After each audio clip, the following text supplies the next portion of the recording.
True Crime Cafe.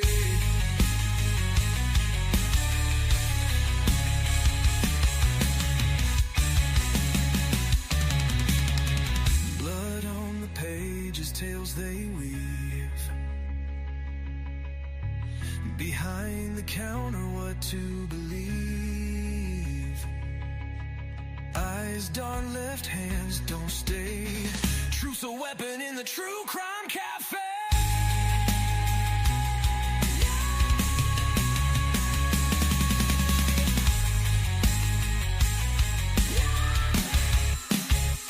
Cafe.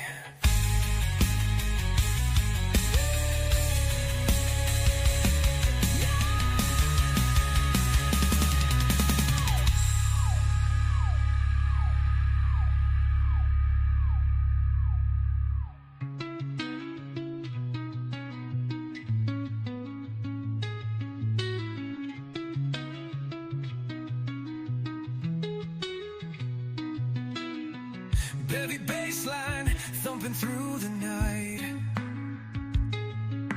Drumbeat mirrors the pulse of fright. No escape from the games they play. You're a prisoner in the True Crime Cafe.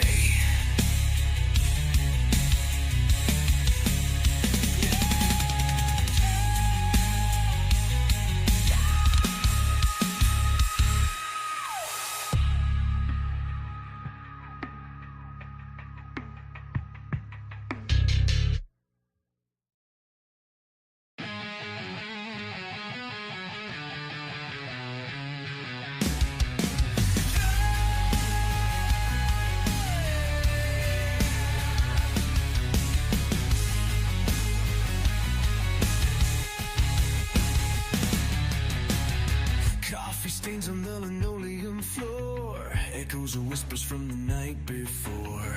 Shadows crawl where the light won't stay. Dark stories told in the True Crime Cafe. Yeah.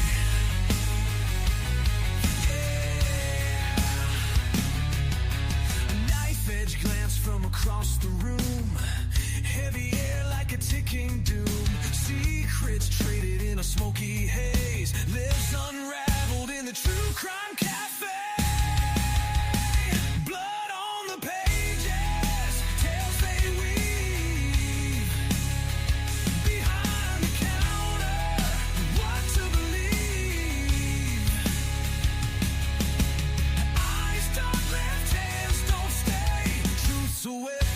True Crime Cafe. Yeah.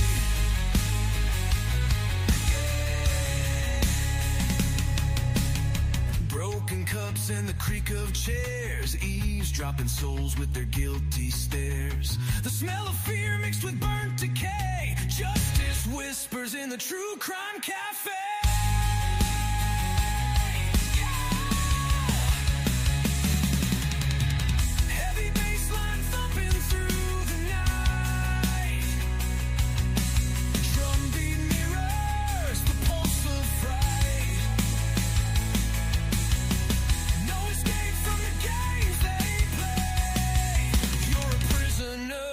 True Crime Cafe.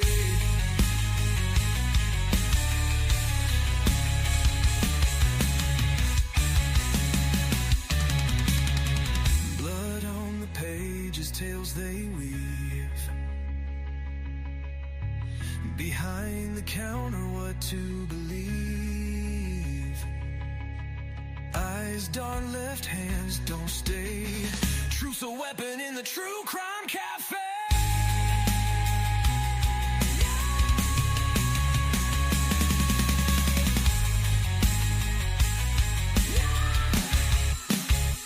Cafe.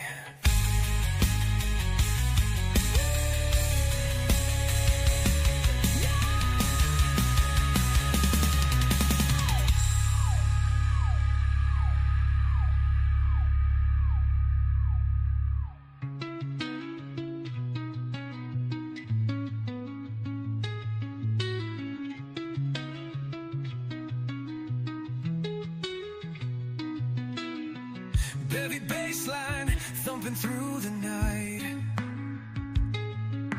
Drum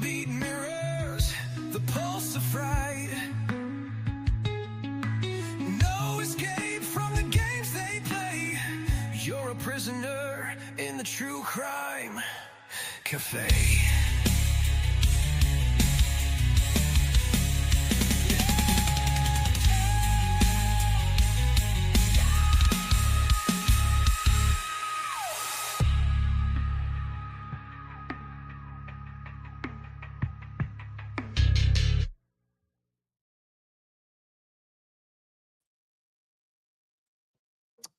Welcome back, everybody. It is Thursday, I believe it is. Yes, it is Thursday already. Geez, that's quick. Welcome back to the Cafe, guys. We are again open for business here. Back to part number 6 of the University of Idaho murders. Is Idaho State Police Supplemental Report, full read. There's a lot here, folks. So welcome back again, guys. Thank you so much for joining us today. I hope you're all having an amazing start to your day. Thank you to my Blue Crew for joining me. As always, I appreciate each and every one of you. Please, guys, hit the like button on your way through the door. Share this out. Let everybody know what we're doing in here. And let's get this show moving.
All right.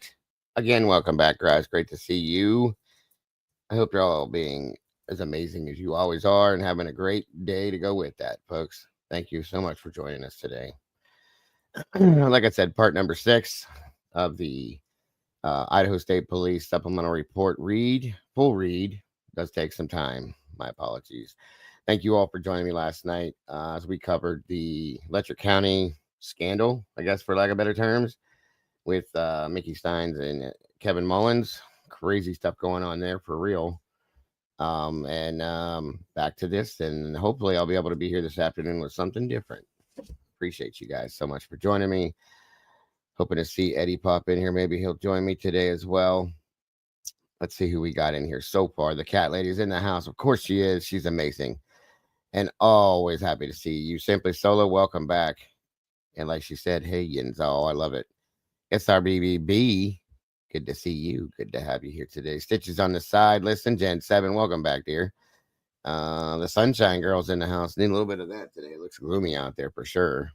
Michelle F., welcome back to you. Kent Corbett, my friend, good to see you. Beach Babe, welcome back to you. Great to see you today. Anna Azorman, first in the house today. Appreciate you, Anna. Thank you for joining us. Again, folks, please make sure to hit that button and share that out to everybody. Let them know what we're doing. Let's bring them on in. Come on, y'all. Let's do this thing. Kara Willis, welcome back. Good to see you. Jesse Schul, my brother, good to see you today. Thank you for joining us. Oh, yeah, it is gloomy here too, SRB. It's crazy out. It was beautiful yesterday. Not today. Ohio weather is so bipolar. It's not even funny. Like, it could be 90, sunny, beautiful, and 8 hours later it's snowing. It's just, it's insane. It truly is. Truly is. I don't know where Mama Bear is. I don't know if we'll see her or not, but she might surprise us and pop up in here. You never know.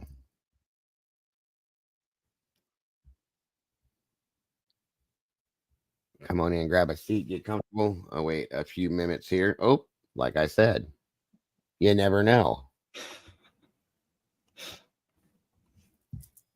Surprise. Surprise. How are ya? Good. How are you? I am great. Thank you for asking. Even better now that you've joined us. Do I need to switch this? No, because I have a different background up here. Good. Okay. Don't have to worry about having boobies today. Right? Good stuff. How's your day going? So far, so good. Good. It's a good thing you're not working. That's a good thing. Yeah. I go When you back go, tomorrow. of course. I had to bring it up. Sorry. It's okay. Been thinking about it all day, so. Sorry. Well, we get to have you here with us. That's what matters. Yep. Isn't it Friday, always? Saturday, and Sunday. Ew. Wait, they're open on Sundays? Mm-hmm. Yes, they are. They are. I forgot. Okay. Yeah, that sucks. Weekends. Well, I guess if we I prefer to work the weekends because say I if get we were off 3 hours earlier than I do through the week. well, then that's good. That is definitely good. Plus, we're not young anymore. So when we were in our 20s, that was probably a difference then because we wanted to do shit. Now it's like whatever. Yeah, you know what I mean? Yeah.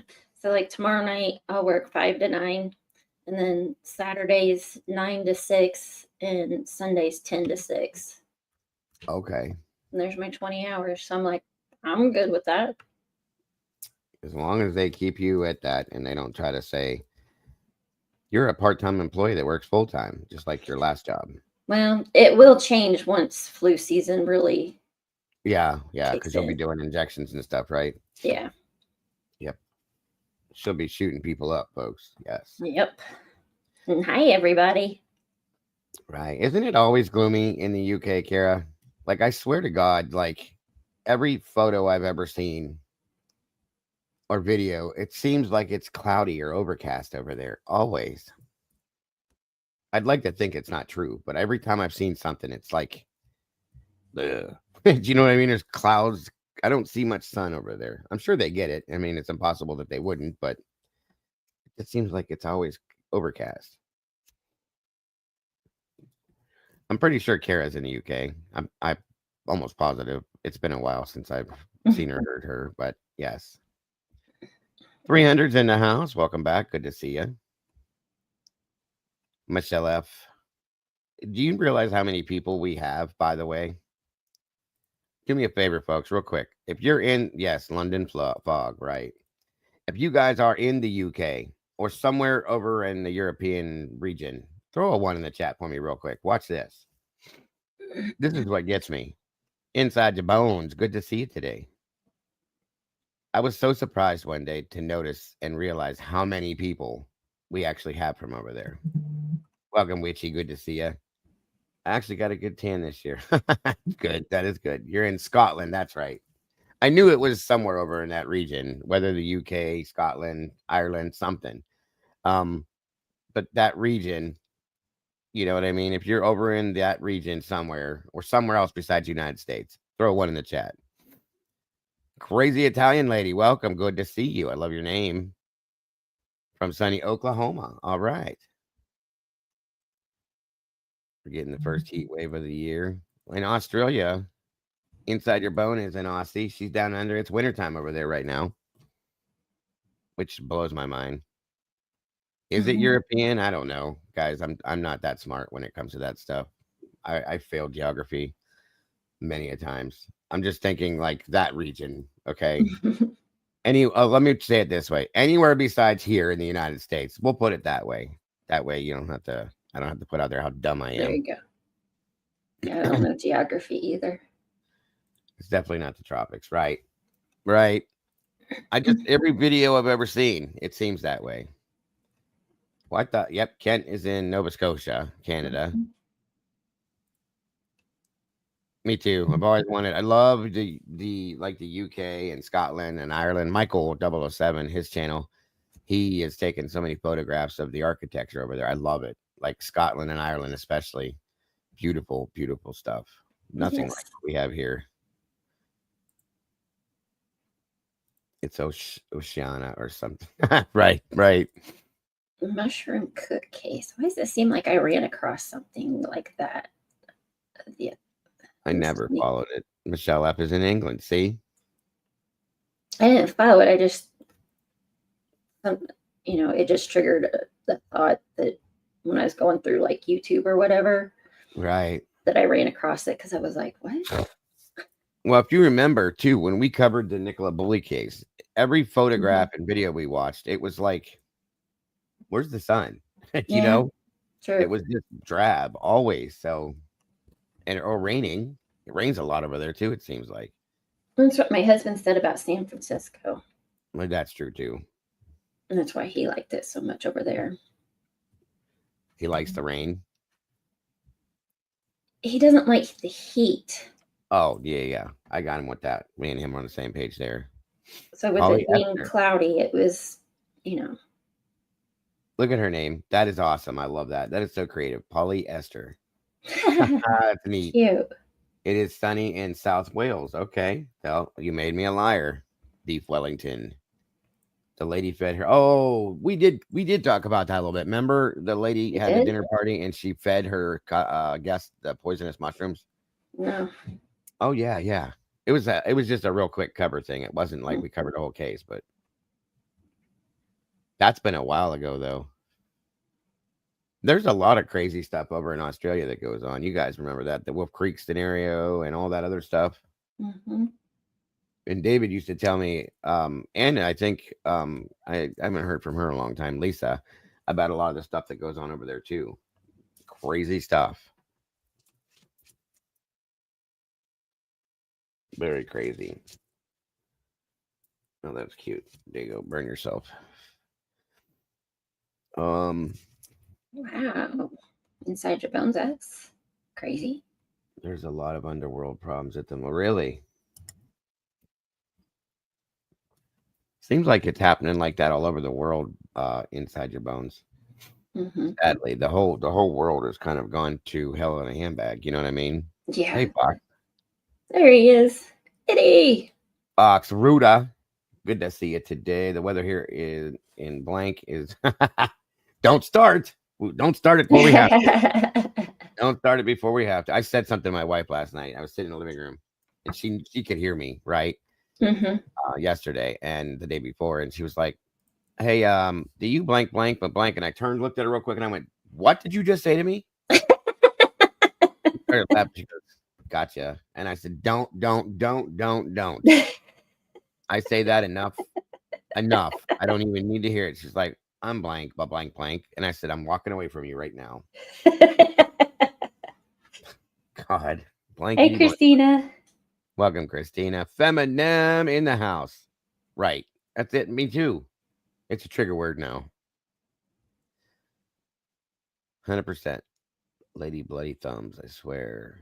Good to see you, Witchy. Eddie. Good to see you, brother. I don't think I missed anybody, guys. 59 peeps in the house. 39 likes. We're catching up. Good job, you guys. I tried that yesterday, Kent, and it screwed me up. Saying dot. No, it'll be worse. I started screwing up my words. And then I missed my spot. And every time I think of the word dot, I think of that crazy person, Dot. And I don't even want to go there. So good to see you, Fem. Appreciate you guys all joining us here. Former NSW Police Constable Bo Lamar Condon. Well, let me write it down.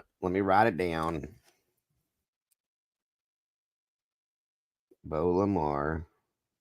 I'm probably saying the name wrong. Condon. There we go. I'll call him Condom. That's what I feel like I'm saying. Mr. Condom. Just like guys, I tell you how much of a child I am inside. Yesterday when I was reading, and the day before when I was reading the reports, there's a detective Herman. And I did it once. Nobody caught it, I don't think. But all I could think of was from the movie Pee-wee's Big Adventure. And I was like, what the hell was that? Tiny little fly. What are you doing? Where'd that even come from? God, I hate bugs. Anyway, I was like paging Mr. Herman. Mr. Herman, please come to the front desk. Does anybody remember that? Yeah. Did anybody catch that when I did? Probably. But I think I was in my little sugar fit. Oh yeah. Don't do that kind of stuff. You freaked me out a little bit. It's not like I do it on purpose. You need to eat. Esther Hahn, welcome. Good to see you. I had eaten. That's what was weird. And I was eating when it started getting wonky, and I don't know. It's probably just stress of everything. It could be with everything you're dealing with right now. There's no basement in the Alamo. That's right. There's not. Bueller. Mm-hmm. Ferris Bueller. That's another good one. That was good. Paging Mr. Herman. Mr. Herman, please come to the front desk. You have a phone call. All I could think of all day every time I saw his name. Such a child inside. It's crazy. You gotta laugh about some things. Mm-hmm. And don't tell me that you did. That was a good movie back then. As much as and as weird as Paul Rubens was, that was a good movie. At least for a child, I would say. The other one was how was it called? It wasn't as good. Big Top Pee Wee or something. That wasn't as good to me. No. I also like the Ernest movies. The Ernest, yes. Oh my God. I think the first one I watched, I was younger. How old was I? I can't remember. But it was it was one of those weekend, because we weren't rich back in the day, folks. So we had to rent for a while until my parents caught up. We had to rent a VCR from a place called First Row Video. It was the first video store we had. And we would rent videos and get pizza for this Friday night. And that was like amazing fun to us. Okay. My younger sister and I. And we got Ernest Goes to Camp. Mm-hmm. I think it was. Oh my God. Great movie. Great movie. Remember Pee Wee? Yes. Unfortunately, I do remember the Pee Wee Herman show. Mm-hmm. We've got mail. Oh, yeah. I used to do his voice and everything when I was a kid. Thinking about the things I do now. Thinking about the things I did then. There's not much difference, folks. Curious Rose, good to see you. I know you are, but what am I? Yeah. I think we all did that at some point after that came out. 100%, Esther. I'm the same age as you. I will be in November. I'll be 51. I'll be officially in my 50s. The Parachute Turtles. Oh my God, Jen. Yes. See? Mr. Bean. That's a good one too, Esther. Yeah. Yes, Mr. Bean is hilarious. Hilarious.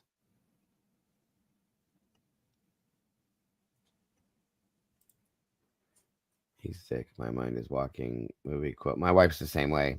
She'll do it constantly. She does it nonstop. That's all she thinks. I told her, I said, I would hate to be inside your head. It's got to be like a cartoon. She was like, it is. I said, great. My poor children. No wonder they're the way they are, because we both are chronic ADHD. She's a little worse than me with some things, but she's just constantly saying movie lines. She knows them all. There it is. Thank you, SRB guys. Please make sure if you haven't done it yet to click over and subscribe to Mom Bear's channel. Hit the notification bell so you don't miss nothing she puts out when she gets a chance. And like it up, guys. Thank you. Please appreciate that. I'll get it started back up again eventually once they kind of get things settled. Of course. You got too much going on right now. Way too much. 49 in September. Still feel like it. Oh, I think we all do. Mm-hmm. Yeah, witchy. My back and neck, I'm 87. Truly, almost 88. But in my head, I'm 15. That's the one good thing I think about our generation, folks. Anywhere between the age of 40 to 60, I think. We think younger. We live younger in our minds and are kind of more vibrant that way. My parents' generation, they aged with their age. I'll put it that way. And the generation after, I'm not even going to get into that. Those kids are, our kids, they're a mess. They're a lot different than we ever were. But the 80s, I think the 80s was probably the best decade ever, in my opinion. The 90s helped a little too. I had a 6-year-old ask me yesterday if I had to hunt for my food when I was, oh my God. Did you kick them? Did you kick them? No, I'm not a caveman. That's funny though. I'm sorry. I'm sorry to say it. That's funny. Scotty, what's up, brother? Well, it kills me. My kids say it. Yeah, my mom was born in the 1900s. I'm like, stop saying it like that.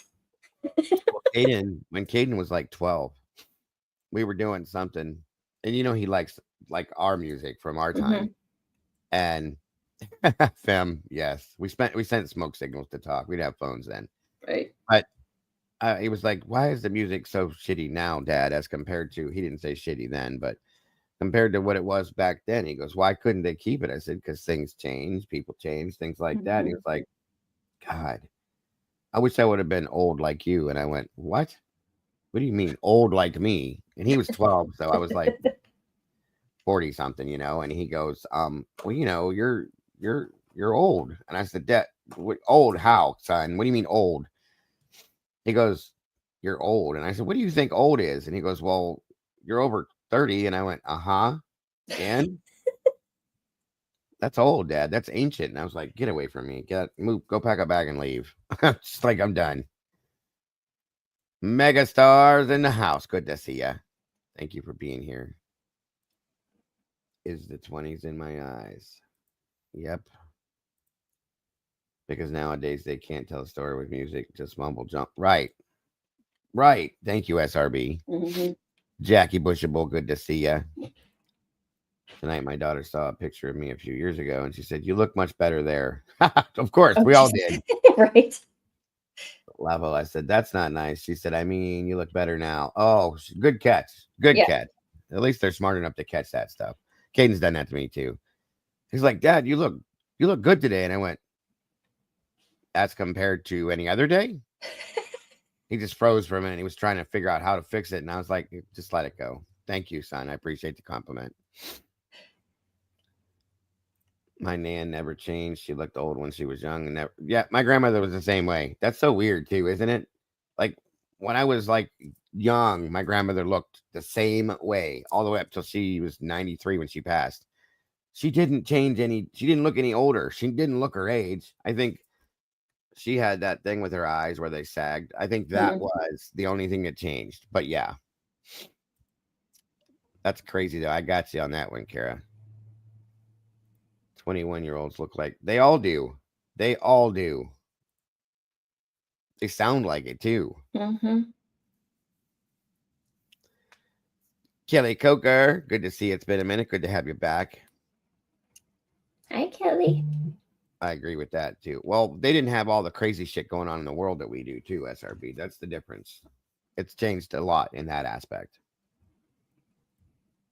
Let's see, guys. 73 of you guys here, 51 likes, guys. Please make sure to hit that like button coming through the door. See if we can make this hit that algorithm again. The link is pinned there, Eddie. If you want to join me, bro. If not, understood. I'm going to pull this up and we're going to get moving here and get this over with. Kids are lazy. Oh my God, they are. Yes. You know how many times I chopped wood and did stuff like that when I was a kid? And I said that to Caden, and he looked at me like, "Do what?" I said, "Go chop up that firewood for our fire pit back there." "With what?" And I said, "One of the 3 axes we have in the garage." He goes, "You have a chainsaw?" And I said, "Yeah, but you don't need to use a chainsaw. Just chop up those little pieces with an axe." He just looked at me. So I go over there. Finally, he goes and does it, right? And I said, we have big logs, too, from a tree that we cut down in the back. I said, you lay them on top of one of the big ones, and then you just cut them in pieces, split them up so we can burn them for the fire pit. Because we have a fire pit in our back off to the right of our barn that is, we dug it out, and there's like a metal grate inside of it, and then we have river rock going around it. It looks really nice, but it's just, we live in the country, so we can burn whenever we want to. And come fall, we do fires and stuff, So when I told my son we would play a game in school called Who Put the Cookie in the Cookie Jar, he thought I was lying. "You didn't get a cookie if you won?" "No, son, we didn't win anything." Oh my God. Of course. That's hilarious, Rose. Welcome, Michael Green. Good to see you, my friend. Anywho, so I go over there and my son, even though he was shown by his brothers, myself, and a couple other people. We have 3 or 4 axes, okay? And they're all decent axes, different. We have a couple hatchets too. So he had the axe and he was holding it way up here by the head like this. And he was going down like into it like this. I said, Caden, what are you doing? He goes, cutting the wood.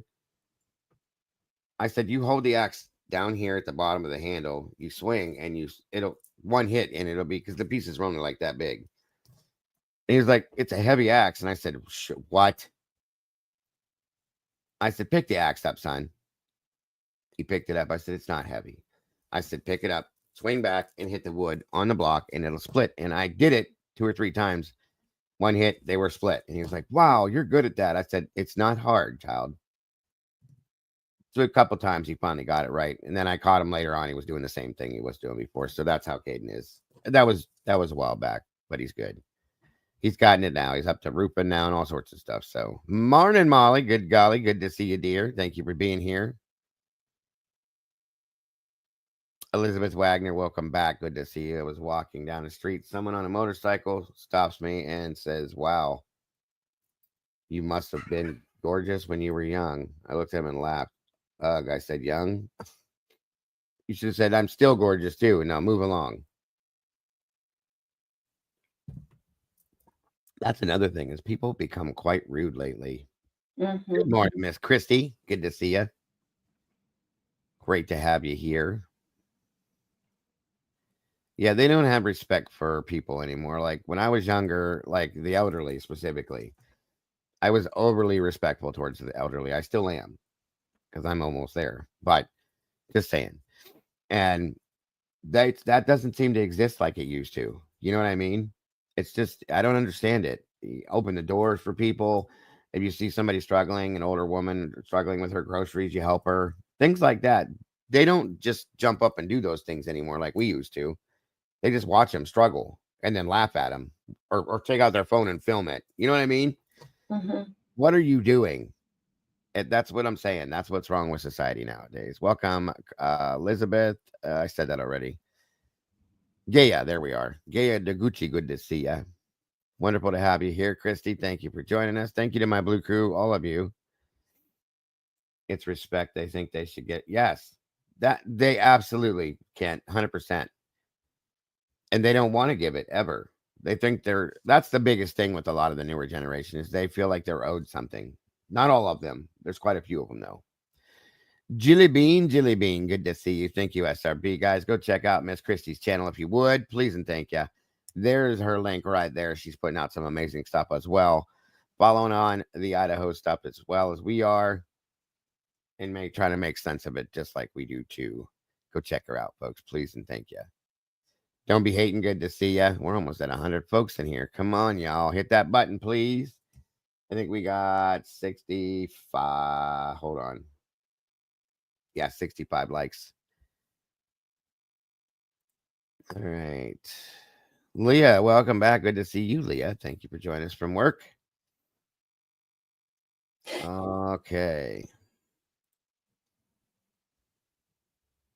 Eddie, there he is. I'll be damned. Must be in my head. Good morning, sir. How are you today? Good morning. I'm well today. How are you? Good to hear. I am wonderful, sir. Thank you for joining us. You know what I noticed yesterday is when you were away from your computer, it pulled me up on the panel. So it appears that it's not a function of what you do. It just kind of happens by itself. Is that right? Unless Mama Bear's here, she can do it too. Okay, maybe that's what it was. Yeah, I didn't do it. Hold on 1 second, folks. It's weird. Yeah, because suddenly I was there and then Krista appeared too. And she was surprised. She got up as well. Weird. It's magic. Yeah. Apparently. You guys have a self-automated system. Right. It's very efficient over there. Huh.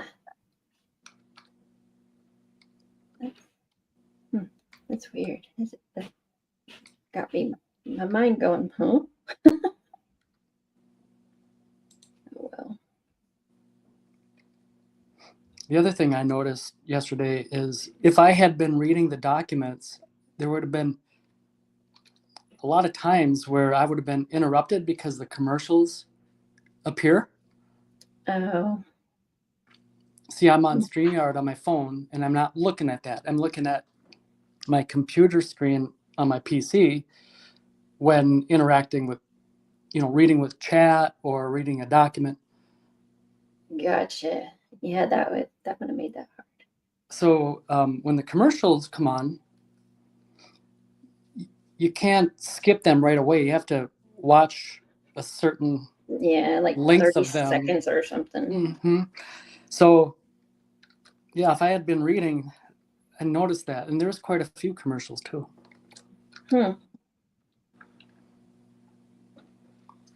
We'll see how it goes today. Yeah.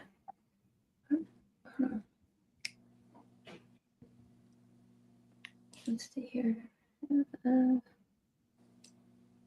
Is it true WSU is FBI training school? I've not heard that, but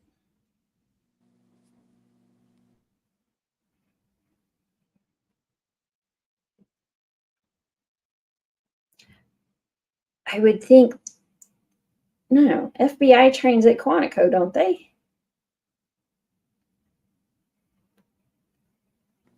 That's a good question. Could have swore the FBI trained at Quantico.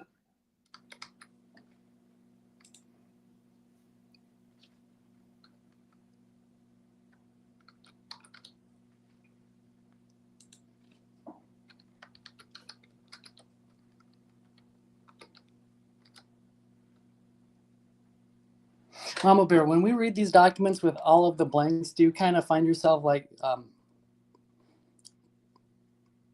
losing focus? Yes. Yeah, it kind of makes you become inattentive.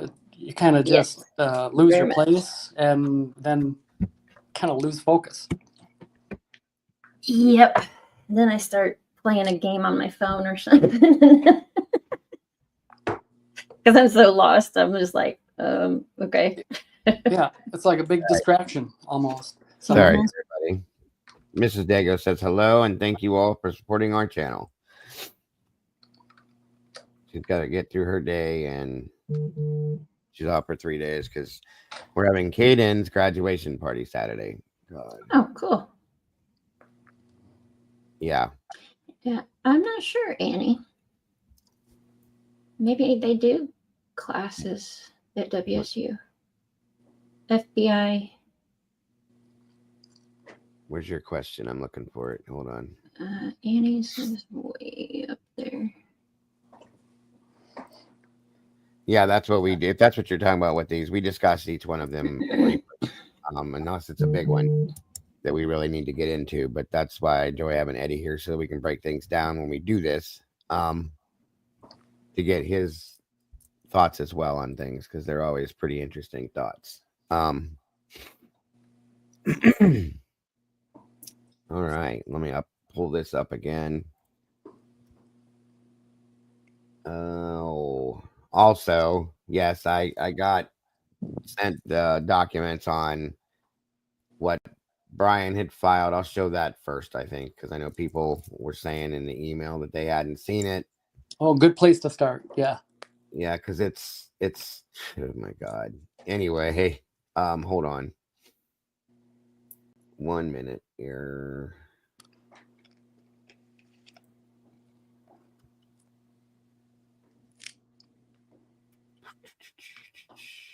Where are ya?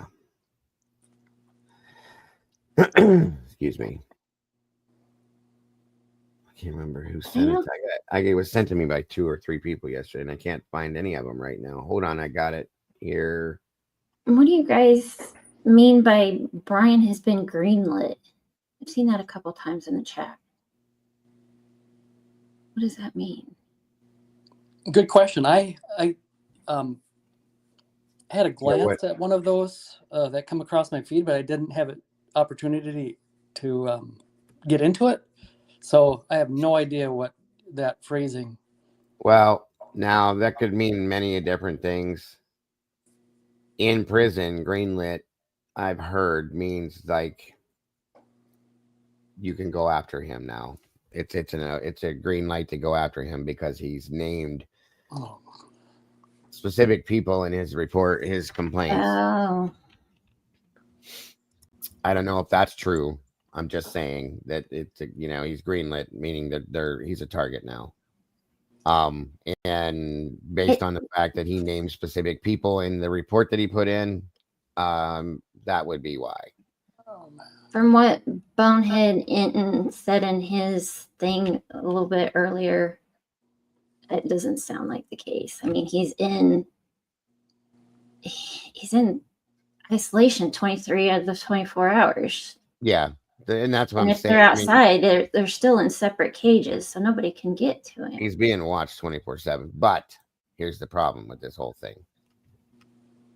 Just like with Jeffrey Dahmer, there's ways to do everything. It depends on who's on board with it. If you have CIs that are involved in a situation, which is what happened with Dahmer, you never know. Money says everything. Just like whoever the idiot was that put the videos of Brian out in his cell, money makes the world go round. And if you offer somebody money, they will do what you want them to do.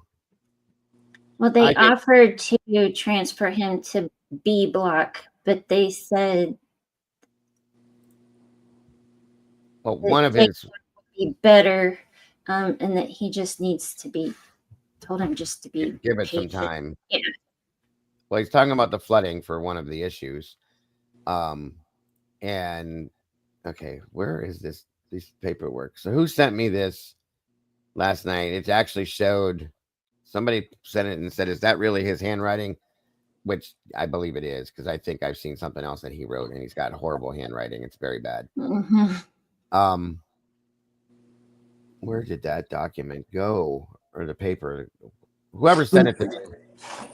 That's a very interesting observation, about the handwriting, because it'd be easy, the fact that it is there it is, kind of sloppy. I guess it would be easy to try to mimic, forge, right. So what if he didn't write that, and that's just another type this is bad. And it could be because of the way. See, I was looking at this and I'm thinking, like, that's really bad. And the way it's all lopsided and stuff. And I wonder if it's because he had nowhere to write flat. You know what I mean? Like a desk or a flat surface to write on. But then I was trying to think about his cell. Dude, I don't mean this in a bad way.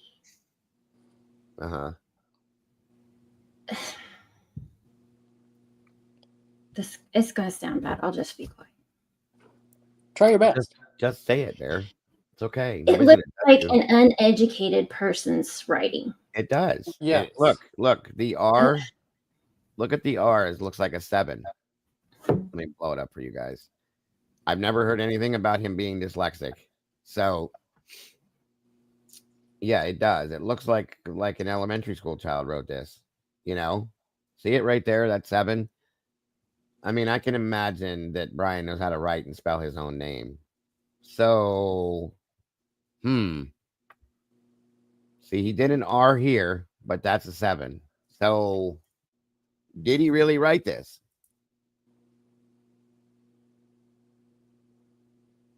Thank you for this super sticker, Circus. Oh, I didn't even see that. I'm so sorry. I can't see anything right now besides this. 1 second. Oh, thank you so much, Circus Music. God bless. Appreciate you very much. So, it says, as I continue the SPI phase, I wish to discuss if I may be transferred to another AgSeg setting, since such as B block, not engaging in any of the recent flooding striking, maybe Flash striking, yeah. striking, Yeah. as well as being subject to minute by minute verbal threats and harassment on that something other basis. Something 2 of 5 of, is that J block? Sorry, J block is an environment that I wish to transfer from. If possible, I request transfer to B block immediately. I wish to speak with you soon. So the phrasing, the way he writes it is very well written. Okay. As far as wording goes and things like that. But hey, Angel D, good to see you, dear. Thank you for joining us. But again, and look at the signature here. Like I said, it's just that's it. So let's try to put it all together. So if writing up one of these reports, if that's like as far as the population of the prison inmates, if that's like a no, you don't do that, right? Mm-hmm. If that is the case, and if you do it, that gets you green lit, open for attack, right? Yeah. Then this would be the perfect way to set him up. If he didn't write this, right, then he's totally being set up for being injured or worse. Of course. Yeah. Absolutely, of course. Like I said, I don't know. I've looked around trying to find other things that I looked last night for a while to find his handwriting, and I can't really find anything. The signature, I was trying to compare it to something else, and it doesn't. It kind of does, but doesn't look like it. So I don't know. I The might have something. Hold on. I'll see if I can find something. Yeah, that's good. That's what I was trying to see to match it up. The response to this was, Mr. Kohberger, on any tier at IMSI, there are sometimes disruptions to operations such as residence flooding. On J2, it is a relatively rare occurrence, and J2 is generally a fairly calm and quieter tier. I do not think that B block would be any better for you. Give it some time. Well, flooding in itself alone that's not good. Period. You know what I mean? It's not healthy. It's not good, whether it's Brian or anybody. So that is something they should probably be taken care of. But I don't know. It is prison. So good to see you done one. Thank you for joining us. I definitely don't either. I don't imagine that he can with his issues. And I agree with what Joanne said. Is oh, hold on. It almost sounds fake. Something about the regulations. How did this all get released? There are laws against releasing this type of information. I would imagine, yes, there should be. Once again, just like the video that came out, Eddie, of him in his cell. Yeah. Like, how are these things happening? Right. And is it being done on purpose? Okay. That's another thing we have to think about. Are they doing this on purpose and showing this to the world on purpose? In case something happens to him, then they can say, well, he brought it on himself because look what he did. You know what I mean? Mm-hmm. Well, the other component to it is Brian Enton was talking about it. Well, of course he was. Meaning that that makes it even more suspicious. Yeah. Brian Enton seems to get a hold of everything before anybody does. Right. Which is interesting to me. So if you want the lie to look real, you put it out to, the likes of Brian Enton. Sure. And voila, the magic trick has been performed. So in other words, Brian Kohberger never really wrote that, but Brian Enton is reporting on it as though it's the truth. Everyone buys into it. And then, right. I guess we all wait and see, what the reason was. Right. Something eventually is probably going to result from this if it's such a, unwritten rule in the prison. Agreed. TMZ's getting this piece said. Welcome, P. Good to see you today. TMZ's getting this stuff. So who is TMZ paying? I think that I don't know that anybody. I think it's being put out to these outlets on purpose. P. Truly, like I think it's part of their thing, you know, the whole propaganda bullshit they've been running on this guy. There's a camera. It might be watched, but it might have been in bag or courts. Yeah. Yeah. It truly, Joanne, everything that comes out, we see Brian has it first. That's interesting, isn't it? Yeah. And he has And stuff like Joanne, go ahead. like Joanne said, that shouldn't even come out. There's no way that it can come out, but yet it did. Not supposed to, right? People obtained the incident notification report filled out by the guard who received the note. That's what I'm saying. These guards should not be doing. They should be like being fired for doing that. You know what I mean? That's not legal. Kind of like I don't know who it was. Somebody said Delphi vibes. I was like, yep. Yeah, it was happening there, 100%. And if you find yourself laughing at the threat of sexual assault on a male prisoner and concerned if the role was reversed if a woman was threatened to be AR'd by a guard, you have a yes, ma'am. That is correct. You do have a problem. Male or female, it doesn't matter who it is. It's disgusting. It is. So this next up is They sent you a pic in Discord. okay. I will pull that up. Let me get through this one real fast. Okay. Brief summary of the incident and action that was taken. This is about the sexual assault. It says on August 3rd, resident Kohberger IDOC number blank, blank, blank, why am I doing that already? Submitted a concern form stating that he has been subject to threats and harassment, recently escalating to overt sexually violent threats / statements. Lieutenant Malant received the concern from form on August 4th and conducted an interview with Kohberger in J Block. Kohberger stated a resident that goes by Peru told him, I'll BF you. But F you, sorry. Kohberger also stated an unknown resident from Tier 1 J Block said, the only ass we'll be eating is Kohberger's. Kohberger stated that Officer Signoria was present for the comment made by Peru due to Officer Signoria being on Big B nights. An interview could not be conducted to attempt to corroborate the allegation.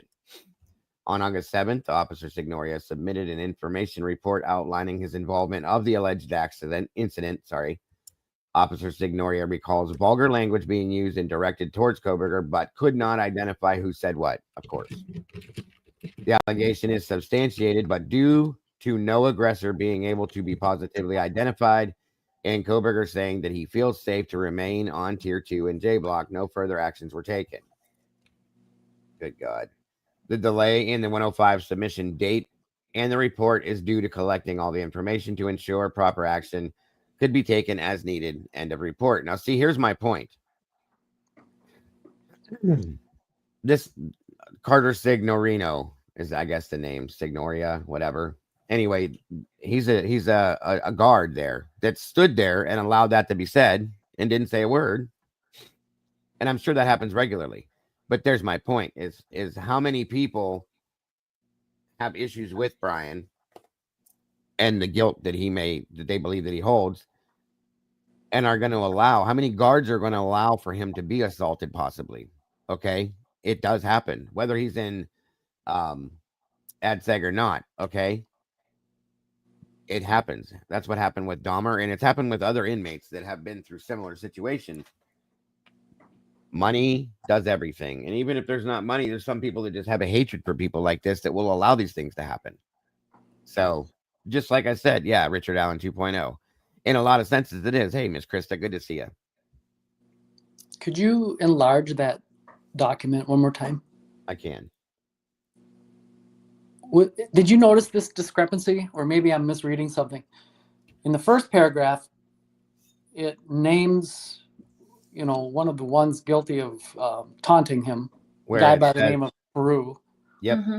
In the second paragraph, it says no aggressor was able to be positively identified. Yep. I did read that.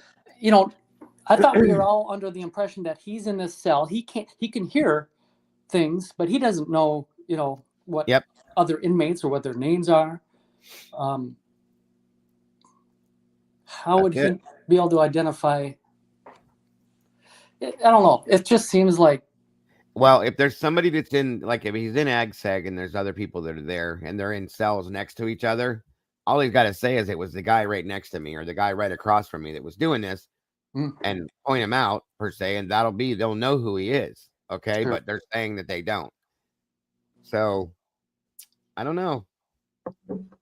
It's a problem. Now there's another piece to this too. Hold on a minute here. Okay, so Mama Bear, I guess he does have a pretty wild signature. So maybe that is his handwriting, folks. And sadly, that's cursive. So the R, we can't see when he prints if Right. the R is really backwards and it looks like a 7. Right. And he did write it correctly here. Let me see. That came off his driver's license. So yeah, that's the same. It is messy. I'll say that. But your signature's supposed to be. right. Wow, look at that. A mass killer being an organ donor to save other people's lives. That's interesting. Right. Just saying, folks. Just saying. Now, the other portion to this, hold on. Just as much as he saved a woman's life one time, too. It just blows my mind sometimes, you guys. That people they would refuse to look past certain things and see them for what they are, in my opinion. Oh, what am I doing here? Hold on. Opening everything up. Yeah, sorry. Okay, so this here is this is Brian's actual written statement, I believe. Hey, Pappy Man. What's up, Pappy? Good to see you, brother. Okay, so this is what Brian wrote. So it is very messy. I will say that. It's true. Whoa, Jesus. Okay. I have. Yeah, that looks like his name. Like he did write that. Yeah, that looks a lot like his license. It does. Yeah, this is a grievance report written by July 31st. Okay. It says, I have on several occasions not received all items of food on my tray. I addressed this during service and have yet to receive any replacements. In fact, the kitchen is not even called. The policy book confirms items missing, which are pointed out at the time of service, will be replaced. I wish to, without exception on it, receive these replacements. Addressing the issue with staff at the time of meal service. I wish for the items to be something for and items replaced when this something, sorry guys, the nutrition standard is not being upheld unless I receive my full tray. So Brian is going to end up being that could be the green light right there, folks, because he's going to piss off a lot of people because Brian has never been to prison. Brian's never been in a situation like this. Brian is the autism is a realistic, like everything that comes out. I don't know how to explain what I'm trying to say here, but like they're very like black and white. Yeah, it's black and white. There's no color in there anywhere. Not understanding how like you can't say these kinds of things to people because you're in a situation where if you piss somebody off, they're going to hurt you. He doesn't get that. He's following the handbook, reading the handbook that they handed him, and he's saying these things should have happened and they didn't. And he's going to make complaints. In turn, somebody's going to get aggravated with him and something bad's going to happen, I feel. It shouldn't, but it does happen. This is when the guards are going to get pissed off at him and they're going to start treating him like shit and do things which they're already probably doing. And that's where things, I believe, happen, where people allow for things to happen that shouldn't. He's in a lose-lose situation. Of course, yeah. If he allows the mistreatment, then there's just more of it that's going to come his way. That whoever's doing it will feel like that wasn't enough in order to tip him over the edge. So here comes some more, but in a larger dose. Yes. And if he does say something, well, then there's the perfect excuse to worsen his situation. Agreed. And he's one of those types of people, folks, like I said, with the autism, this and that you don't understand. he's going to continuously make complaints until it's solved. That's how you do. Somebody like this does this. You put it in, you expect to receive an answer or a solution. It's not going to happen. So he's going to in turn continuously make these grievances and these complaints, and it's going to get worse and worse and worse for him. So like Eddie said, it's a lose-lose situation for Brian Kohberger. Welcome, Kathy, Probable Cause. Good to see you. Now 10 years down the road in prison once he's established within the prison. That's a little different, yeah. But he's new there, so he doesn't understand. You know, I'm reading the handbook they gave me. I expect them, just as he does with anything, you know, to follow the rules. That's the difference here, Brian. That's, you know what I mean? That's the problem, that they don't quite, people like him don't understand. And you don't understand, you know, when somebody does something wrong, he does respect law enforcement. We know that. When somebody does something wrong, he expects law enforcement or whoever would be in that position of authority to handle that situation, and they're not doing it. So it's going to continuously happen or get worse. That's kind of my fear. I agree, Yvonne. I'm right there with you.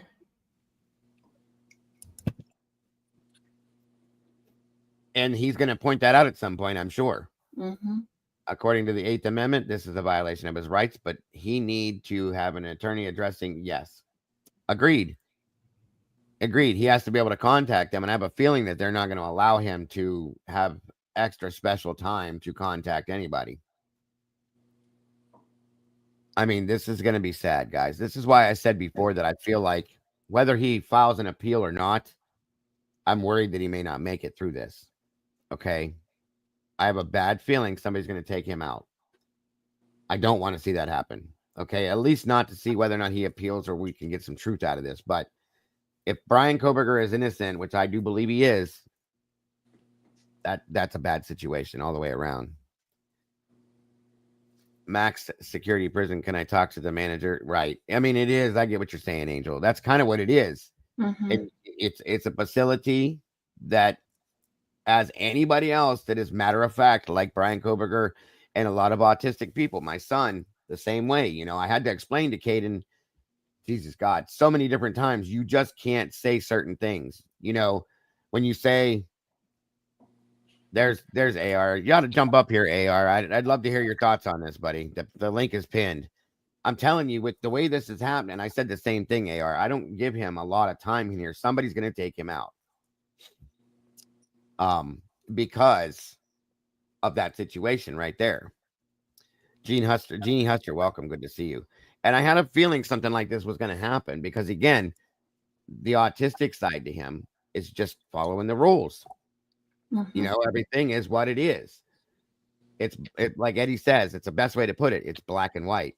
And that's not how life is when you're in prison or in real life, even for that matter. But, you know, black and white is not that's not life. Yeah. And he's a bit naive. Yes. He's very naive to the world. He's not worldly. In other words, he's not worldly wise. Yes. That's the scary part here.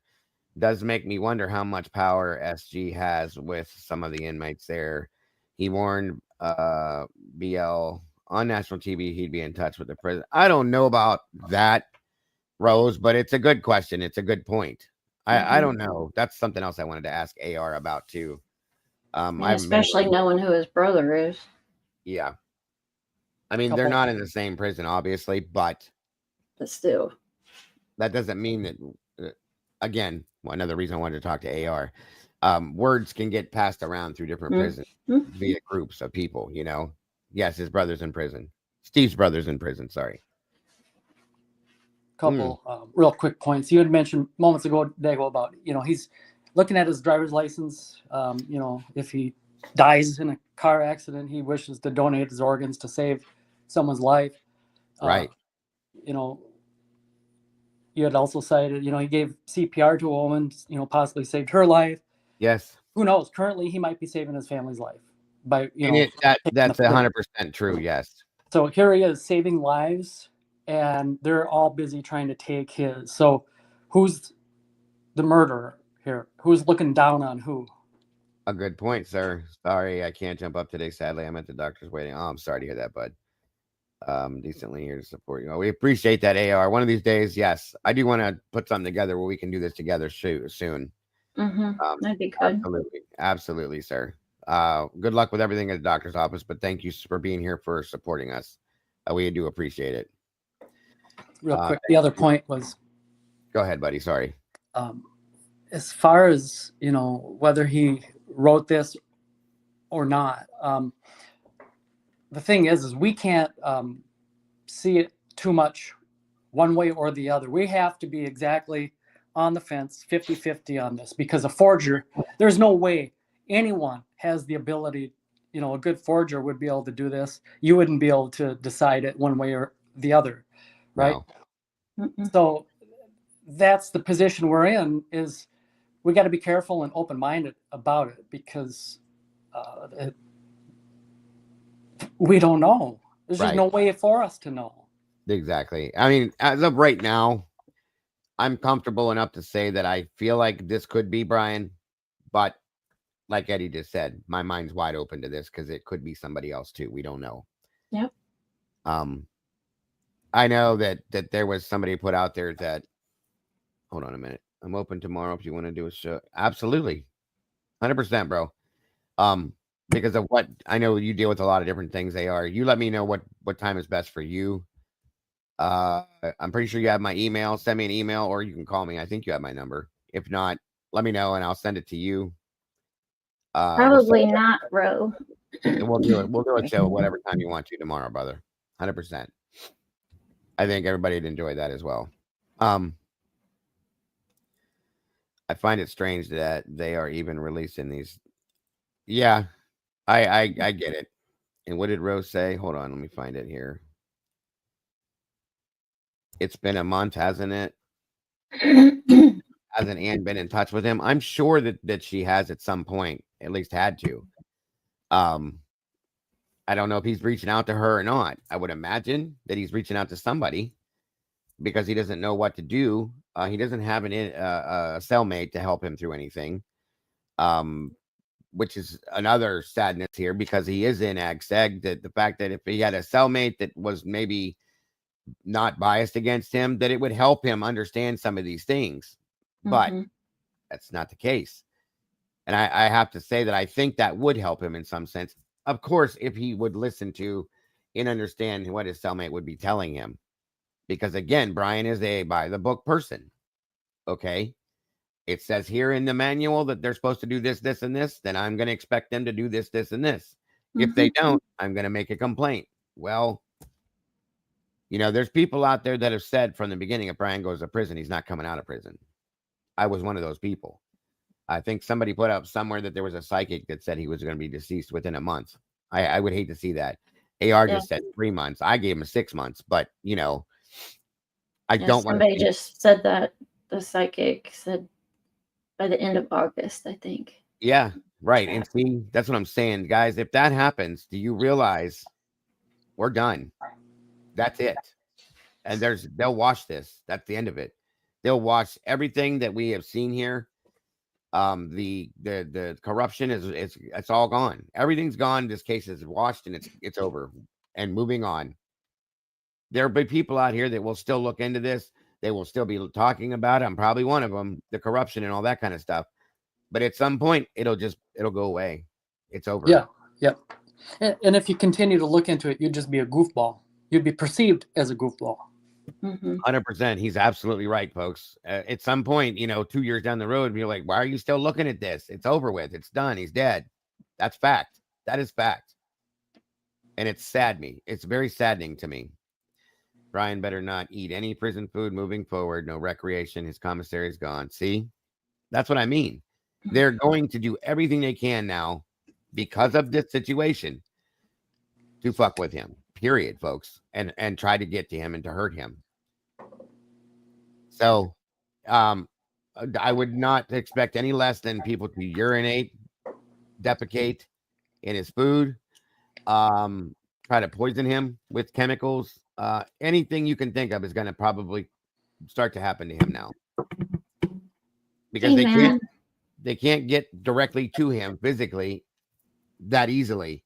So people will do things in roundabout ways to get to him. And I'm kind of scared for the kid because I'm telling you, I think he's innocent of this crime. And I think that with everybody knowing this, that now that he's in prison, they know that this is going to happen to him. Once it happens to him, he can't talk about anything. He can't say another word. Now, will Ann and Massoff come out with what he has told him? Possibly. It's not going to do any damn good because it's the word of a dead man. Then he can't say a word to you about it. And I think they're anticipating this, you guys. I truly am thinking that they're anticipating that he's going to lose his life in prison, and that'll be the end of it. They won't have to worry about anything at that point. Wade, in my opinion, I don't think it would matter if they moved him out of Idaho or not. With this being an international case, no matter where they move him, Agreed. they're going to know who he is. Everybody. I mean, guys, there's people in other countries that know. You guys are in here, UK, Africa, Canada, all sorts of other countries that are following this case. So everybody knows who he is, period. Brian needs to stay in his cell, stay focused on his door, keep his mouth shut, or the guards will pop his door. I know. That's what I'm saying, AR. It's going to happen, folks. It's at this point now that this is almost inevitable. Okay? The first time that he made a grievance, that was it. They set it up and lined him up for it. There's only one safe place in the country for him to go to prison, and that would be in Minnesota. They'd put him in Shakopee with the women. Oh, sorry. Did I just say that? You did, but it's probably a fact, bro. That's a fact. Just saying. Hey, Becky, Sadly. good to see you. Brian's not the first multiple mass killer. No, he's not, but he is the new one. Okay, the way the world's looking at him, he's the newest. Mhm. And there's a lot of people that have hatred toward this guy. Okay, we all see it here on YouTube. How many people hate this guy for the reasons that they believe are real? Yeah, it kind of is, gay. That's a good way to look at it. It kind of is the JFK assassination of this decade. Good to see you, Miss Girl. I feel bad because I feel like something bad is going to happen probably sooner than later, guys. And that's what we'll be talking about at that point. But AR is 100% right. He needs to just shut his mouth, sit down, stay in his cell as often as he can, watch what he's eating. He's probably not going to get any commissary at this point if he was getting it. They're going to do everything they can do to make him completely fucking miserable at this point now. And I'm kind of upset about that. Because I knew something like that was going to happen. I didn't think about the fact that Brian would be making grievances so early on at all. I wasn't even thinking about that. Not realizing the type of person he is. Well, there it is. Go ahead, Bear. I'm sorry. No, I was just agreeing with you. My brain hadn't even ventured that far ahead. Yeah. Right. Yeah. Not yet. And then as soon as I saw that he had filed that, I said, oh no. Especially naming specific people. That's bad. Okay. Mm-hmm. That is bad.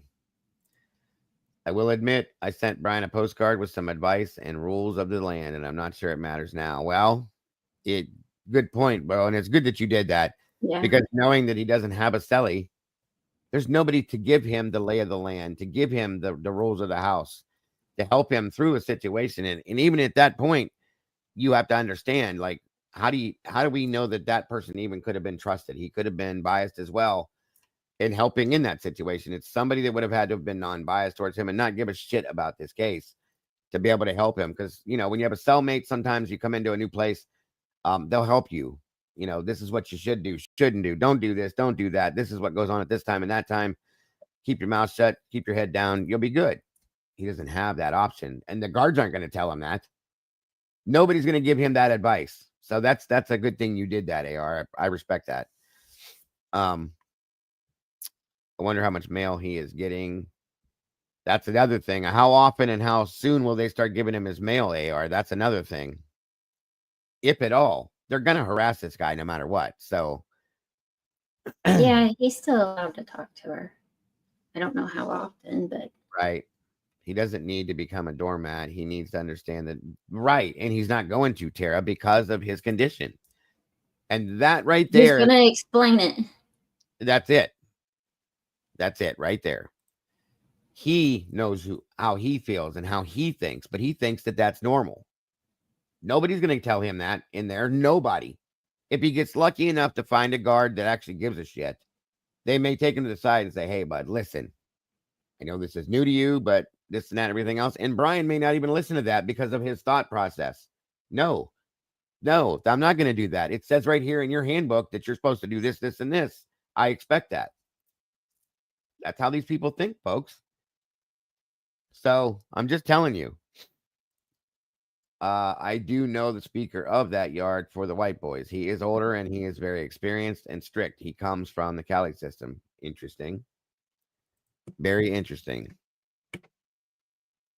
Well, like I said, all we can do, folks, at this point is hope that maybe somebody will take him to the side. I'm hoping a guard that may see what's going on here and say, yo, calm down. Understand that if you keep doing this, this, and this is what's going to happen. Buddy Bear, what's up, brother? Good to see you. Everyone wants to be me. Yes. Good to see you, bud. Thank you for being here. I'm never going to live that down ever. But that's okay. It was worth a good laugh. Hey, Josie Joe. Good to see you. Yeah, this is going to become a problem, and I'm sorry, y'all, but I didn't even think about this. I didn't. Which blows my mind. You know, I just, with everything else going on, I never thought about how direct he is, how to the point, matter of fact, like rule follower by the book that Brian Kohberger truly is going to be.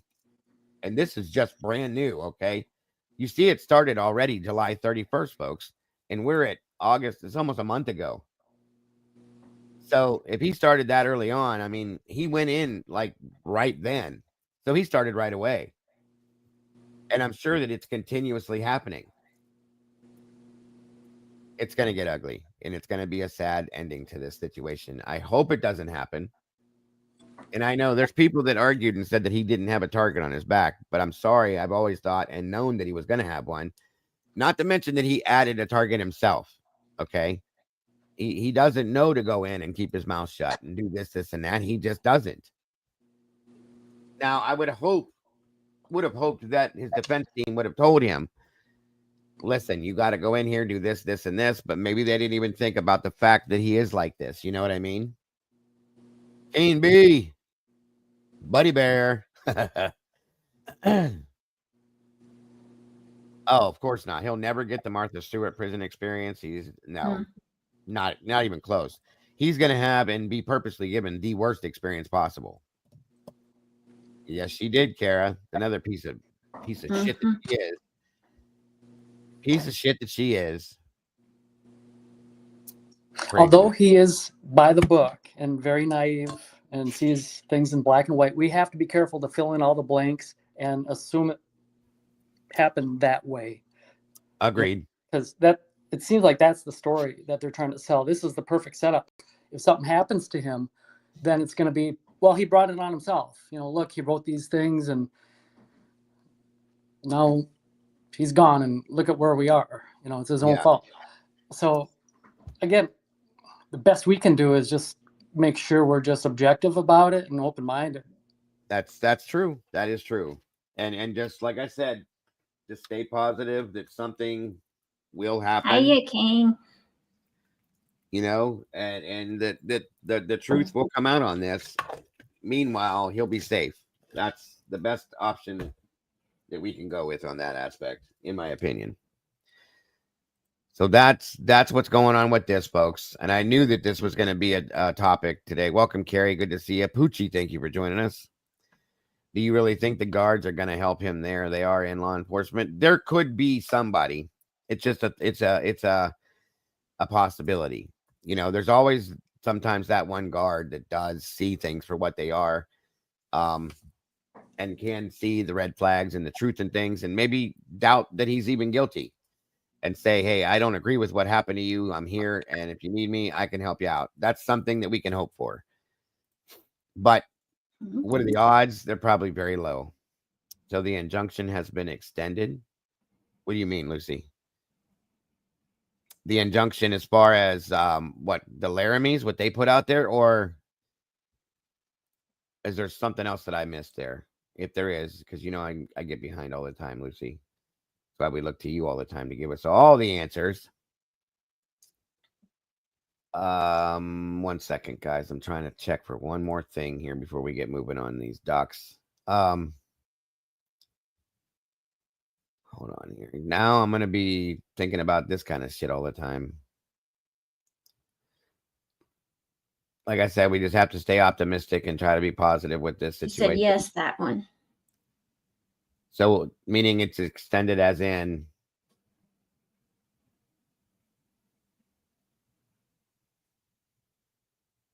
So they covered it.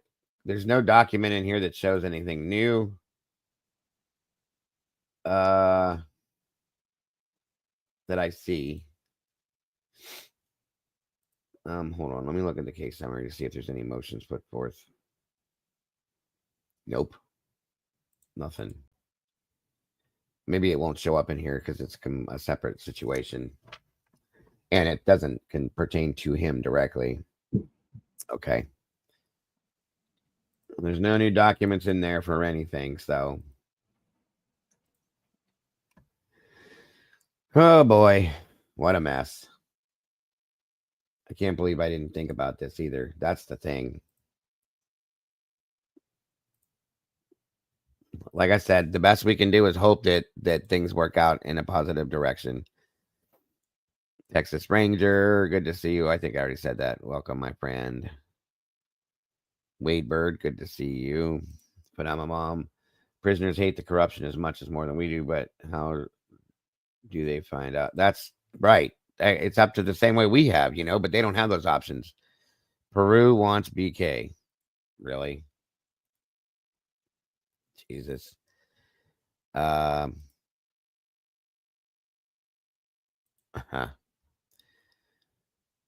right, y'all. Let's get this thing moving. They're close, Carrie, but it could be off. You know what I mean? It could be different. Somebody could have looked at his and said, maybe it's this. They're close, but they're not 100% on point. So he could be like me, though. I'm the type of person that I can sign my different name or my name differently every single time. And when I write things, I do half and half. Like I write, it's weird. I don't know why I do it, but I write half cursive, half printing. For some reason, that's just the way I've always done that. And my signatures look different all the time. I figured as much. SRB, big deal. So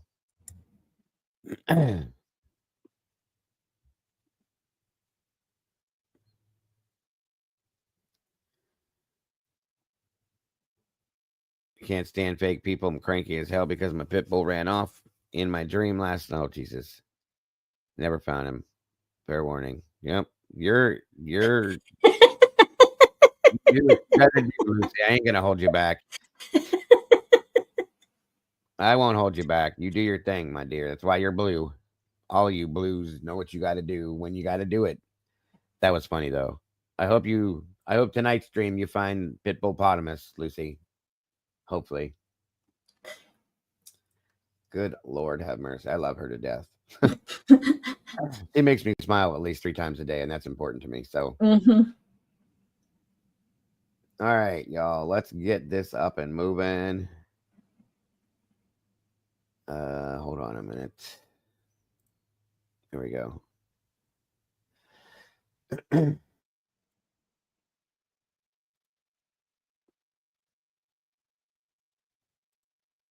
Lucy thinks her dog got a golden doodle. Uh-oh.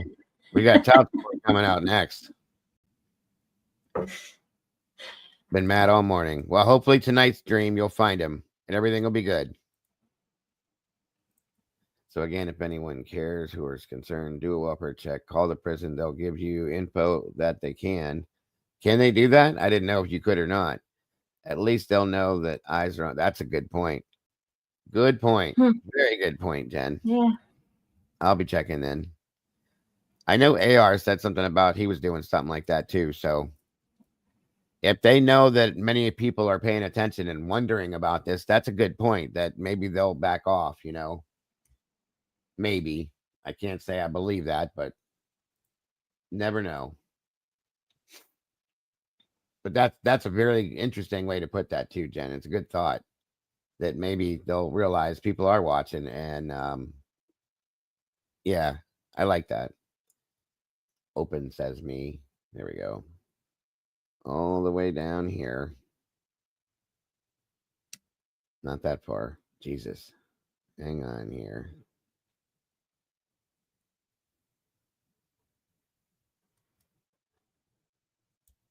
No, we got a ways to get to that. I think we were at like 99. Hold on, let me look back here.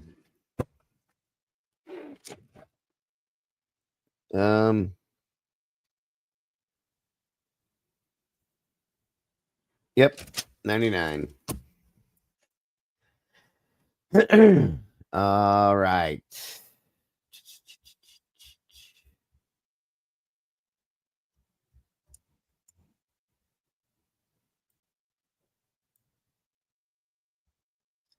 Of course, I went too far up. 92, 93, 94.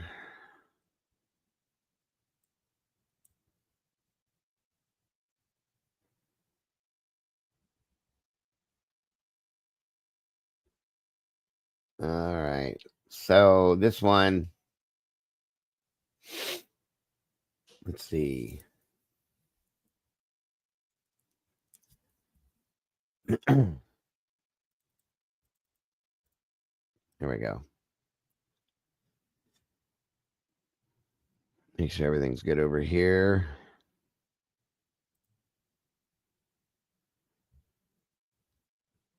Yeah, good point. Inside your bones. Yeah, a lot of us. I'm not surprised, Ranger, but I'm just surprised it's happening already. Mm-hmm. I didn't think it would be that quick that they would start doing that, but like Jesus, they got the videos and the pictures out like real quick. So Yeah. you got to imagine anything that goes down now with him is going to be put out there, period. And they're purposely giving it to specific reporters and so on and so forth so that they can put it out too. It is interesting. Somebody else did make a statement a little bit ago that's interesting, that Steve's been super duper quiet. We'll see. We'll see. I don't know what's going on in the background with him. Maybe the FBI told him to sit down and shut up. Hey, Just I've been saying it. They might as well too. right. Okay, on December 27th of 22, ISP Detective Lehman received a phone call from Officer Jeremy Lonian with the Rochester PD, Rochester, Minnesota. I didn't know there was a Rochester, Minnesota. Officer Lonian passed along information in writing received from blank, date of birth of 1946. Blank is a resident of blank, sent a lengthy written rant to the Mayo Clinic in Rochester, which was intercepted by Officer Lonian. Lonian was concerned about the rant and blank proximity to Moscow, Idaho on November 12th and 13th. Officer Lonian emailed a copy of blank writing from November of 22. The body of the text was mostly incoherent. Officer Lonian said the totality of the writing was over 100 pages and seemed to be written as dated entries like a diary. I was able to contact blank by phone on January 5th of 22, and the phone interview was audio recorded. Blank knew I was calling regarding the documents he sent to the Rochester Mayo Clinic. Blank confirmed. He sends documents to many government entities, attorneys, and law enforcement agencies. Blank seemed to have concerns or delusions regarding electronic devices. Blank was able to maintain the conversation, and his speech was clear and understandable. Blank said he delivered documents to the ISP Coeur d'Alene office in October of 22. No further action was taken regarding blank, and the recording of the phone interview with blank and the emails and attachments exchanged with Officer Lonian have been saved to the disk. I want to know what the hell this says. And I bet you that right there is probably what was on that bottom part of the page. They just decided not to show it to us. Curious. Oh yeah, that was another one too, folks. It wasn't on paper that I found, but one of the complaints that Brian had is that he's not allowed to access the law library. Good point, Kane. Thanks for throwing that out there too. Nearly 80 years old, birth date of 1946. Yeah, that's an older gentleman for sure. Let's see here. On November 16th, Detective ISP Detective, whoever responded to MPD to assist with the investigation of the homicide, which occurred November 13th. This supplement is a running report of several contacts I made while conducting this investigation, including the blank, and several citizens contacted during a canvass of Appaloosa Road, Conestoga, and Colt and Cayuse Drive. Running report. It doesn't give anything here. Good Lord. 1 second, guys. That is the boss calling again.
All right, everybody. I'm sorry. Mrs. Dago said she's sorry too for interrupting. She just had an important question about Saturday. So my apologies. Where was I now? Let me find where I was. On November 16th, ISP detective responded to Moscow PD to assist in the investigation. We know that. I called the blank and spoke with blank, who agreed to put a request out to the businesses in Moscow requesting video surveillance from the evening of November 12th into the morning of the 13th. The request was made via a newsletter. On November 19th, I spoke via telephone with the blank Mr. Blank. Looks like Mr. Blank said she had already spoken to Moscow PD regarding the homicide and said that her center did not have record of any of the homicide victims visiting her staff, her center. Doctor, that's a doctor there. Okay, DR, see it. So I spoke with the emergency room doctor. Blank said she had already spoken to Moscow PD regarding the homicide and said her center did not have any record of the homicide victims visiting her staff. Blank agreed to check with both her staff and the blank regarding reports of stalkers that may have been reported. Maybe not, guys. I don't know. I'm just trying to figure it out. On November 19th, Trooper Kristen Noah and I canvassed the residential area of Conestoga Street, Colt Road, Cayuse Drive, Pinto Drive, and Appaloosa Road. Thank you so much, Michelle. Car that leaves at 422-ish Linda Lane, according to the time, leaves the same time as the speeding car after watching Translucent's new. Oh, okay. Interesting. Thank you so much for that super chat, Michelle. God bless. Very, very much appreciated. Huh. I'll have to check that out. I'm not going to show it here, but I definitely have to check it out. Thank you for that once again. God bless. Appreciate the support. I'm sorry, but the way that she held her hand and was like, oh, this, and highlighted her ring. Oh, yeah. I've heard of that situation. You're right. I agree.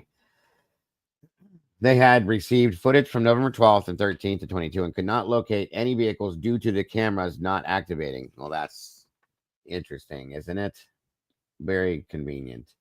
I left blank Appaloosa Road a business card as I could see his camera system from the front walkway of the house. Blank forwarded me an email confirming his review of footage and said that there were no vehicles located during the time frame requested. During my canvass, I met blank Conestoga Street. Blank was in his driveway on November 13th to 22 between 0400 and 0500 hours working on a vehicle. Blank recalled seeing a dark, larger SUV southbound on Conestoga at approximately 0400 hours. Blank called me on December 16th, left a message reiterating witnessing the SUV. That's interesting. So is that the black SUV, the black Jeep that pulled out? It was, what time was that? It says 0400 though. Oh, but are you talking about in the Banfield body cam? That black... Well, they're staying over on the Conestoga Street area, which would have mean it could have left and drove around through there, but there was a black Jeep that pulled out of the Linda Lane area at, I think it was 420 something. I think. Tomboy, welcome. Good to see you. So then if it connected to Conestoga, then it would have had to been going up Walenta rather than on Taylor, right? Yeah, okay. That's what I was trying to doing the same thing you were doing in my head, but trying to see exactly. But if I remember the map, then yeah, it would go down around Walenta, not Taylor. I do believe.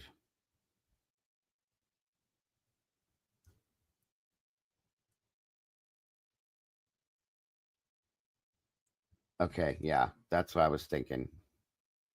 Oh shit. Hold on, you guys. Give me 1 second. I think my water guy's here. Give me 1 quick second. You guys, unless somebody wants to start reading right there, you're welcome to, either one of you two, but I'll be right back. This takes me 30 seconds. Okay.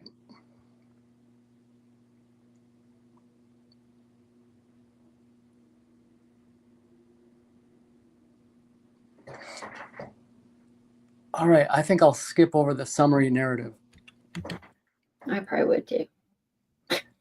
From November 16th, 2022 through January 7th, 2023, I conducted telephone triage interviews with people associated to the victim and survivors of the quadruple murder in Moscow, Latah County, Idaho. The triage telephone interview determined the extent of information the person possessed and if an in-person interview should be conducted. The following is a summary of the triage interviews. A.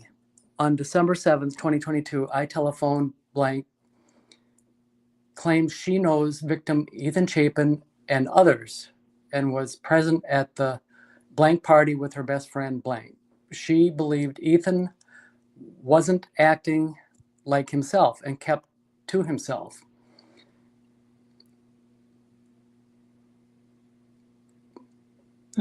Blank, she later stated she may have mistaken the identity of the person she believed was Ethan.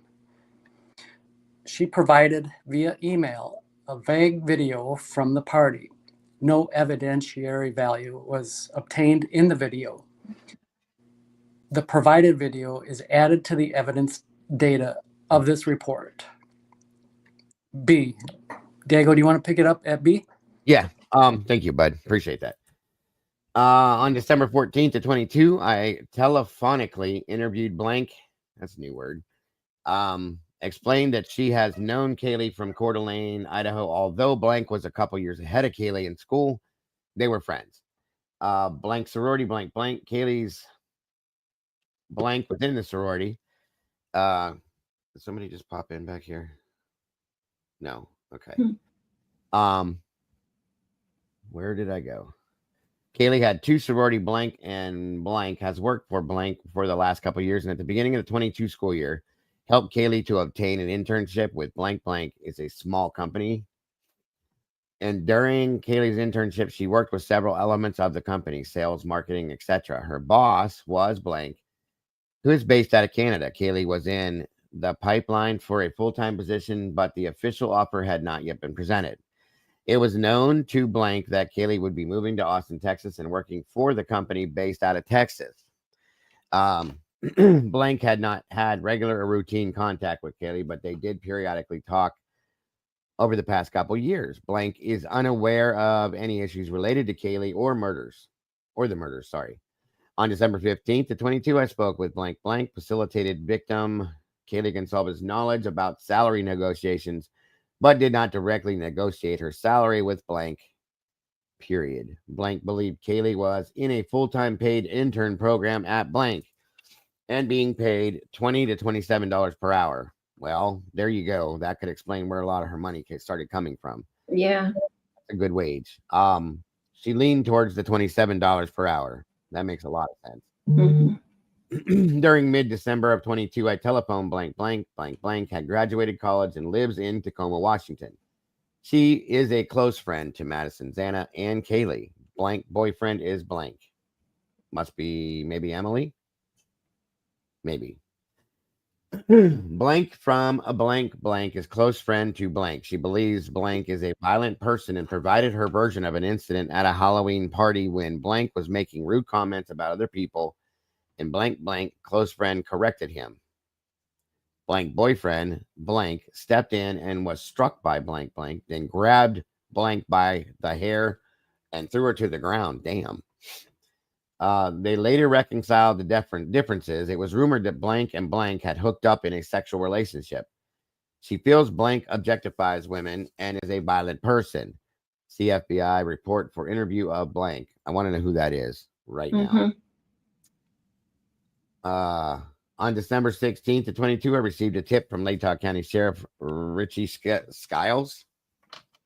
I telephoned Sheriff Skiles and discussed the tip and the source. The tip stated blank, a former blank department blank, could be responsible for the quadruple murder, period. Hold on. Thank you so very much, Angel. God bless. Special shout out for our beautiful OG SRB. Amen to that one. Hey, Tandy. We love SRB. And welcome, Miss Tandy. Thank you for joining us for your lunch. We appreciate you, SRB. And Angel, thank you so much. That's very generous and sweet of you. I sent you this, Dago. Did you send it to me? Okay, Bemmy. Thank you. By the way, thank you, Bemmy, for sending me the things you have been sending me. I appreciate it very much. Let me read that again, because that's quite interesting. On December 16th, I received a tip from Latah County Sheriff Richie Skiles. I telephoned Sheriff Skiles and discussed the tip and the source. The tip stated that blank, a former blank department, blank, could be responsible for the quadruple murder. So that would be a former sheriff's department deputy, maybe? Maybe. Or police department officer. I conducted follow-up with Moscow PD. Aha. A former Moscow Police Department officer. There it is. Kane B. Thank you, brother, for joining the sauce. We appreciate you very much. Welcome to the family, bro.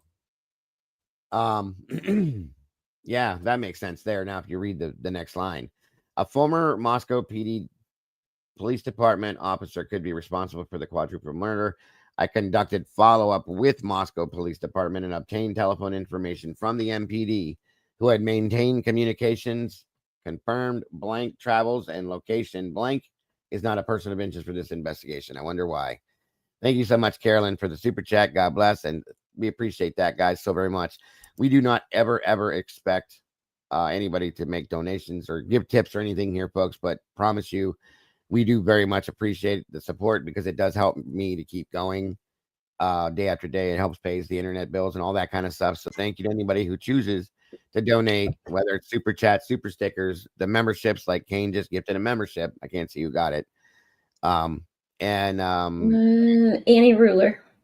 Annie Ruler, congrats and welcome to the sauce, Annie. Thank you again, brother. Very much appreciated. So anybody that has chosen to donate, tip, or support us by gifting memberships, super stickers, super chats, Venmo, PayPal, Cash App, whatever it is, guys, we absolutely appreciate it because it keeps my channel going forward. It's not free and this stuff isn't cheap anymore. It's very hard, actually, to keep it going. So that makes a lot of help, guys. It really does. Thank you, Pappy, for that membership. Very much appreciated. Alligato? Alligato. Yes, I've heard.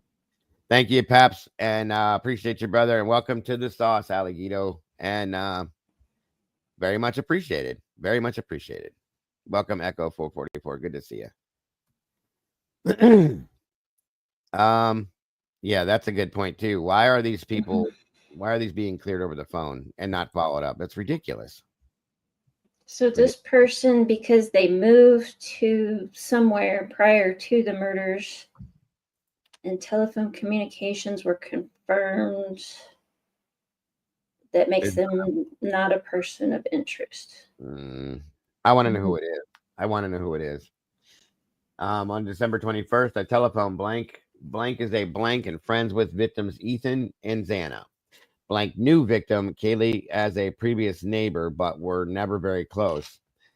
Blank, or she did not have contact or a relationship with victim Madison Mogan or the surviving victims Dylan Mortensen or Bethany Funk. Blank recalled Ethan always being the funny guy in the room, and Xana knew and was liked by everyone. Blank had attended the blank party with blank and ran into both Ethan and Xana. They were both in good spirits. Blank believed that Ethan's best friends were blank.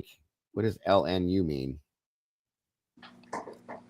LNU. Anybody? I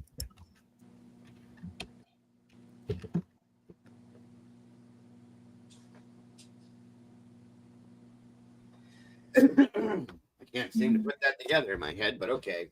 Maybe we'll figure it out later. I wrote it down.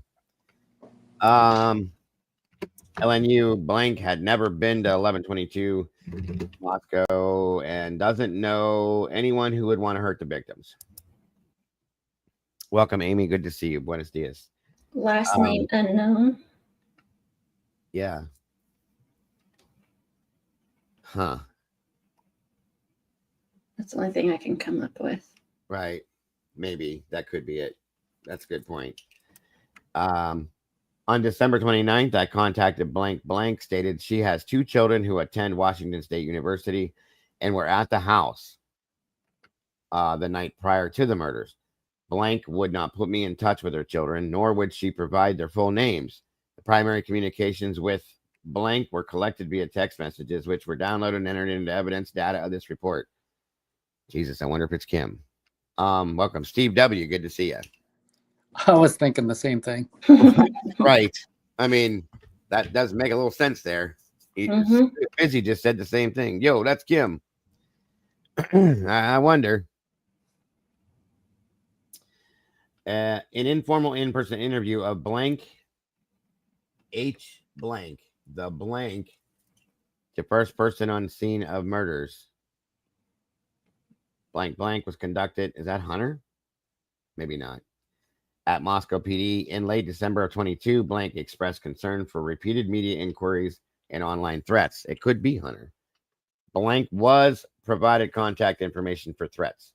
I had received other tips and triaged those tips without any connection to the murders or investigation. Those tips were closed without any further action. Jesus. Of course they were. Evidence data and digital data of text string and video provided to MPD. That was Officer Joseph Lake. Excuse me. Next up. This is the vehicle being released to owner or other, a 2014 Honda CRV. That must have been Xana's car.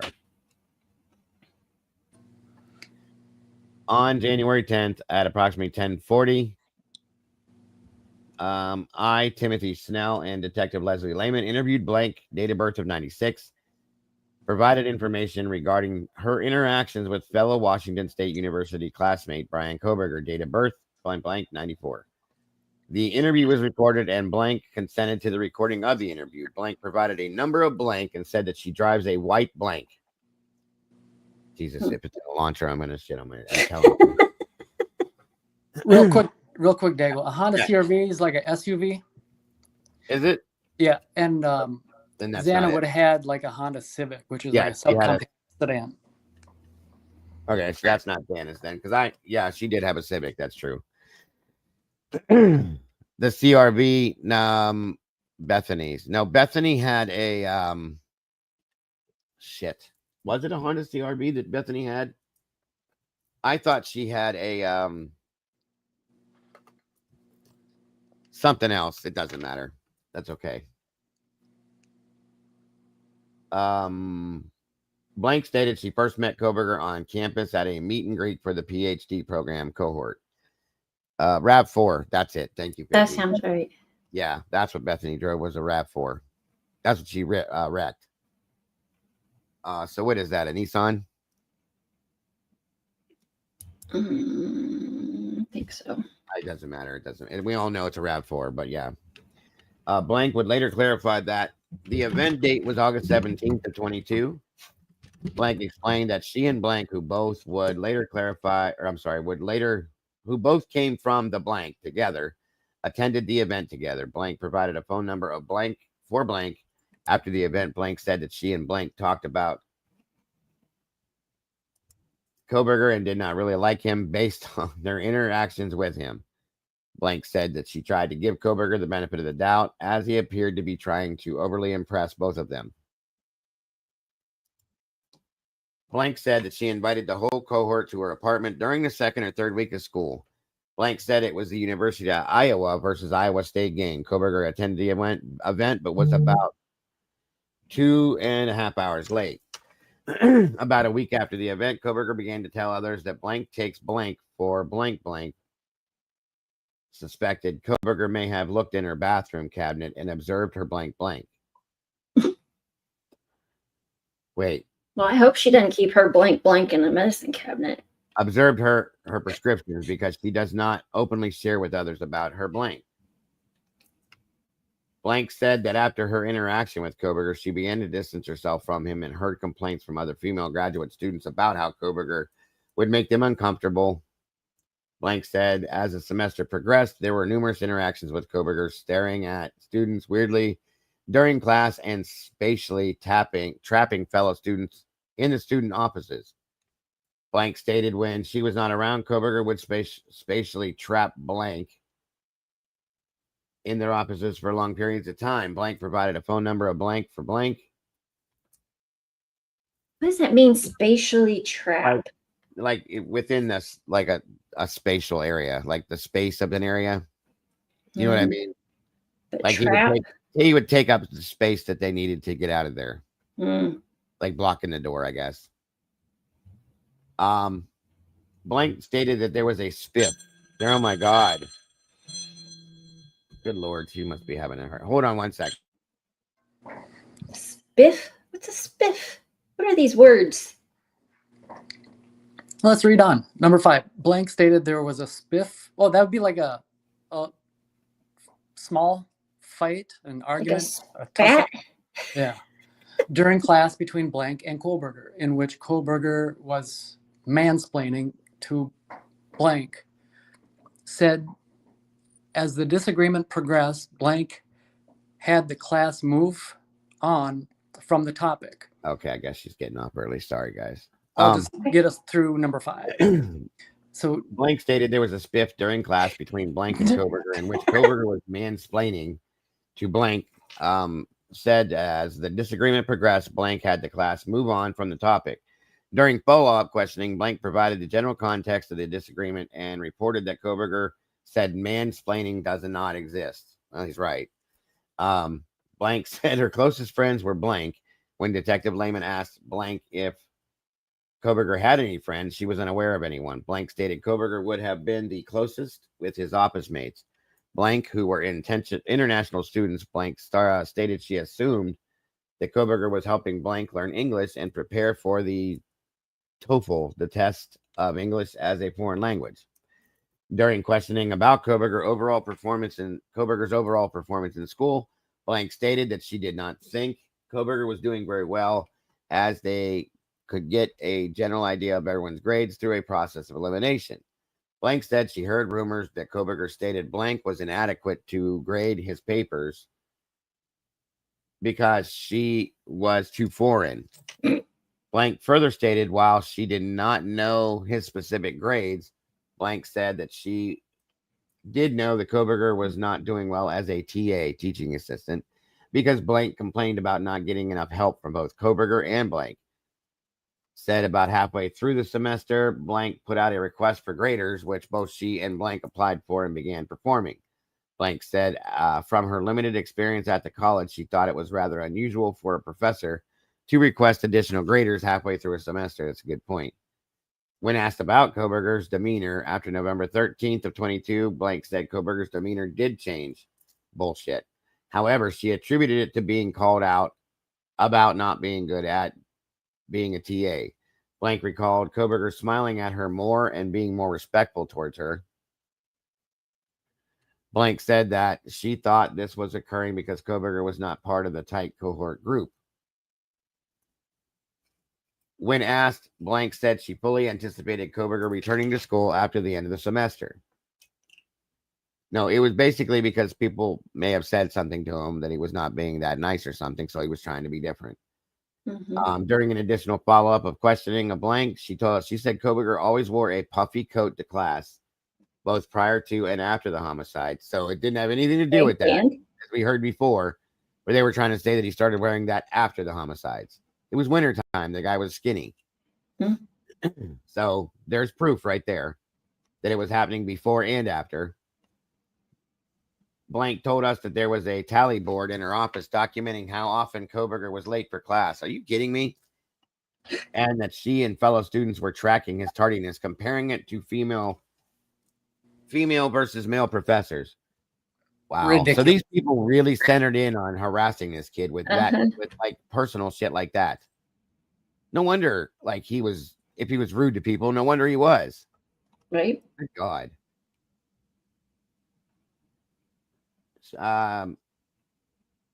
Blank later provided photographs of the tally board. Blank provided examples of Kohberger arriving late to class and her negative perception of Kohberger being late to graduate level courses.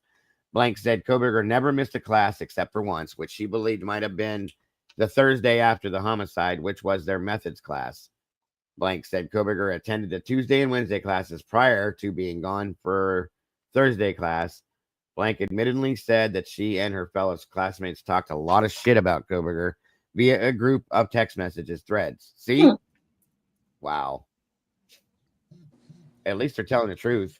Yeah. Who's harassing who? Blank said that she had been to Kohberger's apartment, had never been to Kohberger's apartment. Blank said that she lives at blank in Pullman, Washington. Blank provided additional examples regarding Kohberger blocking fellow students in the offices. Blank showed us an email from blank that said, "Help me. This convo is weird." Dated October 28th of 22. Blank said Kohberger would stand in doorways and not leave when it was clear based on the social cues that the person in the office was packing up and wanting to leave. Once again, people with autism don't get social cues. So, okay. These people are heartless. I swear to God, absolute bullies. And admitting to talking shit about him. Shame on you. Jesus. So blank said that she was aware of a formal complaint to HR by blank for statements Kohberger made to her after blank had stepped away. As a result of the complaint, a meeting took place regarding discrimination and harassment. As a department, blank thought the meeting occurred sometime in October or November and could not retrieve the exact date. Okay. Blank said blank is hard of hearing and has 2 interpreters. However, the interpreters are only present in the classroom setting. I asked blank if Kohberger had a girlfriend or other acquaintances. She was unaware. Wait a minute. Stop. Back up. So this person filed a complaint that she said she heard after she walked away, but it states right here that blank is hard of hearing and has 2 interpreters. However, the interpreters are only present in the classroom setting. So she basically said that that person made a complaint. Bullshit. A bullshit complaint. Because the interpreters were not at that point.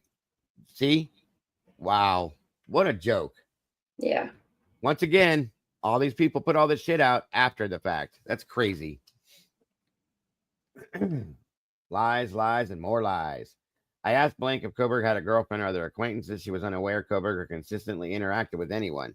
Blank said that Kohberger was only around when classes were happening and rarely saw him when they did not have classes.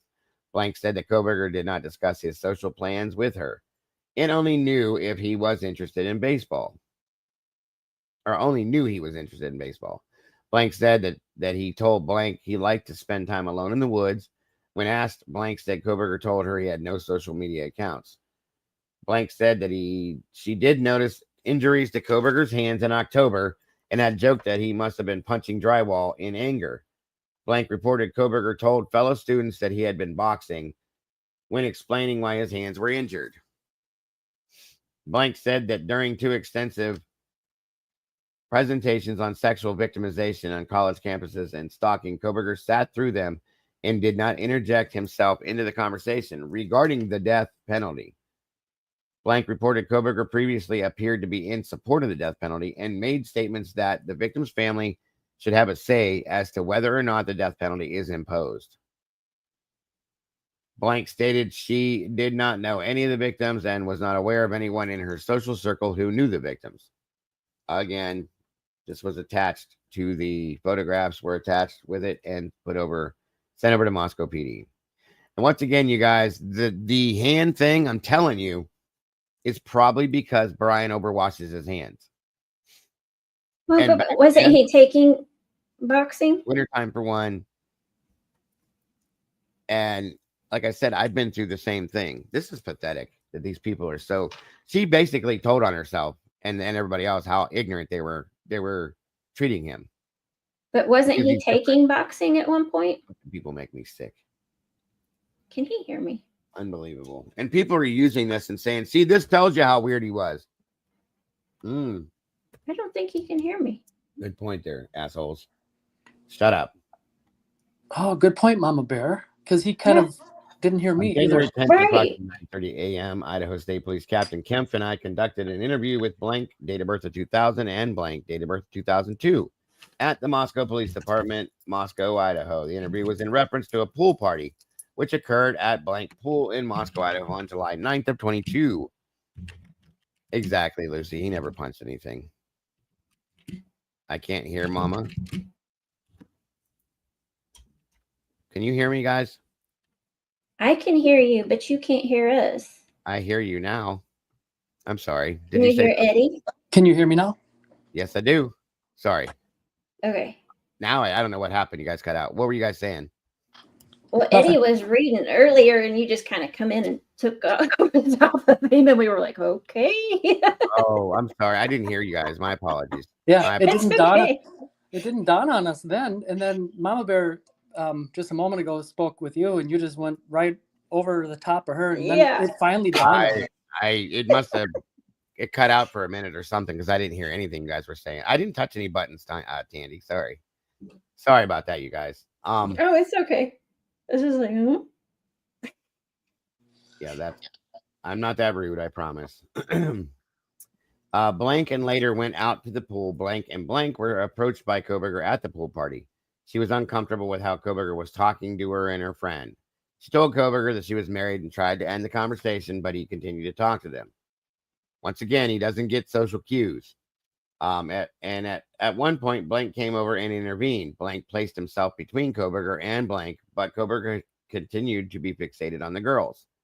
The interaction ended shortly after, with Blank and Kohberger exchanging telephone numbers.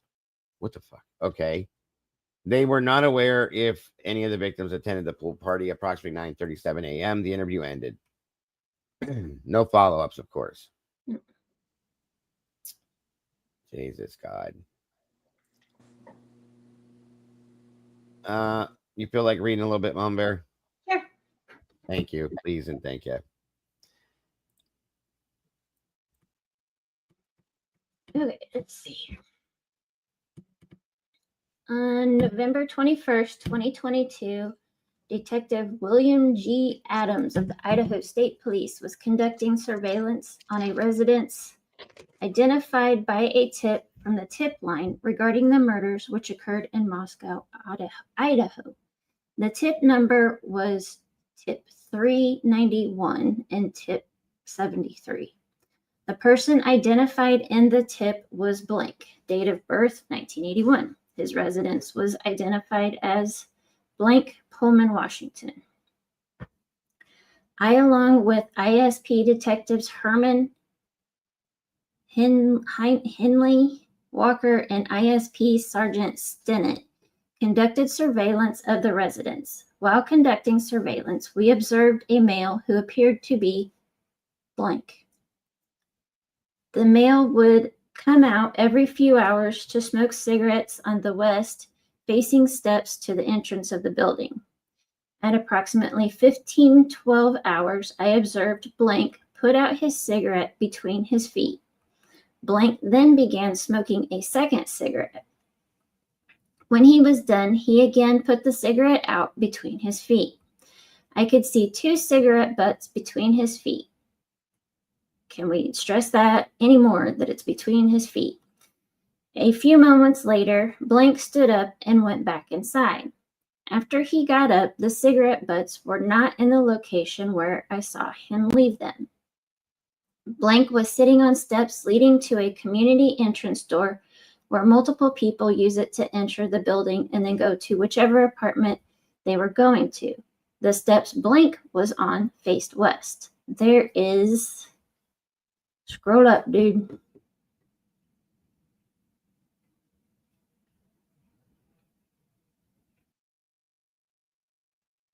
Well, while we're waiting for him to do that, it's a resident of Pullman, but it's not Brent Kopacka. Brent Kopacka, his birth date was October 4th, 1986. So this is somebody older than Kopacka. Yeah, 5 years old. Okay. So another set of steps on the east side leading to the landing were both sets of steps Another set of steps on the east side leading to the landing, where both sets of steps give access to the landing where the door is located. There are paved walkways leading from sidewalks to the entrance of the building. Detective Herman contacted a local officer and asked about obtaining the cigarette butts from the walkway of the building. That officer contacted a local prosecutor who advised us that if the butts were in a common walkway and a walkway leading from a public sidewalk to the entrance, then we could walk up, grab the discarded cigarette butts, and leave without a warrant. At approximately 1600 hours, I exited my vehicle and went to the area where the cigarette butts were seen. While at the bottom of the steps where Blank had been seen smoking, I saw 2 cigarette butts in the area where Blank feet were located. One cigarette butt was to the right of where Blank right foot had been located, and the other cigarette butt was near the stair behind where Blank left foot had been located. Both cigarette butts appeared to be fresh. I also noticed a can near the stairs full of cigarette butts. I did not retrieve any of those cigarette butts and only collected the 2 cigarette butts that appeared fresh in close proximity to where I had seen blank drop cigarette butts. After collecting the cigarette butts, I placed them in a paper envelope and transported them to the Moscow Police Department, where they were booked into evidence by Moscow Police Officer J. Rosinski. The cigarette butts were placed into separate evidence envelopes and booked into evidence under Moscow Police Department case number blah, blah, blah, blah, blah. End of report. So it sounds like you picked up 2 cigarette butts, put them in one envelope, and then later on placed them in separate envelopes. Right. Love exactly. It. Let's spread the DNA.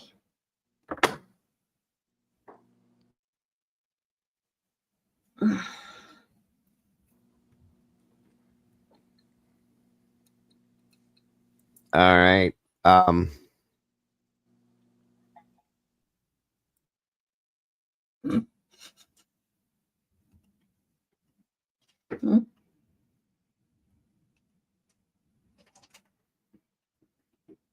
Sorry about that.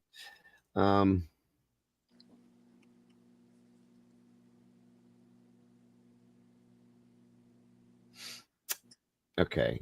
You want to keep going? You want me to take over? I'm good to keep going. Okay. On January 10th, 2023, at approximately 13:56 hours, ISP Detective Timothy Snell and ISP Detective Leslie Lehman interviewed Blank, date of birth 1997. Blank provided information regarding her interactions with fellow Washington State University classmate Brian C. Kohberger, date of birth blank 1994. The interview was recorded and Blank consented to the recording of the interview. Blank stated she first met Kohberger during orientation as they were both first-year PhD students at the University of Washington. Blank said she attended classes with Kohberger, which she further explained as attending class together twice on Tuesday, one on Wednesday, and one on Thursday. Blank said the only social event she had previously attended with Kohberger was a barbecue blank hosted at his residence. Blank said her only day-to-day interaction with Kohberger occurred in the classroom because she worked upstairs in a secure area as part of her internship with the blank, and Kohberger's office was downstairs. Richardson provided a brief overview of Kohberger's demeanor in the classroom and the need to assert upon fellow students his knowledge. Blank said Kohberger liked to over-explain offender decision-making and was doing his final research paper on burglary. Blank said during introductions, Kohberger said his reason for attending WSU was for the internship with blank in blank, which is the position Blank had been chosen for over Kohberger. Blank obtained the position in the spring and conducted onboarding training over the summer. Blank stated she was sick the week following the homicide, then was gone for Thanksgiving break. After returning to class after Thanksgiving, Blank said Kohberger had cuts on his hands.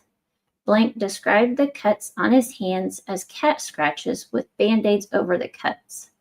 Blank did not ask Kohberger about the cuts on his hands because of his general over-engagement in conversation. Blank said the dates she would have seen the cuts were November 29th and 30th of 22. Let me pause right there. Okay. Yep. Paragraph number 4. Did they forget to blank out her last name? I was wondering that. Richardson provide. Yeah, they did. Yeah. So that's who they're interviewing. Uh-huh. Interesting. I wrote that name Whenever down. there's a blank, you can just, Yeah, throw Richardson in there. So that, again, seeing cuts that were like cat scratches. So again, little scratches, cat scratches, or just little scratch marks. Well, I'm telling you, to me, because that's what happened to mine. Mine dried and cracked and bled. Mhm. And that's what it sounds like to me, knowing that he's OCD, obsessive compulsive, about washing his hands. Because I'm thinking if it was something, related to that, they'd be a lot bigger, a lot worse, a lot more than just little scratches. You know what I'm saying? That's my opinion, but so be it. Yep. I mean, it could be.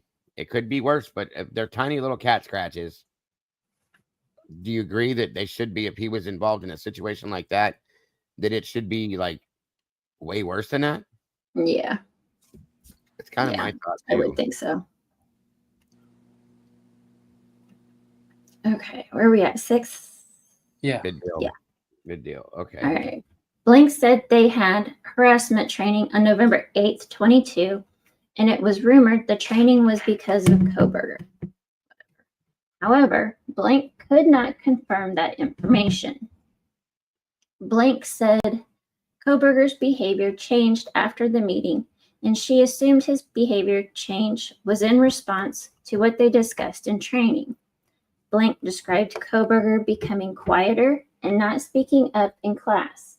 Blank said on Wednesday, November 9th, 22, Kohberger arrived late, then left class after 10 minutes to go and get coffee, which Blank described as highly unusual. Blank described an interaction with Kohberger after leaving one evening when she was with Blank and Kohberger trapped. And Kohberger, hold on. After leaving one evening when she was with Blank, and Kohberger trapped her into conversation with him. Blank stated she was not aware of Kohberger having any social media. Blank said Kohberger showed her pictures of him hiking in the area of Moscow Mountain, and he appeared to be alone.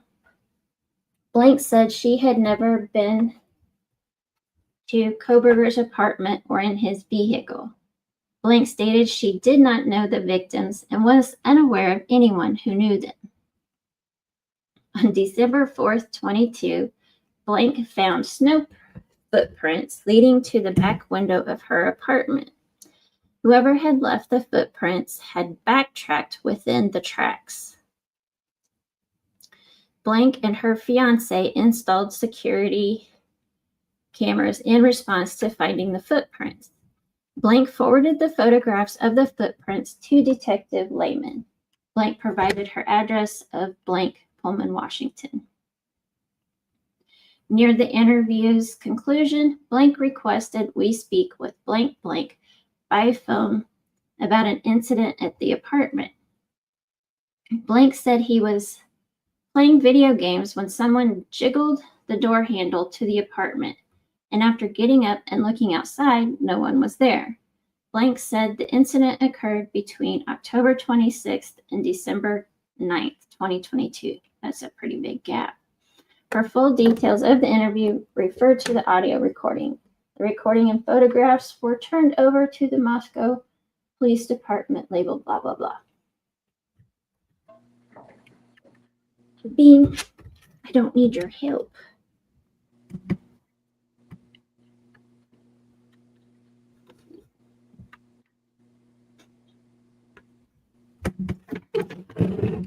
So it sounds like she took photographs of these footprints in the snow, did nothing with them until a period of time when she's being interviewed by this detective, and then only at that time she turns the photographs over to him.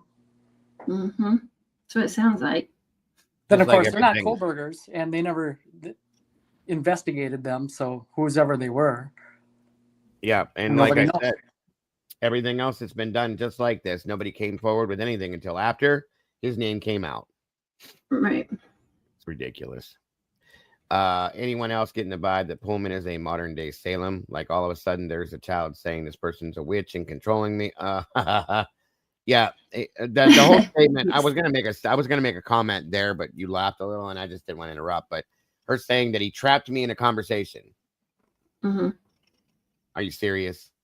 Come on, you Right. chose to sit down and talk to him at that point, and you probably had a good conversation with him until you realized who he was later on. Then you had to come out and make it a negative thing, and that's what I seem to be seeing here, left and right. It's insane. Yep. You want me to take over? He's good still. I'm good still. Okay. I'll let you do the next one. On Tuesday, January 10th, 2023, ISP Senior Detective Gary Tolson, along with ISP Senior Detective Sean Prosser, interviewed Washington State University undergraduate student blank blank, date of birth 2002. The interview took place at the blank. This interview was recorded with blank knowledge and permission. Blank name had been forwarded by investigators by blank. He believed that blank had been asked repeatedly by Brian C. Kohberger, date of birth 1994, on a date, and that this attention was unwanted and Kohberger had been told to stop.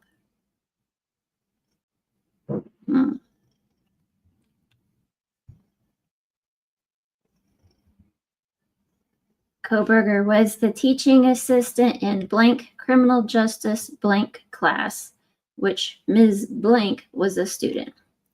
Ms. Blank told us that she had only seen Kohberger on one occasion when she was sitting in a criminal justice class, blank given by blank, and Kohberger had been introduced as his TA for that class.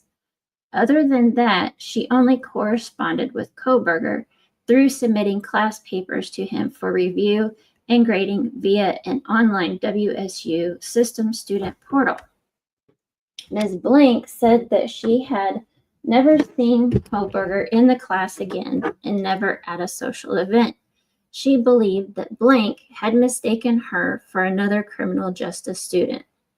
She did tell us she used to work at the blank in Moscow, Idaho at one time, and knew that her coworkers also knew the students that were unalived. She had gone to visit her former coworkers after the murders. The interview recording was transferred to a compact disc, which I turned over to the Moscow Police Department. Case continues.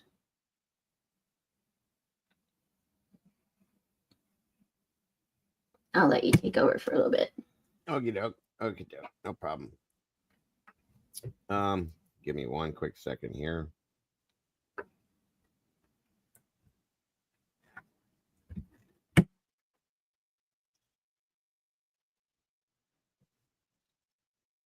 Just trying to set something first real quick, you guys. My apologies.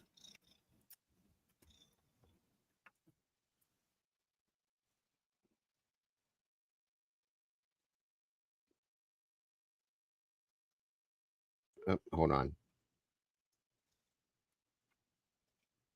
I can keep reading until you're ready. Just a second.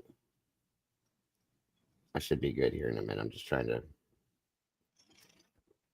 One quick second.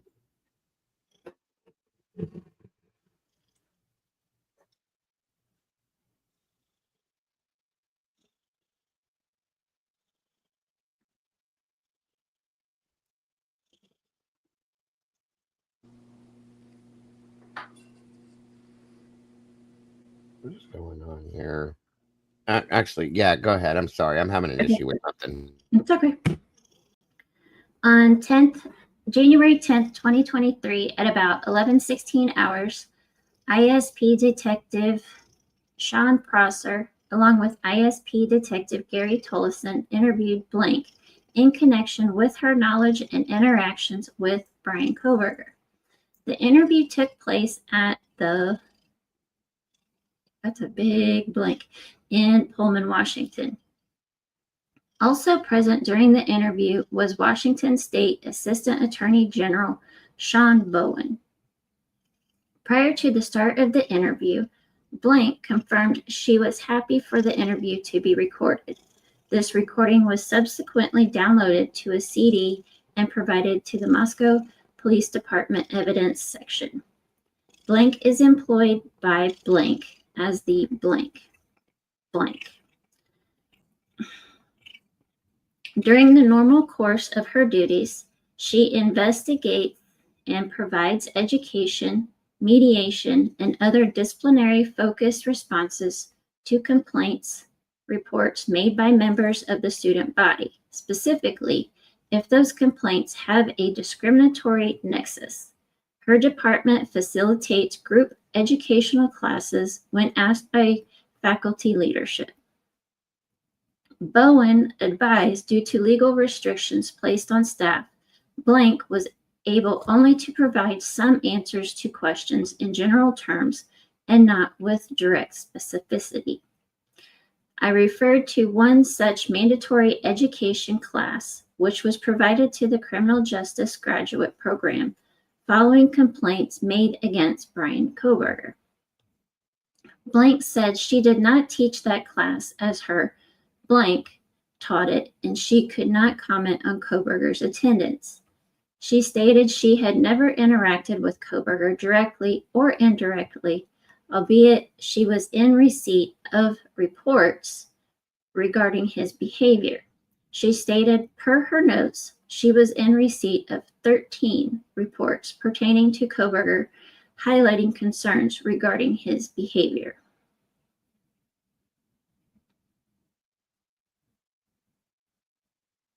I was wondering that, Meanie.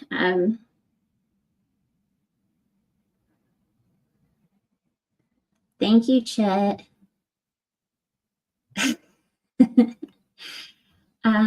Bowen suggested that a subpoena should be provided to WSU in order to release any records held by Blank Department relating to these reports or matters. He further recommended investigators should review WSU's Executive Procedure 15, available online from WSU's website, and a copy of the Graduate Student Policy and Procedures with reference to the Student Grievance section. Refer to the recording for greater detail. Case continues. Yeah, I think they did too. Meanie, I'm pretty sure Bowen was the person's name. So her job is to investigate these reports. She has 13 of them, and she never interacted with Kohberger nor investigated any of these claims. I want to find out who Miss Bowen is. Give me just 1 second, guys. I'm trying to work my help my wife get through something real fast. I'll be right there. Okay.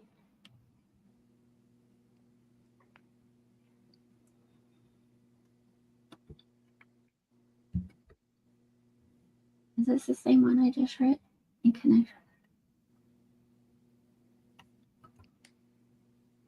Oh, this is a new one. It is. It's just the first two are exactly the same. 1 and 2 are the same. This one says Blank is employed by Blank in the blank. She had held this position for approximately 11 and a half years and has worked at Blank in total for over 35 years. During the normal course of her duties, she regularly interacted,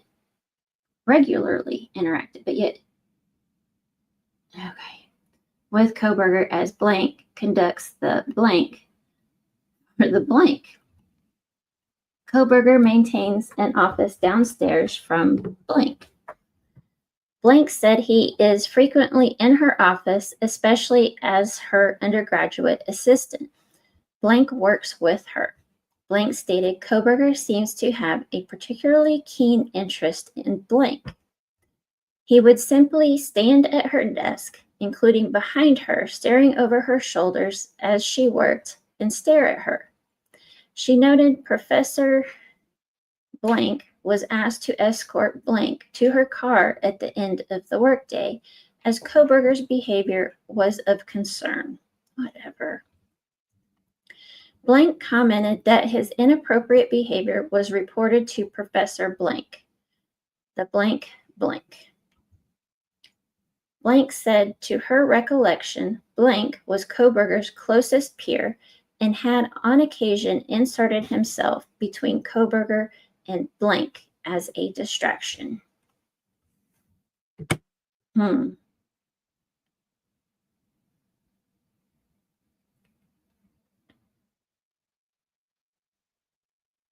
Okay.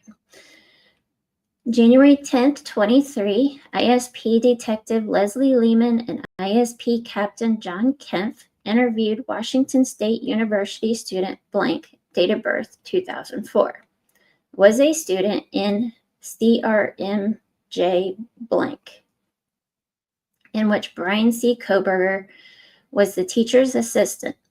The interview was held at the Blank campus in a private office. Blank confirmed her phone number, Blank, and stated she resided in Pullman at the Blank. Has anybody else noticed that everything is a her? Where's all the guy interviews as to his demeanor? Good point.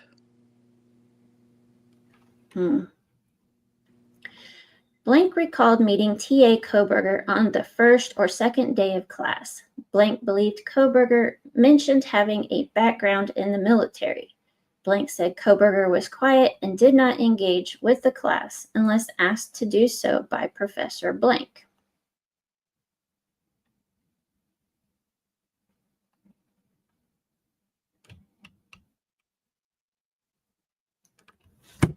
Blank exchanged emails with Kohberger regarding a final paper and held a Zoom meeting with Kohberger on December 9th, 22, with 2 or 3 other students from the class.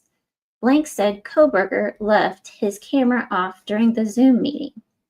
Blank said students tended to leave cameras off during Zoom meetings, but it was unusual for TAs and professors to leave the camera off during these meetings. Blank said Kohberger's attitude during the Zoom meeting was chatty and upbeat, stating Kohberger seemed nicer than prior interactions.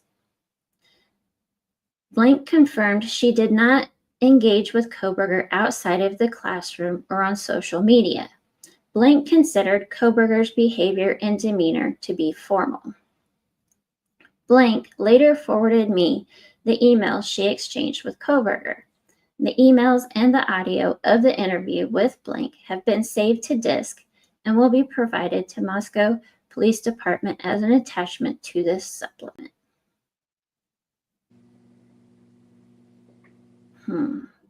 I don't like having my camera on during Zoom meetings either.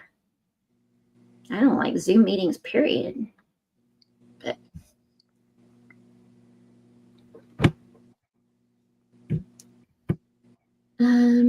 January 10th, 23, ISP Detective Leslie Lehman, along with ISP Detective Tim Snell, conducted an interview with Blank, date of birth 2000. Blank is in the master's degree program in criminal justice at Washington State University. Blank is in the same cohort as PhD student Brian C. Kohberger.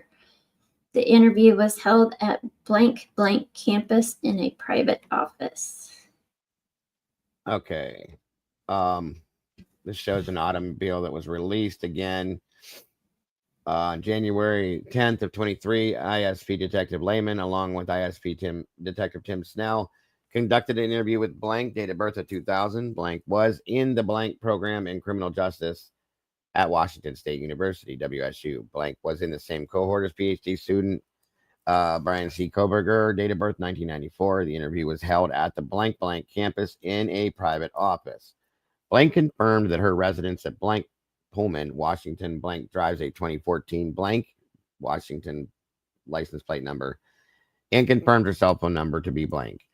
Blank mostly interacts in classes and shared for 3 hours per day with Kohberger and explained Kohberger's interactions in her office, shared with Blank, and Blank. Blank said Kohberger seemed to focus his attention toward her office mate, Blank, which made Blank uncomfortable. The office mates tried to keep their office door closed to keep Kohberger out. Blank said she tried to remain civil when speaking to Kohberger, but felt that he tended to be aggressive and upfront, specifically with female colleagues. Blank said Kohberger engaged in unsolicited debates and arguments regarding topics that she felt were not up for debate. Blank explained an incident in class where the topic of eyewitness misidentification was being discussed. Blank was explaining her viewpoints due to her background in the topic. Kohberger was agitated and argumentative because he did not agree with her explanation. Classmate Blank defended Blank to Kohberger and tried to stop the debate. Blank told Kohberger his arguing was mansplaining when speaking to Blank. Blank said Kohberger did not understand what mansplaining meant, but disagreed that he was engaging in that fashion. Blank said the exchange made her upset and uncomfortable and left her not wanting to interact any further with Kohberger. Blank would explain that she filed a written email complaint to WSU Civil Rights and Compliance Group regarding the mansplaining incident. Jesus Christ. Blank said her goal was to create documentation of the incident. Should further issues arise, Blank knew Blank spoke to Kohberger about his behavior, but nothing further came of the incident. Blank said she did not interact with Kohberger outside of the campus setting with the exception of a party at Blank apartment that he attended for an hour. Blank recalled another department gathering at Paradise Creek Brewery. Blank said Kohberger had a bottle of wine to himself and seemed to focus his attention on the female server. Good God. I don't foresee him sitting there drinking a whole bottle of wine either. Right. Blank did not share any social media with Kohberger, but said Kohberger often referred to the Wazoo Reddit page. Blank never had direct texts with Kohberger, just the group me chat group for the cohort.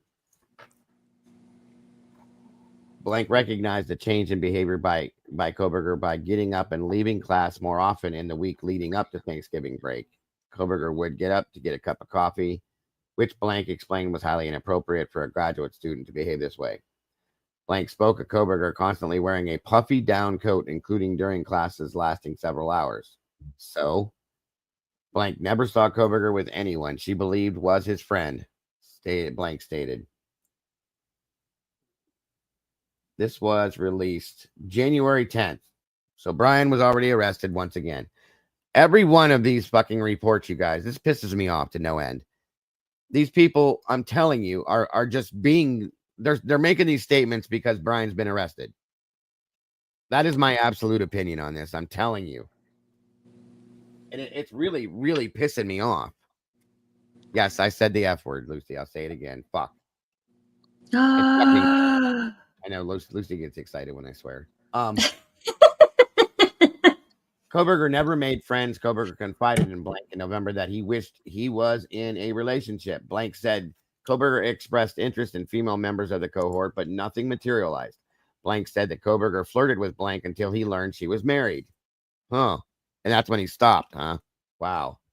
Interesting. Blank said there was a tally board in her office memorializing the number of times Kohberger was late to class and one to show the number of times Kohberger makes discriminatory comments and behaviors of the cohort members. Blank noticed following Thanksgiving break, Kohberger was very quiet. Blank felt Kohberger must have realized his behavior was being accounted for, and this was causing his lack of engagement. Well, geez, you think? Shut up. In the week leading up to Christmas break, the department held a Christmas party. Blank held the party and a conversation with Kohberger regarding classes. Blank left Blank with the impression that he would be returning for spring semester. Blank said that she saw Kohberger with injuries to his left hand. His left hand. Okay. While in class, Blank sat to Kohberger's left 3 feet away from him, and during a class following Thanksgiving break, she had a clear vision of his left hand. Blank described the injury as bruised knuckles. The redness was halfway up the back of the left hand from his knuckles, and he had a cut on his ring finger knuckle. Kohberger had told Blank he was a boxer. Blank said Kohberger did not try to hide the injured hand. Blank has never been in Kohberger's apartment or car. Okay, so if we remember correctly, what's up, JS? the thumbs up photograph, right? Somebody help me here real quick. He was holding the phone with his right hand and thumbs up with the left. Am I right?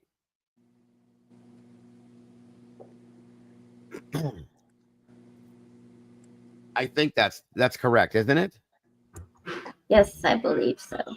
Okay, so there were no on November 14th, 13th at 10 o'clock in the morning, there was no scratches or cuts on his hand. Mm-mm. Like I'm telling you, these to me sound like it was too much washing of his hands, and dried them out, cracked, and they bled a little bit. And he didn't try to hide it. He didn't do. He probably said it was from boxing because it sounds better than I'm OCD and I wash my hands too much. Do you know what I mean? That would be embarrassing to say to a woman. So, and he's already got enough bullshit here. Every one of these people needs to just shut the hell up and sit down because, like I said, every one of them did not make these statements until after Brian was arrested. Shame on you.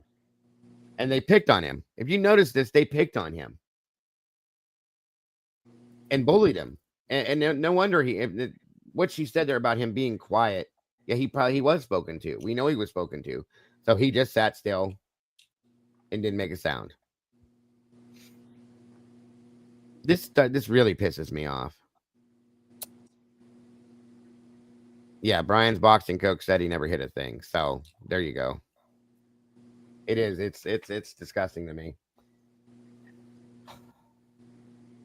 Blank said Kohberger had told the cohorts that he wanted to be a university professor. Blank stated with a chuckle he really liked to teach people things. So Blank said Kohberger genuinely tried and wanted to be friends with people, but he did not know how. Of course he didn't. Blank explained Kohberger was argumentative and she was not furthering the distance between them. Blank reiterated that Kohberger's uninvited visits to her office to include Kohberger sitting at a seat directly next to her desk, leaving her stuck talking to him. Blank said Kohberger did not share information about his personal life. And again, the audio recording of this interview is saved to a disc that will be given to the Moscow PD. This really bothers me, you guys. This whole write-up, it's almost like, if someone who is argumentative encounters a person who doesn't agree with them, then they'll twist it. And then that person that didn't agree with them is, I'm going to report you and you're the argumentative one. I'm offended. Yeah. You make me feel uncomfortable. You're violating my civil rights. And I bet, a lot of these colleges kind of have it set up that way, too. Unfortunately, my guess, in my opinion. I agree. These people are this is sickening to me. They were bullies. They were, who's the stalker here? Okay. At this point where they're following everything he's doing. They're watching everything he's doing. They're writing down the times he's in class and he's not, this, that, and everything else. This is just sickening to me. Like, shame on you. Right. And I don't know if you heard me earlier as like, why are these all from women? Where are the guys that were in the class and their reactions? It sounds like they only spoke to women. Right. They only spoke to women. Because that fits their narrative. Bingo. Yeah, having a tally board, that should be illegal. I'm sorry. Like, if Brian knew about this, what he should have done is he should have filed stalking charges on them. I would have. You treat me like shit, so how do you expect me to treat you? Exactly. He doesn't know how to interact. He doesn't get social cues like everybody else does, but you're going to hold that against him. Okay. Grow up and just shut up. I'm so sick of it. On January 9th at approximately 1703, ISP Detective Herman, Mr. Herman, paging Mr. Herman. Sorry, I have to do it every time I see his name. And FBI Investigation Special Agent Gunnarsson interviewed Blank, date of birth 1998, at the blank campus in Pullman, Washington. Blank was advised interviews are recorded, and he agreed. Oh, this is a he. Okay. To the interview being recorded, Detective Herman and Gunnarsson introduced themselves and gathered Blank name, date of birth, and phone number. Blank was advised the interview was regarding any interactions he may have had with Brian C. Kohberger, date of birth of 94. Blank advised that he was a Blank student in the PhD program for sociology. Blank would occasionally attend criminal justice classes. Blank first met Kohberger at the beginning of the fall 22 semester, sometime around August 15th, 22. In Crim Blank. What the hell? Who does that? Blank described the layout of the classroom. Blank as a 45 to 50 person classroom, which would be rearranged for the Crim Blank. Is it Crim 101? Maybe. It might be something like that. Why would they blank out 101? That's so dumb. Class, by putting desks in a circle to encourage discussion. Blank estimated the class consisted of 10 to 15 graduate students. The class was held on Wednesday from 2 to 5 p.m. Blank estimated the semester was over and classes finished around December 9th. Blank stated the seating was not arranged, but once students established a seat at the beginning of the semester, they would usually sit in the same seats. Blank stated he was one of the last people to get to the classroom, and Kohberger would similarly show up last. Due to this, Blank usually ended up sitting directly to the right of Kohberger during class. The professor's name was Blank. Blank stated most of the students in the class seemed to know each other from other classes. Blank provided an email list of the students who attended the class, and the students' names were as follows: blankety blank blank, blank blank blankety blank blank, got a blank blank and a blank. Okay. Oh, and don't forget the blank.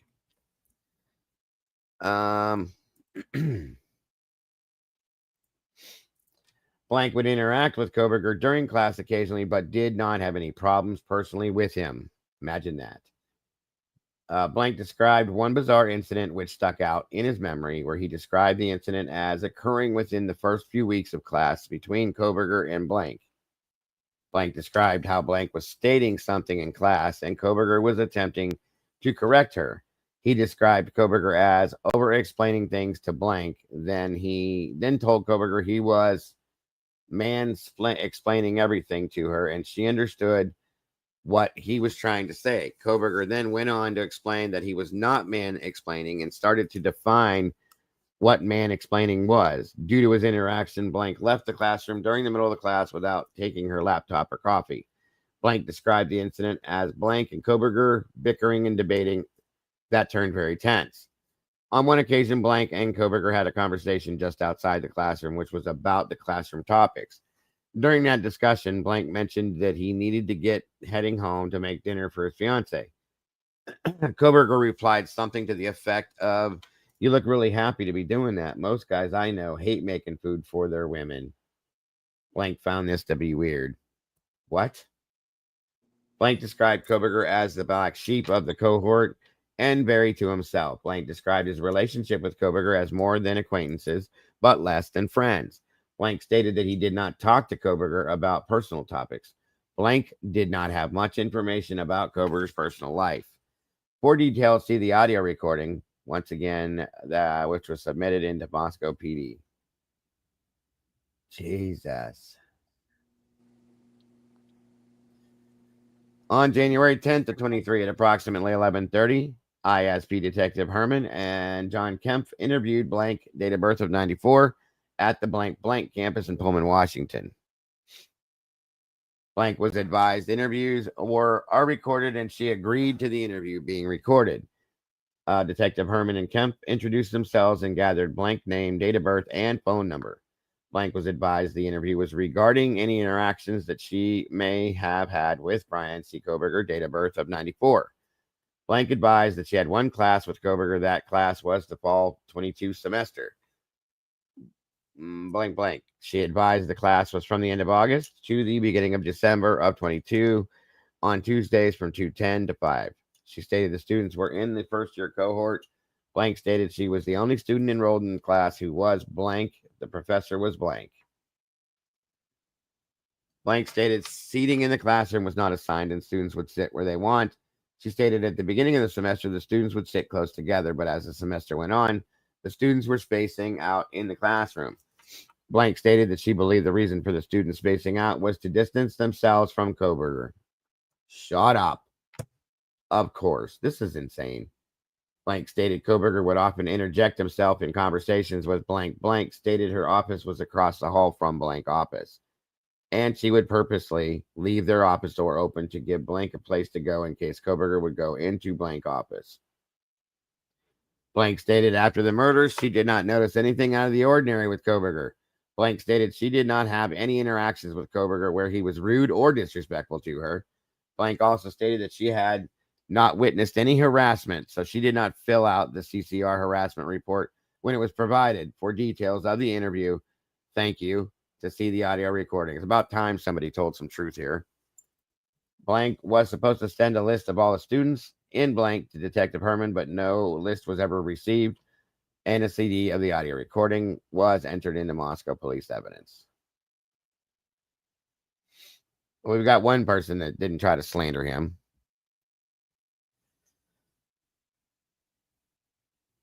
It's probably because Stiffens would drop the classes, therefore more room to spread out. Yeah, students. I knew what you meant there. That makes sense. I just love the way that people are doing this. This is insane to me. It's so childish. On the 11th of January 23, ISP Detective Prosser, along with Gary Tolleson, conducted an interview with blank WM 91.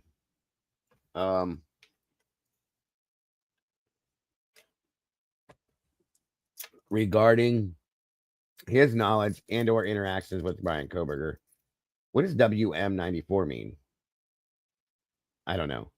Birth dates, I guess. The interview took place at the blank campus in Pullman. The interview began at about 10:31 and concluded about 11:30. Blank agreed to the interview being recorded. The recording was downloaded to CD provided to Moscow PD. Why is it they only seem to have recorded anything that had any regards to Brian? Nothing else was recorded. I think W/M would be white male. Ah, thank you. Birth date 91, and got you. That's a good point. But am I the only one that sees this? That like there seem to be recording all of these here, but they didn't record anything else. Yeah, they preserved all the bad recordings of Brian Kohberger. Mm-hmm. That can't just be a coincidence, folks. I'm just saying. Jesus. Blank is a graduate student from WSU in the criminal justice program. He is a blank classmate of Kohberger. Initially, blank noted he did not interact with Kohberger outside of the academic setting, but as the interview progressed, he elaborated in greater detail these interactions. Blank referred to a specific time in late October, early November of 22, where after a class, Kohberger offered to give blank a ride home in his white Hyundai Elantra. We know that. Notated this event as he spent nearly 3 hours in conversation with Kohberger. Blank stated he was cautious when forming friendships or relationships with fellow students. He was concerned to ensure that he was able to work closely with someone over the time of the graduate program.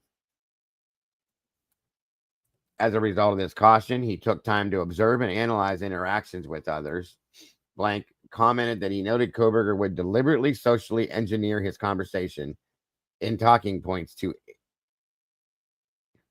ingratiate himself within a group. He specifically noted this with regard to Kohberger discussing sports. When blank indicated that he had no interest in sports, Kohberger moved to stating that he had little interest in sports either. Okay. During this conversation, which was conducted in Kohberger's car in the parking lot in the parking space outside blank's home, Kohberger said that he had no one to really have guy talks with. He briefly talked about women and dating, noting Kohberger said he could pick up any woman that he wanted. I remember this guy. This is the guy that had the list that they interviewed.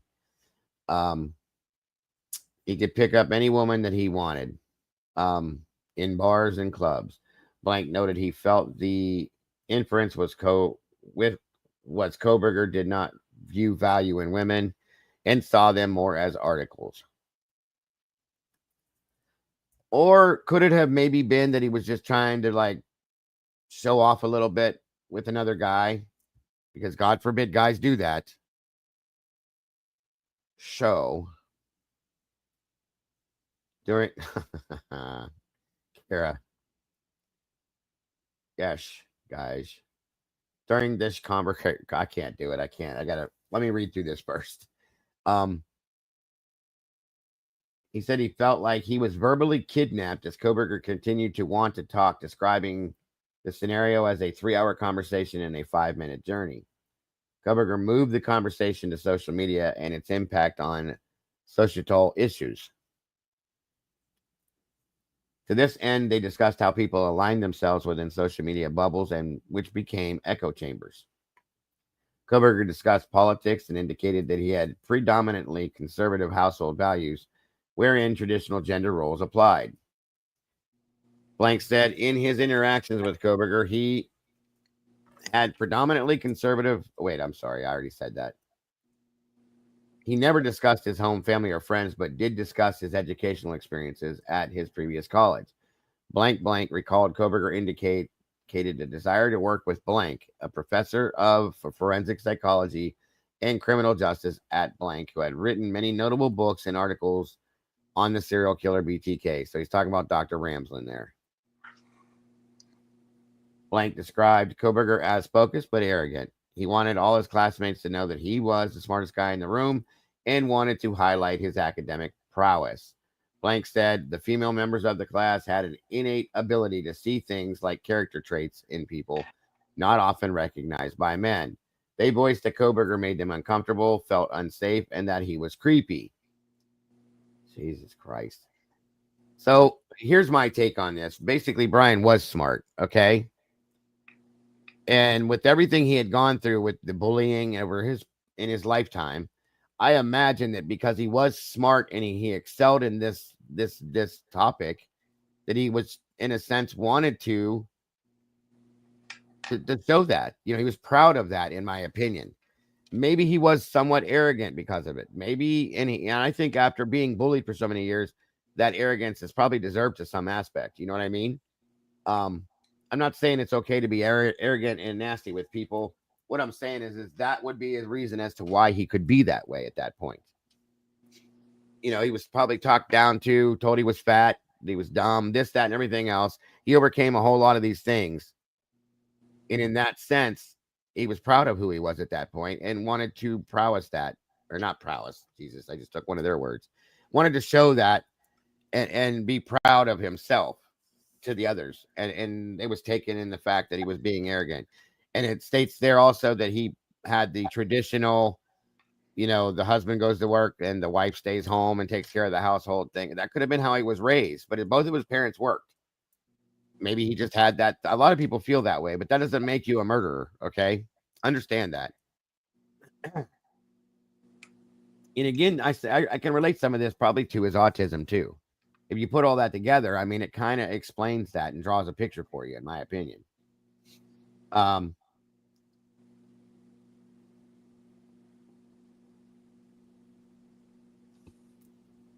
Blank said that he was close to filing a report to the university regarding Kohberger's behavior in the latter part of November of 22, but did not because the report is not anonymous. He further, so this guy was a wuss then. He further commented on Kohberger's lack of sleep, which Blank said was very apparent. He was late to lectures and would frequently get up and leave mid-lecture to come back with coffee. Further details of the interview are available on the recording. Well, we all know that he was a night owl and he did not sleep well and that he did night drives and all that kind of stuff. So there's that. On Wednesday, January 11th to 23, Idaho State Police Detective Gary Tolson, along with Sean Prosser, interviewed the Washington State WSU blank, Ms. Blank. The interview took place at WSU. The interview with Ms. Blank was recorded with her knowledge and permission. Sitting in the interview with Ms. Blank was Mr. Adam Malcolm. Well, why didn't he blank his name out? Assistant Attorney General of the Attorney General's Office of Washington State.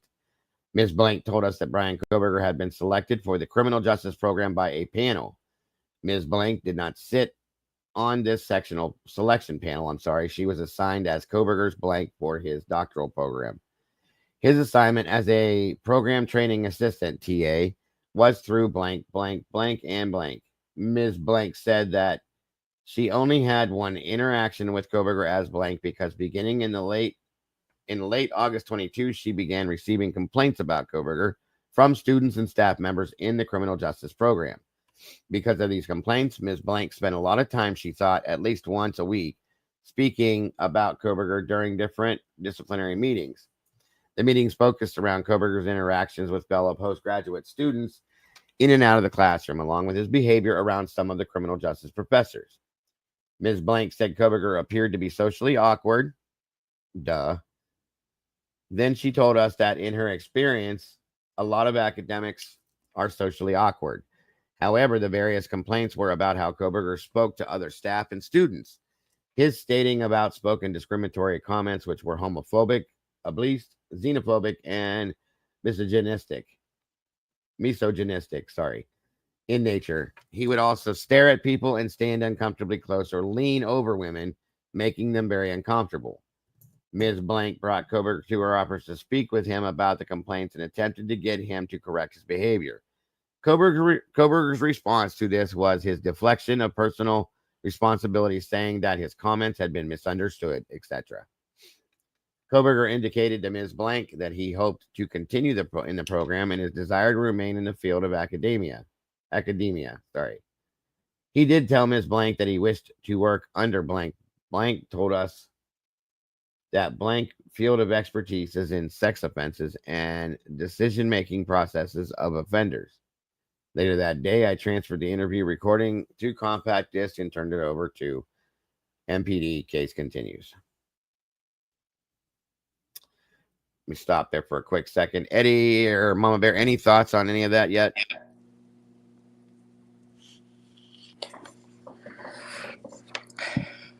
Yeah, I do. I don't know how even to discuss it, because it might kind of,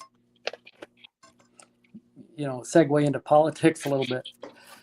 Has to do with that point 8, that item 8, rather. If he's conservative in any way in college, that would automatically put a target on his back. This one? Oh, no, not that one. Sorry.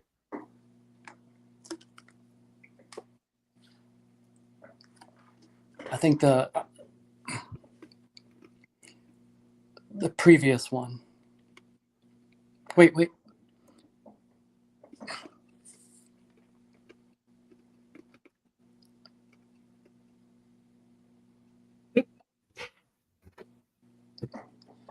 Maybe before this one? Yeah, I forget which. Eddie fell asleep. Whichever one had the conservative family values. Right here. Right here. He discussed politics and indicated he had predominantly conservative household values wherein traditional gender roles applied. There you go. Yeah, Jesse knows. Lucy, Morningstar knows.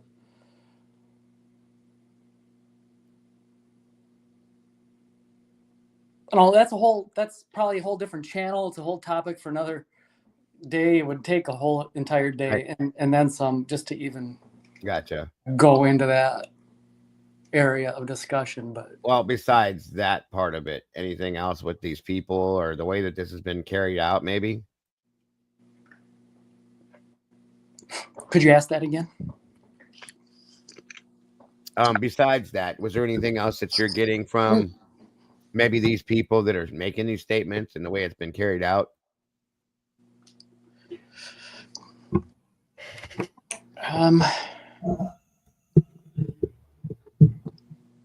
I think, once someone has been arrested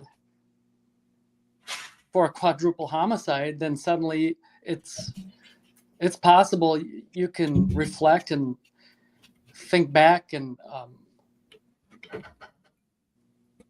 possibly, see every interaction that you had with a person in the past as you can work it out in your own mind how every interaction would have been suspicious, right? Yes, and let me correct something. Misogynistic. My apologies. I don't know why I said it the way I did. I didn't have my glasses and I was reading it too slowly. So I know how to say misogynistic. I'm just saying. My apologies for pronouncing it that way. What Is did that you better? say? I don't. I think I was reading it too closely, and I don't know why I didn't recognize the word, but I pronounced it in a very strange way. And after I said it, I knew what it was as soon as I said it. But misogynistic. I think I said misogynistic or something stupid. It was so bad. It was so bad. But yes, SRB. I know how to say misogynistic. Anyway. Sorry about that, folks. But yeah, I agree with you, Eddie. I think go ahead, bud. Generally, there's just about, there's a myriad of reasons why people can dislike him. He might be smarter than them. It might be due to, the way people align politically. It might be because he is awkward. It might be because, he won a discussion or a debate with them and they take offense to that. It could be anything. Right. But the common theme is that it's everything but reality. It's just for the purpose of fault finding almost and nitpicking. Yep. That's how I see it too. And like I said, I'd be curious to know how these conversations would have went if Brian was never the one that was accused of this crime. If they would have ever made these statements. Do you know what I mean? Yes. I'm truly curious. And I feel that there's a lot of possible jealousy. Brian is very smart, and he showed that. He was proud of being smart. There's nothing wrong with that. And again, I relate that back to, if I've watched my own son in the sense because of certain things he was bullied about that he became very good at after the fact, that people nitpicked at him because he's a very good singer and a musician, so on and so forth. So they picked on him about it. Well, I'm sorry that you're not as good as him, but that doesn't give you the right to pick on somebody, So I can see, in a sense, how that could be taken that way. Maybe he did come off arrogant. Okay. So be it. So you avoid that situation in that sense. But I don't know. I don't see this as being what they're saying it is. That's just my opinion, but not because I don't want to, but it's just very ironic to me and very coincidental that all of this stuff is being stated after this man's been arrested for a quadruple homicide. That's all I'm saying. Just as a tidbit of information, I don't know how many know this, but the class that he was a TA over had over 300 students. That's a lot. Yeah, there was him and I guess one other. There was 2 TAs for 300 students. So I'm just throwing that out there. That's a lot of people to deal with. You're right. Yeah, same here. Just because you're arrogant doesn't mean you're a killer. Yeah.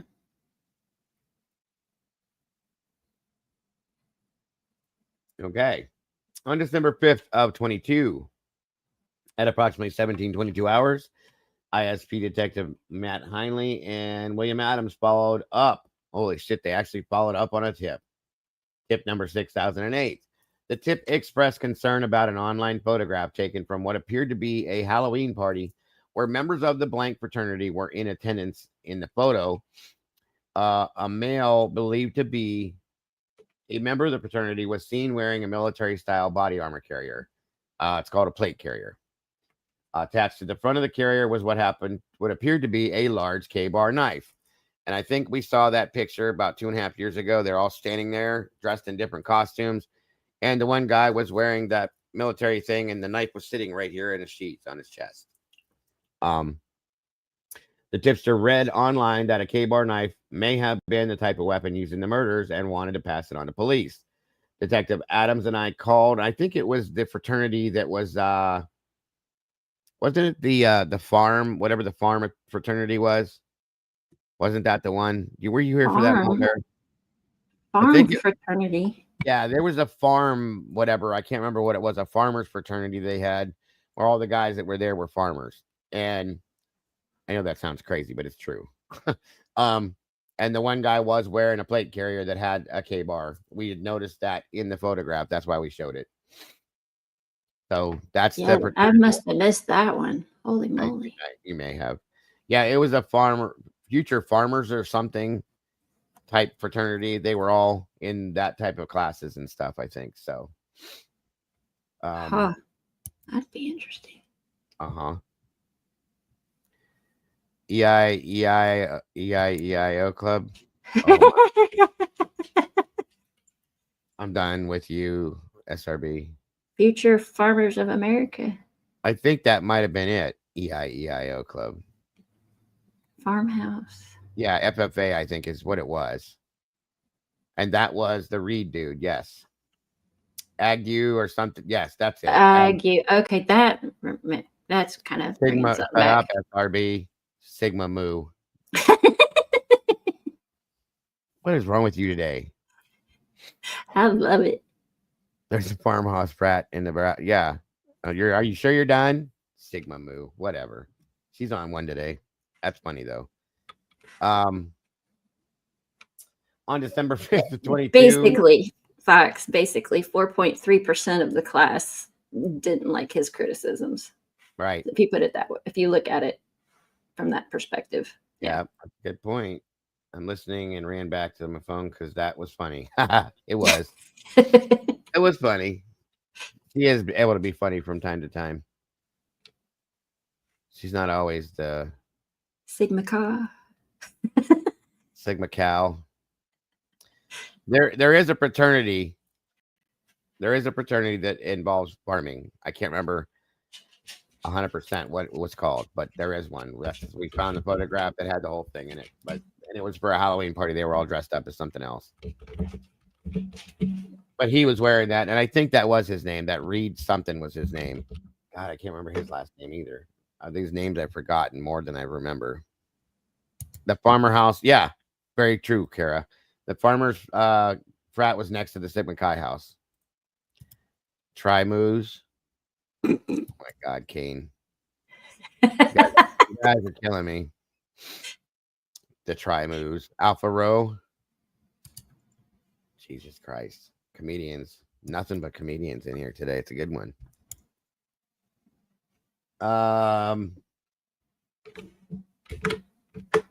Cornrow. Lucy said, Kane, you're timed out. I sent you a picture in Discord. Okay, let's see here. Show. Yep, I think that's it. Hold on. That's not the same picture, but that's the frat right there. Builder of Men, FH, Farmhouse Fraternity. Bingo. Told ya. I told you it was real.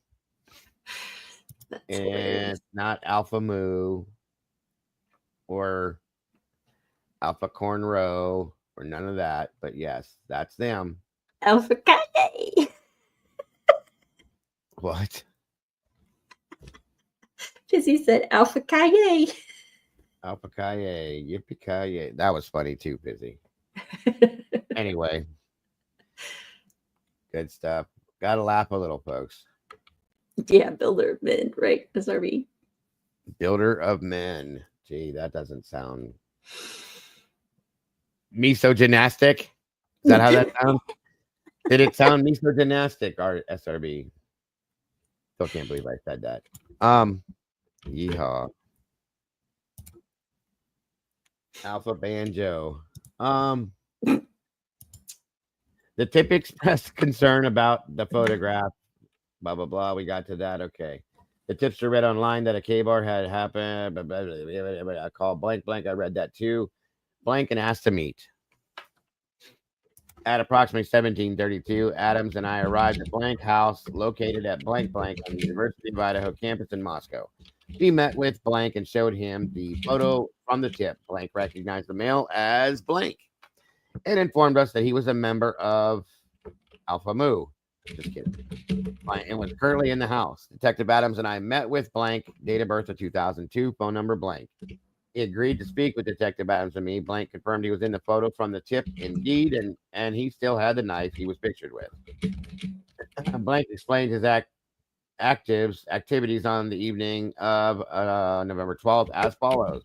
Blank had an event called Colony Days that started at 8 p.m. held at the Beef Pavilion. Oh boy. Blank, his date, and other friends went to the Mystic Cafe in Lewiston, Idaho for dinner before the event. Blank left Colony Days and went to the Blank house around 10 p.m. Blank and friends later left the house and went to a party at Blank and was there until around 1:30 a.m. Blank and friends walked back to the Blank house and arrived at approximately 1:45, and Blank hung out in Blank room.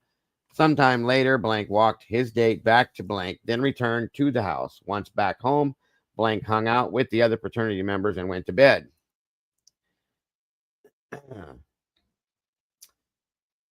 Okay, I guess that was it for that one. No follow-up, of course. 1 minute.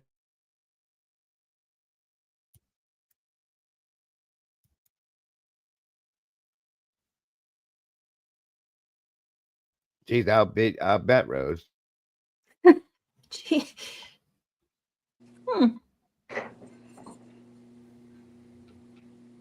Thank you, Yvonne. There it is right there. Alpha Gamma Rho. Not Alpha Gamma Mu.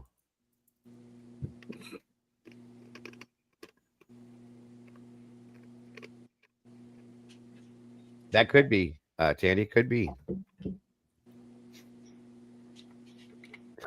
Good point, Kara. Okay, this next one is, I think it's still Blank told us that he had been to the victim's house about 2 months prior with a female named Blank. Blank, a member of the Blank sorority, and Blank for Blank. Blank said he met Kaylee Gonsalves briefly that night and one other time. Also at the victim's house with friend named Blank. Blank claimed he had only briefly met Gonsalves and did not know her or other victims well at all. Blank claimed that this was his only interaction with any of the victims.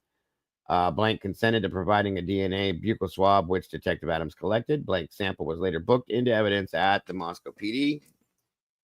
Photos of the knife from the photo were also collected. While speaking with Blank, he mentioned that he and his friend Blank, date of birth of 2003, Blank bought the knives together at sporting goods store in Lewiston around Christmas time of 21.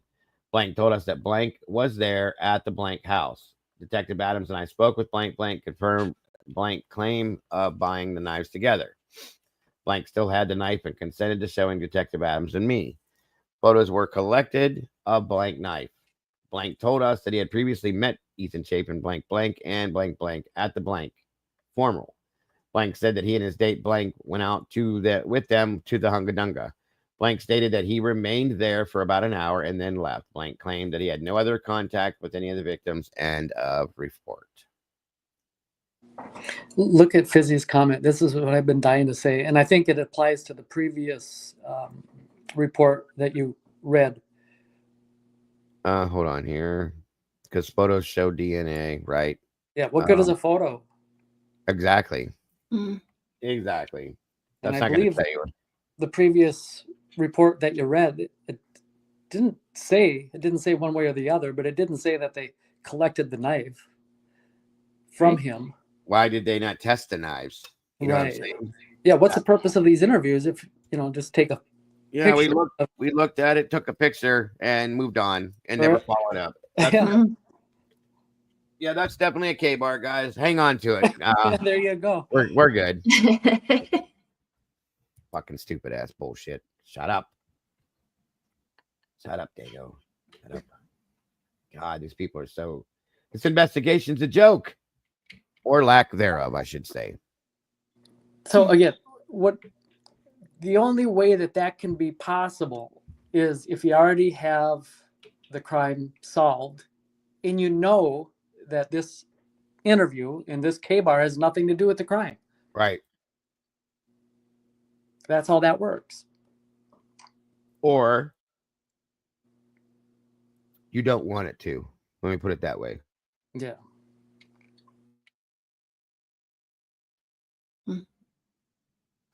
On December 1st of 22, Detective William G. Adams Jr. of the Idaho State Police, along with Detective Barrett and Sergeant Hawkins, contacted a Blank contacted with blank a blank, date of birth 2001. At his residence, blank residence is located at blank, Moscow, Idaho. Blank was identified in tip 5013 regarding his recent purchase of a K-bar knife. The knife had not been delivered to blank home yet. When the other detectives and I knocked on blank door, he initially did not come to the door. We knew blank to be home because we had watched him walk to his door, and a neighbor across the walkway told us. Huh. They observed him looking out an upstairs window while we were knocking. Ultimately, blank answered the door and asked in a very low sounding voice who we were. We called him by his first name, blank, and told him we needed to talk to him. He asked what we wanted to talk about, and I told him we were law enforcement and asked if he was looking at us through the peephole in the door. He told me he was. And I showed him my ISP issued badge through the peephole. Instantly, blank voice changed to a higher pitched voice, and the door unlocked, and blank invited us in. We went in the living room of his apartment. Blank was the only person in the apartment. We asked blank if he knew why we were at his apartment. He told us he figured it was because of the murders. Blank initially did not admit to ordering the K-bar knife. When asked what kinds of things he ordered recently, he told us he ordered a ski mask. I observed his order information on his Amazon account, and blank voluntarily provided me his phone and allowed me to look at his account in his recent purchases with a ski mask and commercial grade cleaning gloves. What? I asked if blank had an email address. If so, did he purchase email? Did he receive email confirming on orders? We had been given information regarding an email used to confirm purchase of a K-bar. So this dude ordered a K-bar knife, commercial grade cleaning gloves, and a ski mask online. Are you kidding me? And this is not suspect?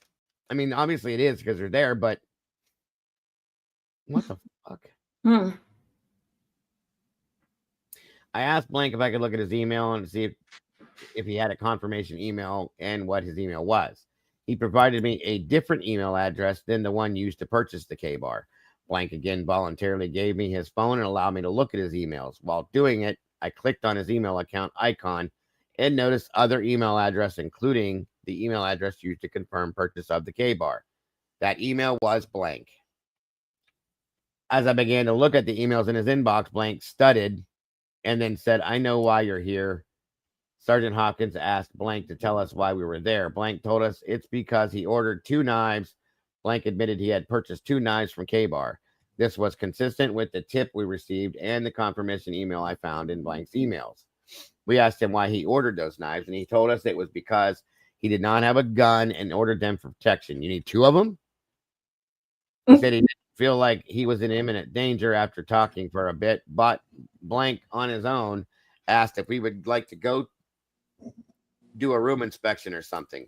We told him we would like to if he was okay. He agreed. Hopkins and Barrett searched blank's room while I talked to him. While talking with blank, I asked why he chose that particular knife, and he told me he saw on the news that the killer had used a K-bar knife style knife and that he wanted to match it. After talking it through, blank said he would have a gun instead if he knew how to buy one. Blank appeared to realize it sounded unrealistic for him to buy a knife to match the killer if they were ever to get into a fight. Wait, what? I was going to say that again. Appeared. It sounded unrealistic for him to buy a knife to match the killer if they were to ever get into a fight. That's a strange statement. I'm sorry. Blank told us that he did not know any of the victims of the murder that had occurred. Voluntarily provided a DNA buccal swab, and I seized the buccal swabs and placed them in a paper envelope. Nothing of note other than a ski mask and commercial grade cleaning gloves were found in the apartment. Nothing else was seized other than a DNA sample. Of course not.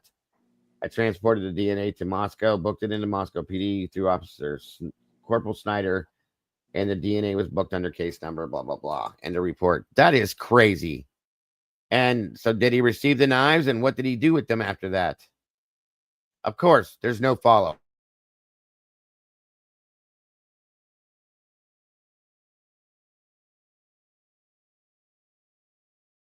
I have issue with that. I'm sorry. What was his birth date again? Is it 2001, I think? Yep. Okay.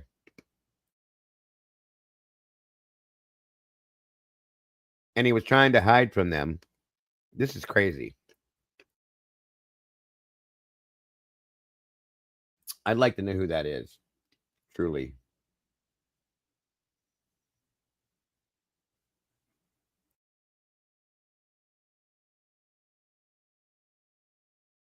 Okay, hold on here.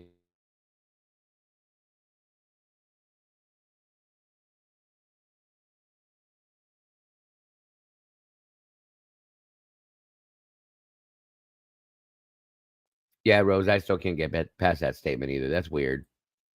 Sorry.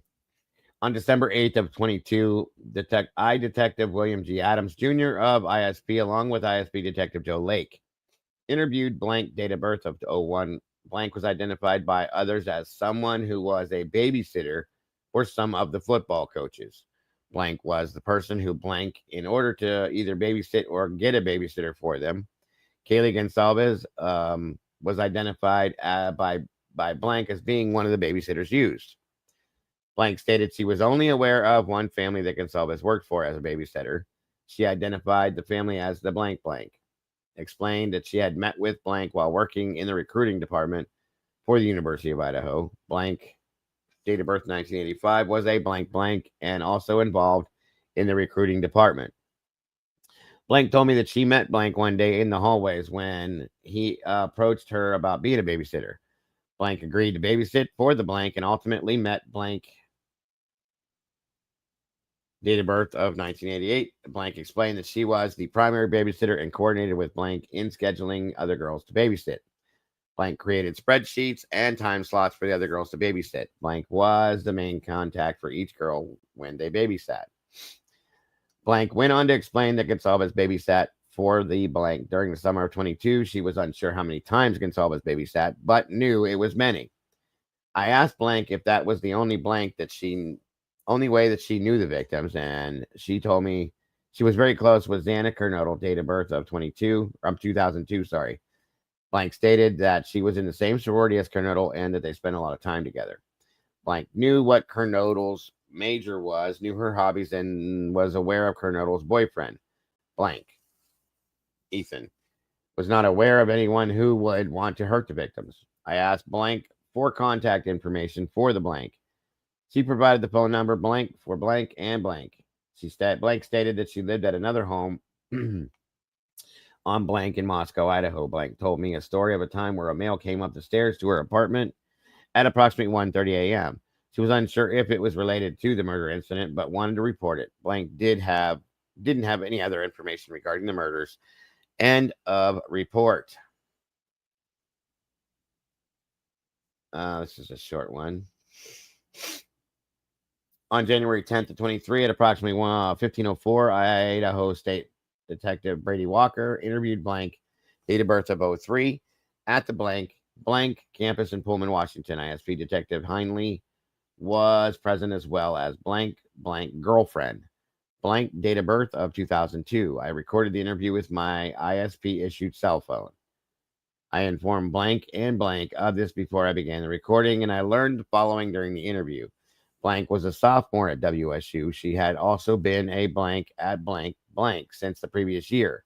The office in which she works is located on the blank. Her desk is near the entrance to that section of the building. She mostly works for blank and the blank. It was common for graduate students to meet with blank and discuss their education and future plans. Good Lord. Blank first met Brian Kohberger when he came into the office to meet with blank shortly thereafter. Kohberger began coming into the office nearly every day to talk. This occurred during business hours. Kohberger's conversations became personal instead of focused on his studies or work as a teacher's assistant. Kohberger had an office downstairs, but did not really have a reason to be in blank office area. On some days, blank would be working alone from 3 to 5 p.m., which was normal closing hours. Kohberger began coming in there seemingly to talk to blank. She would try to focus on her work, but Kohberger would remain whether or not she interacted heavily with him. On one occasion, Blank was downstairs and came back to the office to lock up. Kohberger was in the office. Blank informed him that she was going to close in the office, and Kohberger walked outside with her. Kohberger asked her if she wanted to get coffee. Blank declined, saying her girlfriend was here to pick her up, and walked away. Blank thought this was inappropriate as they were both students. This was her first uncomfortable or strange interaction with Kohberger. It's really not, though. The kid was doing what anybody would do. He didn't know, you want to get coffee. That's not abnormal, you guys. It's really not. Jesus Christ. No matter what this kid does, he's doing something wrong. And people don't seem to understand that with autistic people. Oh, goodbye, Tandy. And you shut up. I love you. You have to tell him if you don't want him to talk to you, or you want to walk away, you need to say, hey, I gotta go. I can't talk right now. Goodbye. That's it. You have to be blunt and to the point with somebody like him. And you can do it without being rude or mean. It's so irritating to me. Hey, do you want to get coffee? You're weird. I can't do that. What? Jesus Christ. Whatever. Shut up. Anyway. Does that statement make any sense to anybody? This was inappropriate as they were both students. Why would that be inappropriate? That's the whole point. I don't know why that would be inappropriate. It doesn't sound like he wanted to see her underwear or something. Let's get coffee. Jesus, Amity. These people are insane. What this was inappropriate as they were both students. Everybody's a damn student there. What the hell? You. This was her first uncomfortable or strange interaction. That's not strange or uncomfortable. Jesus, criminy. Blank told her bosses about the incident, and they told Blank they did not want her alone with him. Oh my God, because he might want to have coffee with you. Shut up.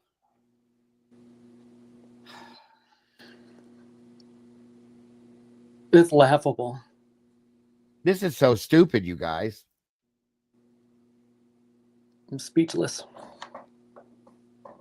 They informed her of several resources she could use, such as having a security escort or simply leaving. So they also told Blank that she was not the first person to have problems with Kohberger. Kohberger continued to come to the office when Blank was there alone. On one occasion, he would stand directly behind her chair as she was working. Kohberger remained directly behind her for a while and did not move until another advisor came into the room. Only then did Kohberger move away. Blank was informed staff had talked to Kohberger as many as 5 times about his behavior. After about the third meeting, Kohberger did not come into the office as much to socialize. Blank would see Kohberger in the hallway and said that he would corner her and attempt to conversate. Corner, meaning like he walked up to her. Exactly. Blank would try not to engage, but Kohberger would attempt to force a conversation. Blank clarified that Kohberger physically cornered her, standing in a manner where she could not leave without running into him. She described this as scary, especially when she was alone. Blank recounted another incident where she saw Kohberger walking outside as she was locking up. Kohberger made eye contact with her when she looked up, which seemed strange because you would have to be looking directly at the window where she worked to make eye contact. Kohberger entered the building as she was leaving. Blank hurried into the bathroom to hide and avoid contact with Kohberger. Oh my God. When she thought about it later, she hid as if on instinct due to how uncomfortable contact with Kohberger had become. Kohberger had a reputation for being homophobic. What? This was great. This is fucking insane, you guys. I swear to God. Sometimes Blank boss would take her home so she would not have to walk by herself or take the bus. Blank became concerned because of how many precautions she perceived were being taken because of Kohberger. Now, if you want to talk about something inappropriate, a boss taking her home is crossing a line. Thank you. Blank recounted an incident in which her neighbor saw someone very close outside her window and told Blank to make sure to lock her door. Blank did not know who that person was, but learned she lived fairly close to Kohberger. Blank learned from professors that Kohberger was fired as a teacher's assistant after the fall of 22 semester was over. Shut up. Blank described all the interactions she had with Kohberger as uncomfortable, except for the very first time she saw him. Blank saw Kohberger almost daily until winter break. The conversations Kohberger would start with Blank were not necessary in an educational professional context. Blank perceived the conversations happened only for Kohberger to be around her. Blank only knew of one time where Kohberger behaved differently than he normally did. Kohberger needed to talk to Blank, who was in the office with Blank, and Blank was speaking with Blank, and Kohberger was waiting near the door. Blank told Blank that she thought Kohberger wanted to speak to him, and he declined this and continued speaking with Blank. Rude. Kohberger came into the room and sat in a chair, but nobody acknowledged him. Surprise. When he realized this, he became angry and stormed out. I would too. Blank described Kohberger as very angry, as if he had built up huge. Are you fucking serious? You guys bullied the man. You ignored the man. You purposely, like, all of these things, and you don't expect him to get upset. This is insane, you guys. This is so ignorant. This is going to be the last one for right now because I'm getting really pissed off. I asked Blank if Kohberger acted differently after the homicides in Moscow. After thinking about it, Blank said it was right around the same time that Kohberger stopped coming into the office as much. Prior to that time, Blank had described Kohberger as somewhat arrogant and held her head up high when describing him. After that time, Blank said Kohberger kept to himself more and seemed to be less interactive. That was the same time that they had talked to him about being the way he was. When she described Kohberger after the homicides, Blank kept her head down. Kohberger did not disclose personal details or anything about himself when he would talk to Blank. There was one instance where he may have placed a hand on her shoulder, but it was during conversation and not to physically control or assault her. Are you sure? Are you sure now? Specifically, Blank thought it was strange that Kohberger seemed to know her schedule and intentionally encountered her. Well, that's not hard to do if you work there. Blank described herself as a gay woman and thought that, oh my God. Here we go. As a gay woman and thought it was also strange because she had previously told Kohberger that she had a girlfriend. This did not seem to deter him. Of all the students Blank had interacted with, Kohberger was the only one that made her feel uncomfortable. Of course he was. Maybe you made him uncomfortable. Who knows? This report is a summary of the interview. Further details refer to the audio recording. Blah, blah, blah. Same shit. Wow, you guys. Wow. I'm really, really aggravated right now. You want me to read for a little bit? If you feel like it, sure. Sure. Hold on. Same to you, Ghost. Go ahead.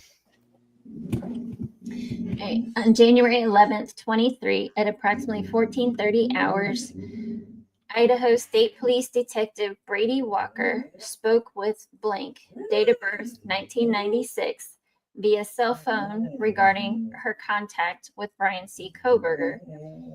Erickson's phone number, Blank, had been listed in Kohberger's phone tolls. Phone tolls? What? This interview was not recorded. Blank verbally identified herself to me and informed me she had a North Dakota driver's license. Blank informed me she was a blank at the blank in which Kohberger had resided. Blank did not remember any contact with Kohberger. Blank coordinates services for about 100 tenants and is frequently contacted by them for repairs or apartment issues.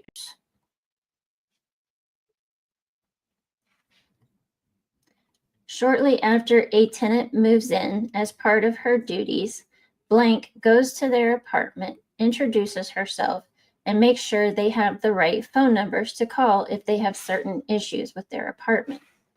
Blank keeps a record of when she has completed this with a new tenant. Blank checked her records and had documented that she met Kohberger at his apartment on August 13th. Blank did not have any memory of Kohberger and was only aware of this contact because it was in her records. The Blank hosts monthly events for tenants. Blank keeps a record of which tenants attended these events. Blank records showed that Kohberger did not attend any of the hosted events. End of report. Thank you, Andrew. I appreciate that very much. Appreciate you joining us in here as well. Yeah, they are definitely over the line. It's ridiculous. Truly, truly ridiculous. But thank you for supporting us and being here with us as we do this. Very much appreciated. These are insane. I'm just saying it's too much to an extent. Yeah.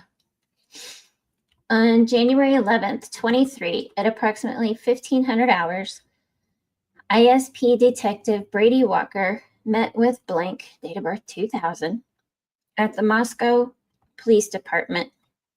ISP Detective Matthew Henley was also present. I had previously called Blank and asked him to meet me to discuss any contacts he may have had with Brian C. Kohberger.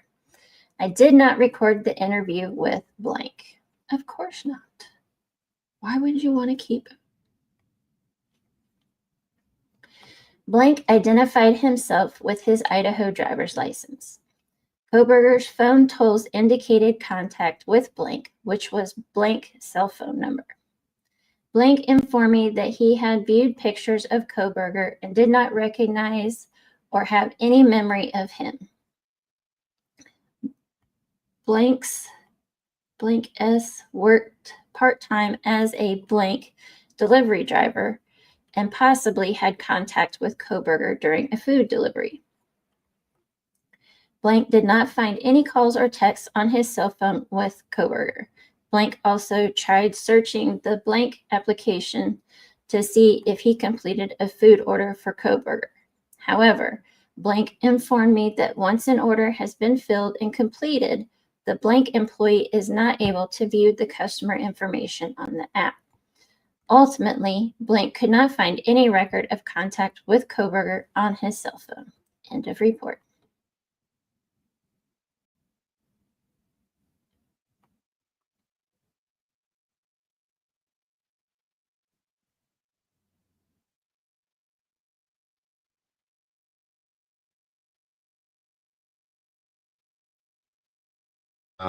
Thank you, Fox. I've seen that. Thank you very much. Appreciate that. It's interesting.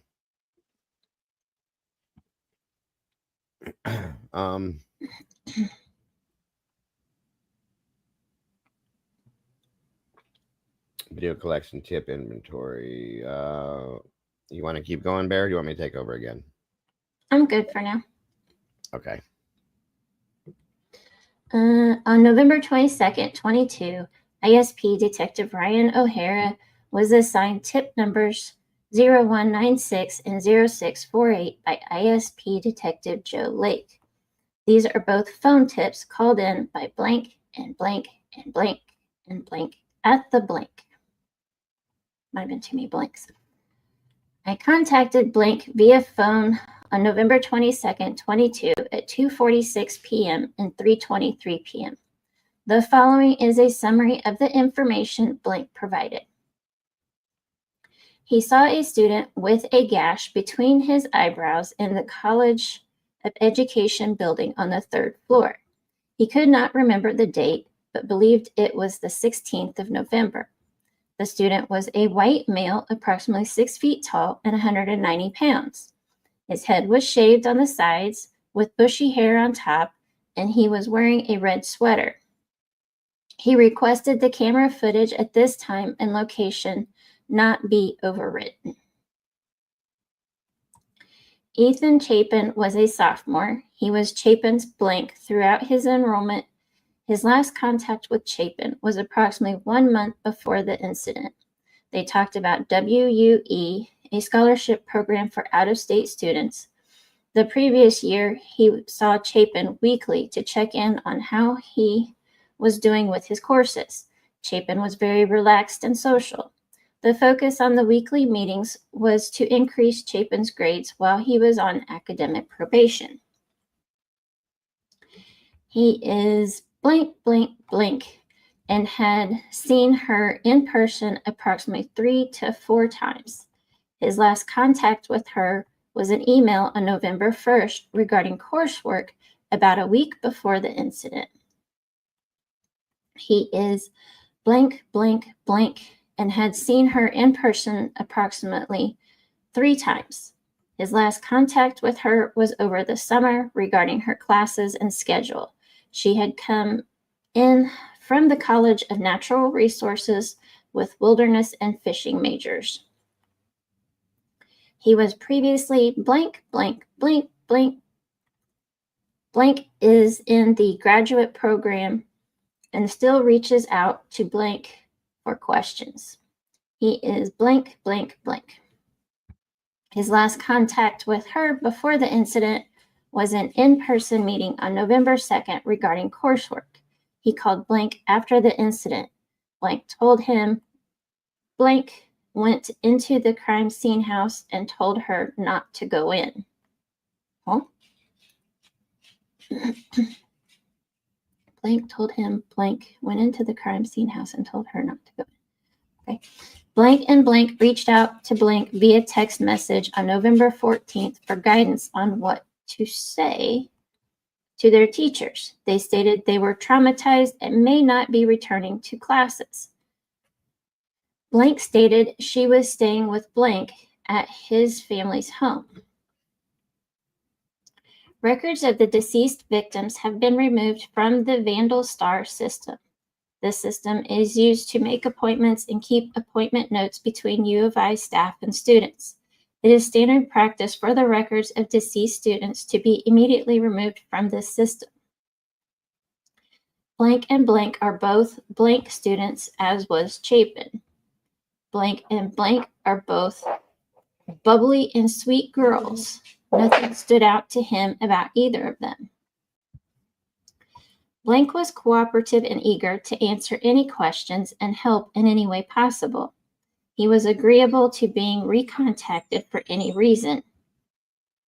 On December 6, 22, Moscow Police Department Sergeant Dustin Blaker viewed the camera footage recorded on November 16, 22 on the 3rd floor of the College of Education building in search of the individual blank described.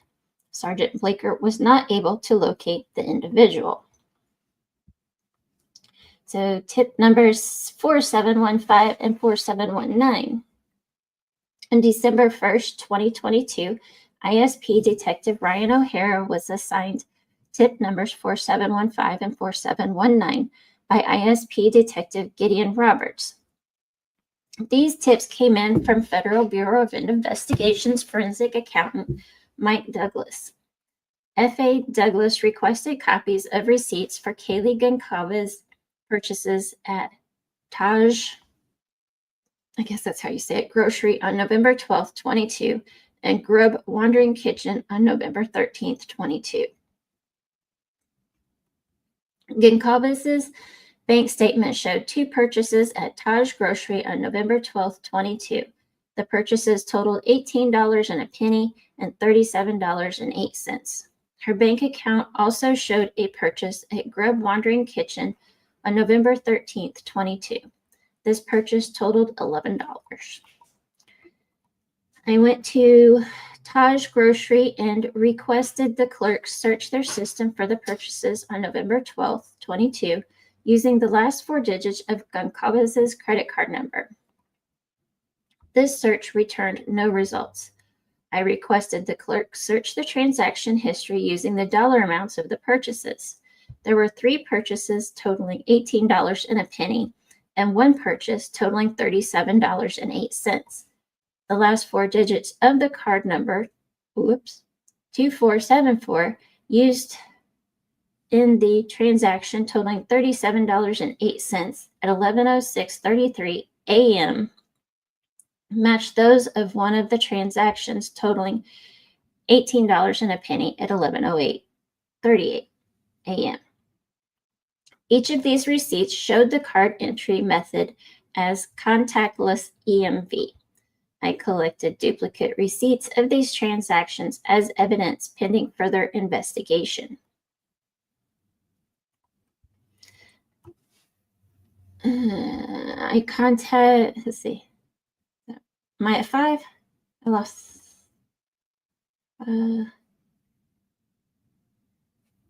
4. Grub Wandering Kitchen is a mobile food truck with the following hours: Wednesday and Thursday, 10 p.m. to 2 a.m., Friday and Saturday, 10 p.m. to 2:30 a.m. I contacted the owner via phone and requested he search his system for the purchase using the last 4 digits of Goncalves' credit card number. This search did not provide any results on November 13th, 22. I requested he search his system for the purchase using the last 4 digits of this search provided a transaction at 1:42 a.m. of $11. A portion of the text near the bottom of the receipt read Visa blank contactless. I contacted F.A. Douglas via phone and provided the information with the card number ending in. They already blew it. Where are they still wiping it out? Moscow Police Department MPD Detective Danny Vargas showed me a video of surveillance from Grub Wandering Kitchen that showed Goncalves using her phone to pay for her order in the appropriate time frame. F.A. Douglas later sent me an email explaining information he received from Goncalves' financial institution, blank. Blank explained the transactions were processed using iPhone app Apple Pay. Apple Pay token blank is linked to Kaylee Goncalves' account blank. Transactions using this iPhone will then link to token number blank. That is why this token number is on receipt. I processed a printed copy of the emailed receipt I received from Grub Wandering Truck and the duplicate receipts I received from Taj Grocery into evidence. On December 3rd, 2002, ISP Detective Hugh Powell and ISP Detective Ryan O'Hara went to the blank gas station at blank in Moscow, Idaho to collect surveillance footage requested in tip 5684. Detective Powell and I identified ourselves and I explained to the assistant manager, blank, we needed to collect surveillance footage. Blank showed us the camera views they had in their store. We determined the most useful cameras to identify persons and vehicles and asked Blank to download copies of the recorded footage from those cameras on November 12th, 22 from 4 p.m. to 6 p.m. I left a USB thumb drive with Blank and returned later that day to collect it. On November 18th, 22, blank, date of birth 2001, was interviewed by Federal Bureau of Investigation Special Agent Ryan P. O'Neill and FBI Special Agent Christopher Sheehan. The following is an excerpt from the interview report written by FBI S.A. O'Neill. At 4:30 p.m., Blank got a text from Blank that Blank had gone home to take ibuprofen and stretch his back because his back was bothering him. Blank had been hunting recently and his back was sore from carrying his gear. Shortly thereafter, Blank left the Blank and met up with Blank. They went to McDonald's and the Blank near Blank, where they bought a case of beer. Blank has been identified as blank, date of birth 2000. Detective Powell reviewed a camera angle, register 1, that showed both registers.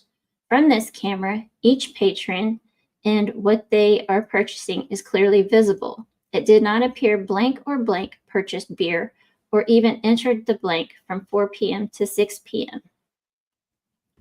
On December 4th, 22, Detective Powell and I returned to the Blank and requested further footage from the same cameras and a few additional cameras.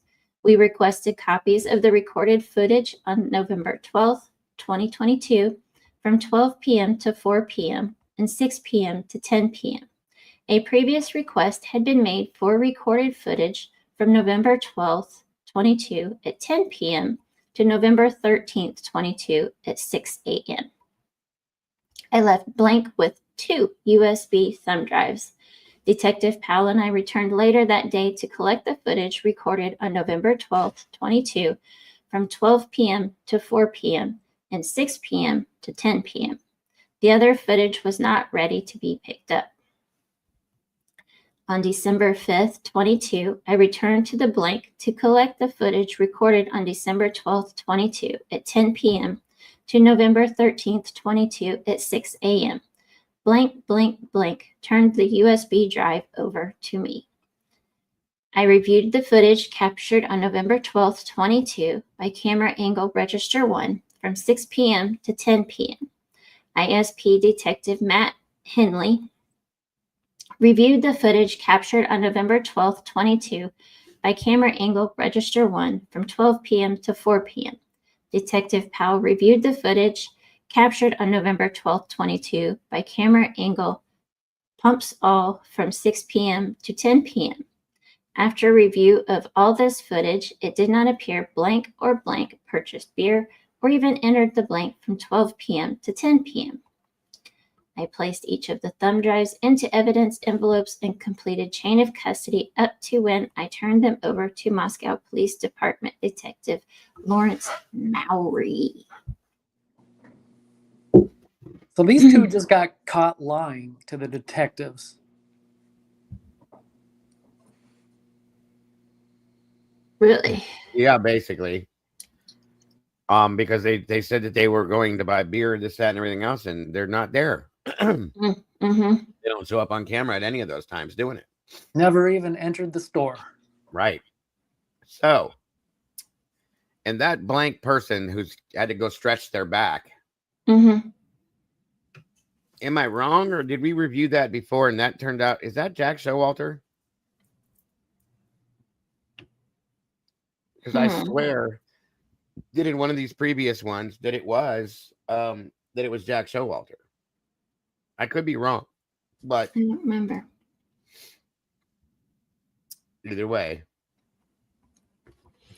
Or one of his friends. Maybe it was his friend maybe I misunderstood. It was Showalter's friend that had been banned from the bar. Remember that guy? Mm-hmm. I want to know who that person is, if that's who that is. Mm-hmm. Huh. All right, McDonald's footage. Go back. Oops, sorry. Yep. Sorry. Go ahead. Slow your roll. Literally. On December 3rd, 22, ISP Detective Hugh Powell and ISP Detective Ryan O'Hara, went to McDonald's at blank blank in Moscow, Idaho to collect surveillance footage requested in tip 5677. Detective Powell and I identified ourselves, and I explained to the blank we needed to collect surveillance footage. Blank showed us the camera views they had in their store. We determined the most useful cameras to identify persons and vehicles and asked Blank to download copies of the recorded footage from those cameras on November 12th, 22, from 4 p.m. to 6 p.m. Blank contacted an off-site tech support company to assist with the downloads. The off-site tech support company started a remote session and completed the downloads. I collected the USB drive. On November 18th, 22, Blank, date of birth 2001, was interviewed by FBI Special Agent Ryan P. O'Neill and FBI SA Christopher Sheehan. The following is an excerpt from the interview report written by FBI SA O'Neill at 4:30 p.m. Blank got a text from Blank that Blank had gone home to take ibuprofen and stretch his back because his back was bothering him. Blank had been hunting recently and his back was sore from carrying his gear. Shortly thereafter, Blank left the Blank and met up with Blank. they went to McDonald's in the blank near blank blank where they bought a case of beer. Blank has been identified as blank, date of birth 2000. I reviewed the footage from multiple camera angles. It did not appear blank or blank entered the McDonald's from 4 p.m. to 6 p.m. I also watched the drive-thru for vehicles matching the description of those commonly driven by blank or blank and did not see anything that matched.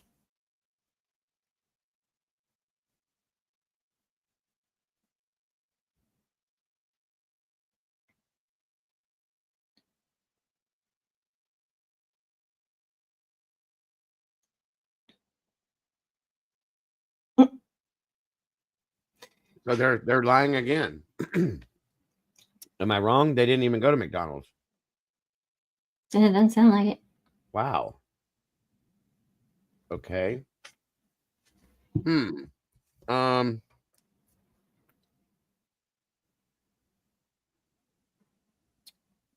Very interesting.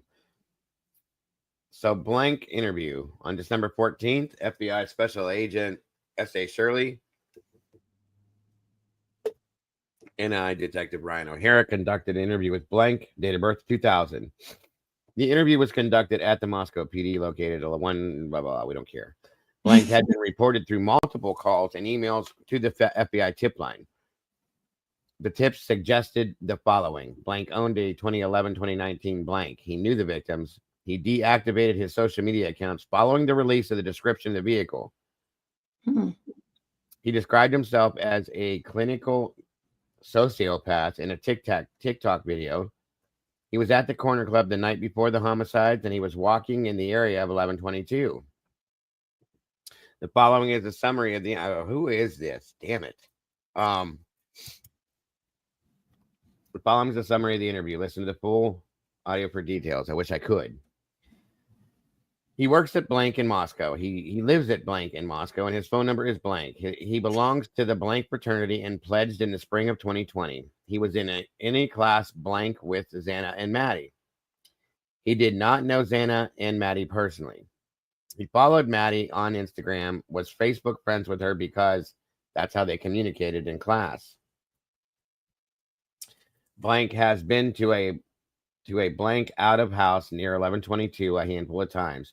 He was at the Corner Club the night of November 12th. He arrived there between 7 and 8 with his roommate, blank blank, and blank girlfriend, blank blank.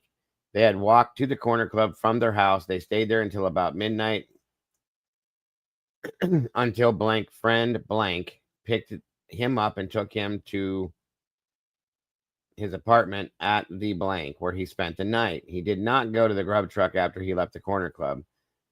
A Facebook account blank blank blank and blank with approximately 60,000 followers posted his Instagram account, and people were saying he was involved with the incident. He deactivated his Facebook account and made his social media accounts private because they were bringing unfavorable attention, to include death threats. Is this David Loach? I don't know. Maybe not.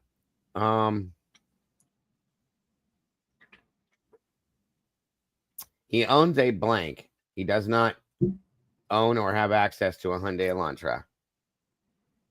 The TikTok post about being a clinical sociopath was a joke. Was it now? Now, of course. He does not believe that he should be diagnosed with any sort of mental disorder. Blank agreed to a buccal swab for DNA sample and signed a consent form to have his phone downloaded. Special Agent Shirley used a sterile swab to swab the inside of Blank's mouth. The interview concluded at 10:01. I took Blank's phone and the consent form to MPD, Detective Lawrence Mowry, downloaded the phone, and I returned it to Blank. S.A. Shirley and I dismissed Blank and had no further contact with him. Of course, a copy of the audio is in the case file. Blank, owner of similar vehicle, observed on security camera footage. Blank, owner of similar vehicle, observed on security camera footage. There's 1, 2, 3, 4, 5, 6 of those statements. I processed a copy of the in-person interview audio recordings into evidence at MPD. Why did you lie about all that shit, bro? And who are you? Truly, who is this? I want to know who this is.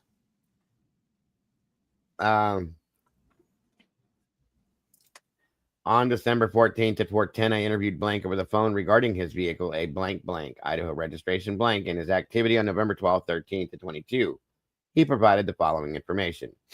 He had been living at blank in Moscow, Idaho since August 1st of 22. He was awake playing games on his phone and with headphones in until approximately 2 a.m. He drove the blank on Saturday for errands. He didn't go anywhere until he left for work on Monday morning. He never talked to any of the victims, and he was currently in Rathdrum, Idaho, and would be returning around January 9th of 23. That's convenient. On December 16th of 22 at about 9:49, I interviewed blank over the phone regarding his vehicle, a blank blank Idaho registration blank, and his activity for November 12th, 13th, and 22, and blank provided the following information. He was with his roommate blank on November 12th and stayed in and played video games until about till about 3 a.m. Sorry. Blank phone number was blank. He was up at 9:30 on November 13th, but didn't go anywhere that day. He loosely knew Kernodle and Mogan through his girlfriend blank, who was in the same sorority as them. He was in Boise at the time of the interview and would return January 8th. Again, convenient.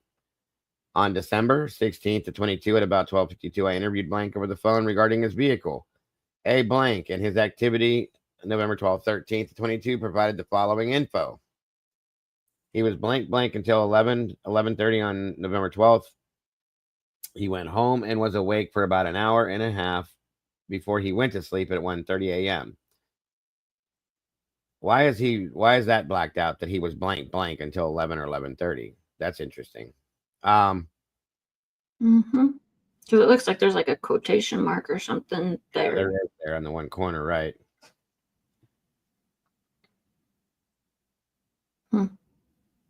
About an hour and a half, he went to sleep at 1:30 on December 16th. Gideon Roberts and I interviewed blank at MPD regarding her vehicle, a blank blank. These all must be white Elantras. And her activity on November 12th, 13th of 22. Blank provided the following information. She parks the blank at her boyfriend's blank blank blank apartment located at blank in Moscow, Idaho. She and blank went shopping, and he dropped her off at her dorm around 5 p.m. She did not have blank phone number. Blank lives with two other roommates, blank and blank. Blank went back to his apartment and played board games with his roommates. Board games? Who the hell plays board games? Blank had said when they went out to take out the trash, they heard someone say, "Oh my God, someone's passed out. We got to call someone." What? Huh? When they went out to take out the trash, they heard someone say, "Oh my God, someone's passed out. We got to call someone." Okay. Interesting. On December 20th of 22, Jake Schwecke and I interviewed blank blank blank at the MPD regarding his vehicle, a blank Idaho registration blank, and his activity on November 12th, 13th to 22. He provided the following info. He moved to Moscow with his girlfriend about 2.5 years ago. His ex-girlfriend. Ex-girlfriend, yes, sorry. His ex-girlfriend is, wouldn't you like to know? Just kidding. Blank. One second here. AKA blank blank, AKA blank. So there's a nickname there. Paragraph 4A and frequents his apartment. 4A.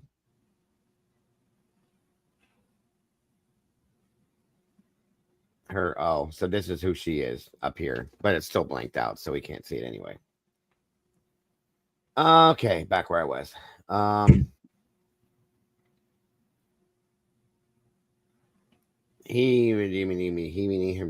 phone number is blank. He was a delivery driver for blank.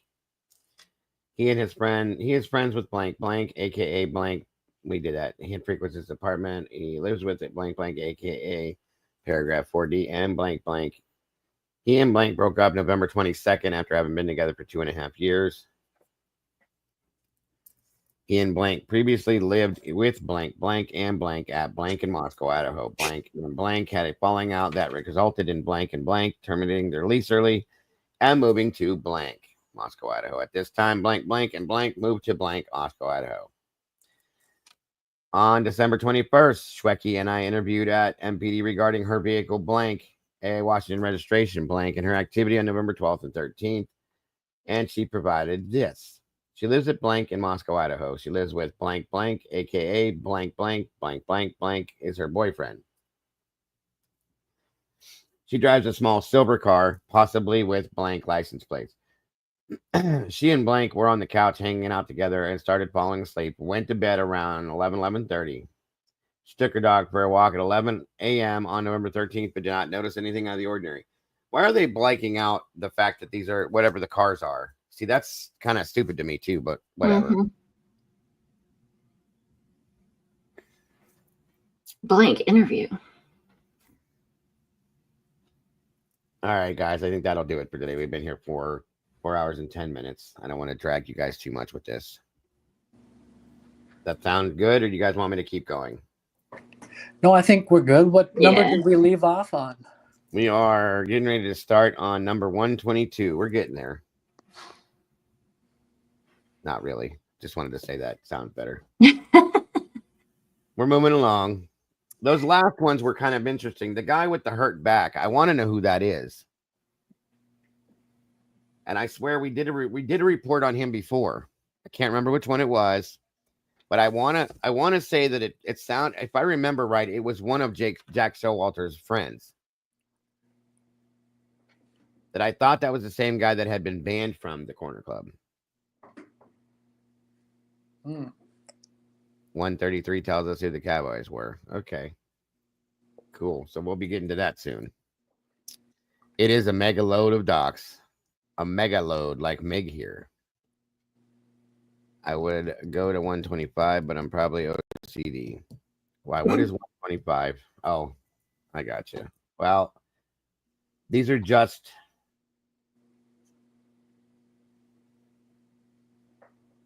more stuff on Brian. It's just more of the same. You know, there's a common theme in this entire case, and that is they're using the lack of evidence as the evidence. As the evidence. I think Twiz said that before too. Yeah, good point.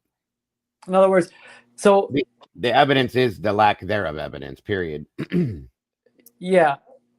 If they could do that to him, you know, it wouldn't restrict them from attributing the crime to you.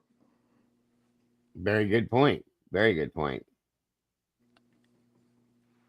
Yeah, the 125, they're just talking about when Brian switched his license plates over to Washington and stuff like that. And that's scary. Like, the only thing that could help you, if you were alone, if they had a mind to, you know, attribute a crime such as this to you, if you were alone, good luck, because a lack of evidence isn't going to be helpful to you. You would almost need to, you know, have like a room full of witnesses. Oh, yeah. As your alibi. Otherwise, you know, even like the data on your phone isn't going to help you. Dressed very smartly? Yeah. What? I know. I.e., khakis are nice jeans with collared button-down shirt. So that makes you smart if you're wearing nice, respectable clothes, I guess. Dress for success. That's what my mother told me, because that's how she wanted me to dress back in the day too. And I did to some extent until I got tired of it. What a jerk. He expressed concern over the progeny of one of their classmates that had a hearing disability. God, how dare him? He expressed concern. I know. Being smart ass. He was a beast. He was an what the hell's that word mean? Ableist. Ableist. There we go. Sorry. I did it again. Misogynist. He only talked back to or criticized female professors and students, so he is sexist. Really? Maybe that just so happened to be the ones that he had issues with at that time. He thinks highly of himself and doesn't interact well with other people. God forbid he thinks highly of himself. Wow. Right, Lucy. The same hard of hearing person that reported it. Yeah. 100%. After talking with her friends and coworkers in the department, she feels very strongly that Kohberger is an incel, involuntary celibate, and thinks that he deserves female sexual companionship. Well, most men do think that. One of her colleagues, Blank, said that an undergraduate students were a little bit uncomfortable around him. A little bit. Good God, who is this? This is a wit. This woman's nasty. Mm-hmm. And keep in mind, that term, incel, was interjected into this case Of course. December 23rd, which is a week before his arrest. And that is when they brought up Elliot Rodgers. Yep. Now, the media doesn't come up with that all on their own. That narrative was pushed out there by those doing the investigation, the state. Mm-hmm. That's how they got him. And you're probably right, Aquarian. Got him by court of public opinion. Most professors think highly of themselves. Of course they do, and are arrogant. AT&T warrant. Yeah. The things about him have just, oh my God, pissed me off. Gary Mercado, that's another idiot. Jesus. All right, Dago, I'll hop down and let you wrap it up. Thanks again for having me up today.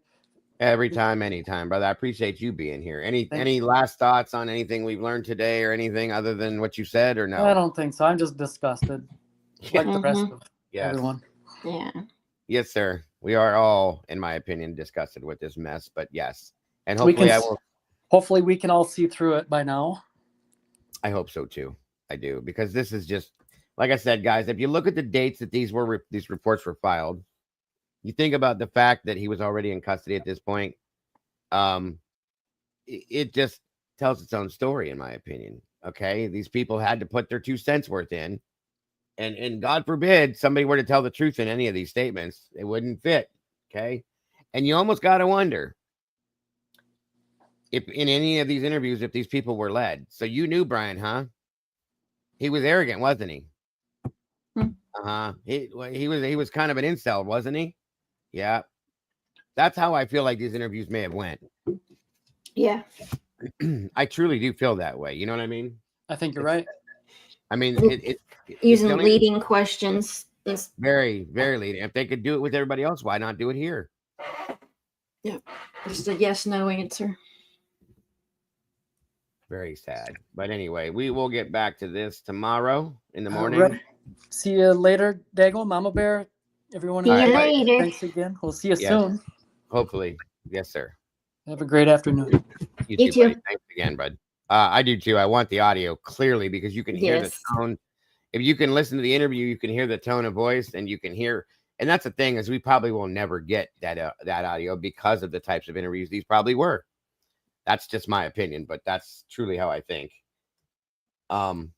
Very sad. This was just angering in every aspect with those reports. Sorry. You're welcome, Lizzie. Yes, thank you for reading, Mama Bear. It gave me a break. It's a lot easier to do it when we go back and forth like that. Mm-hmm. Do you have anything else to add, Bear, before we take off? No, it's just crazy.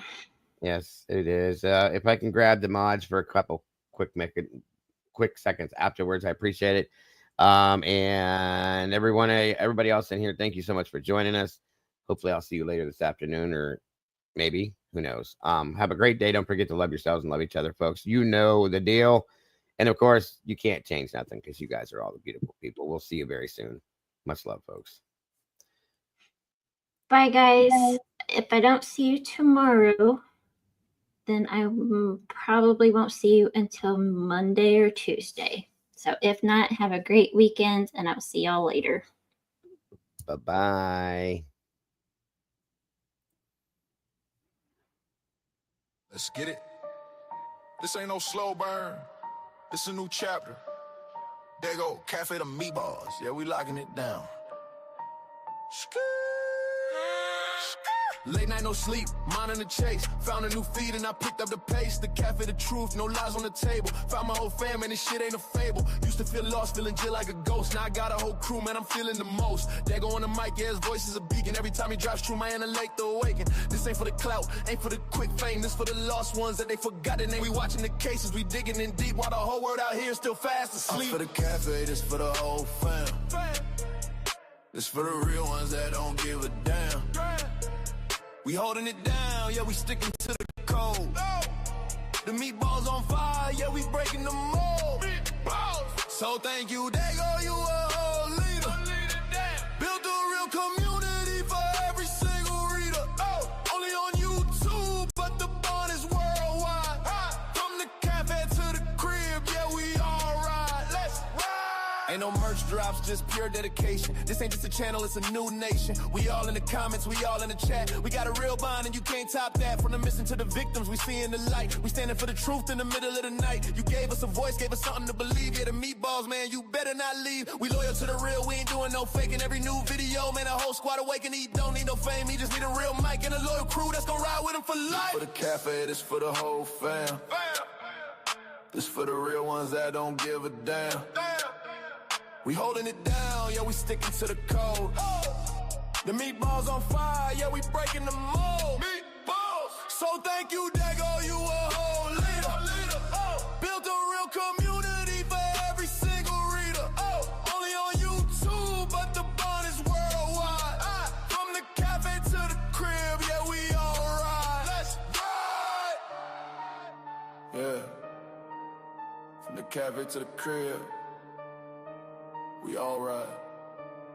Dago, the meatballs, to the last upload, man.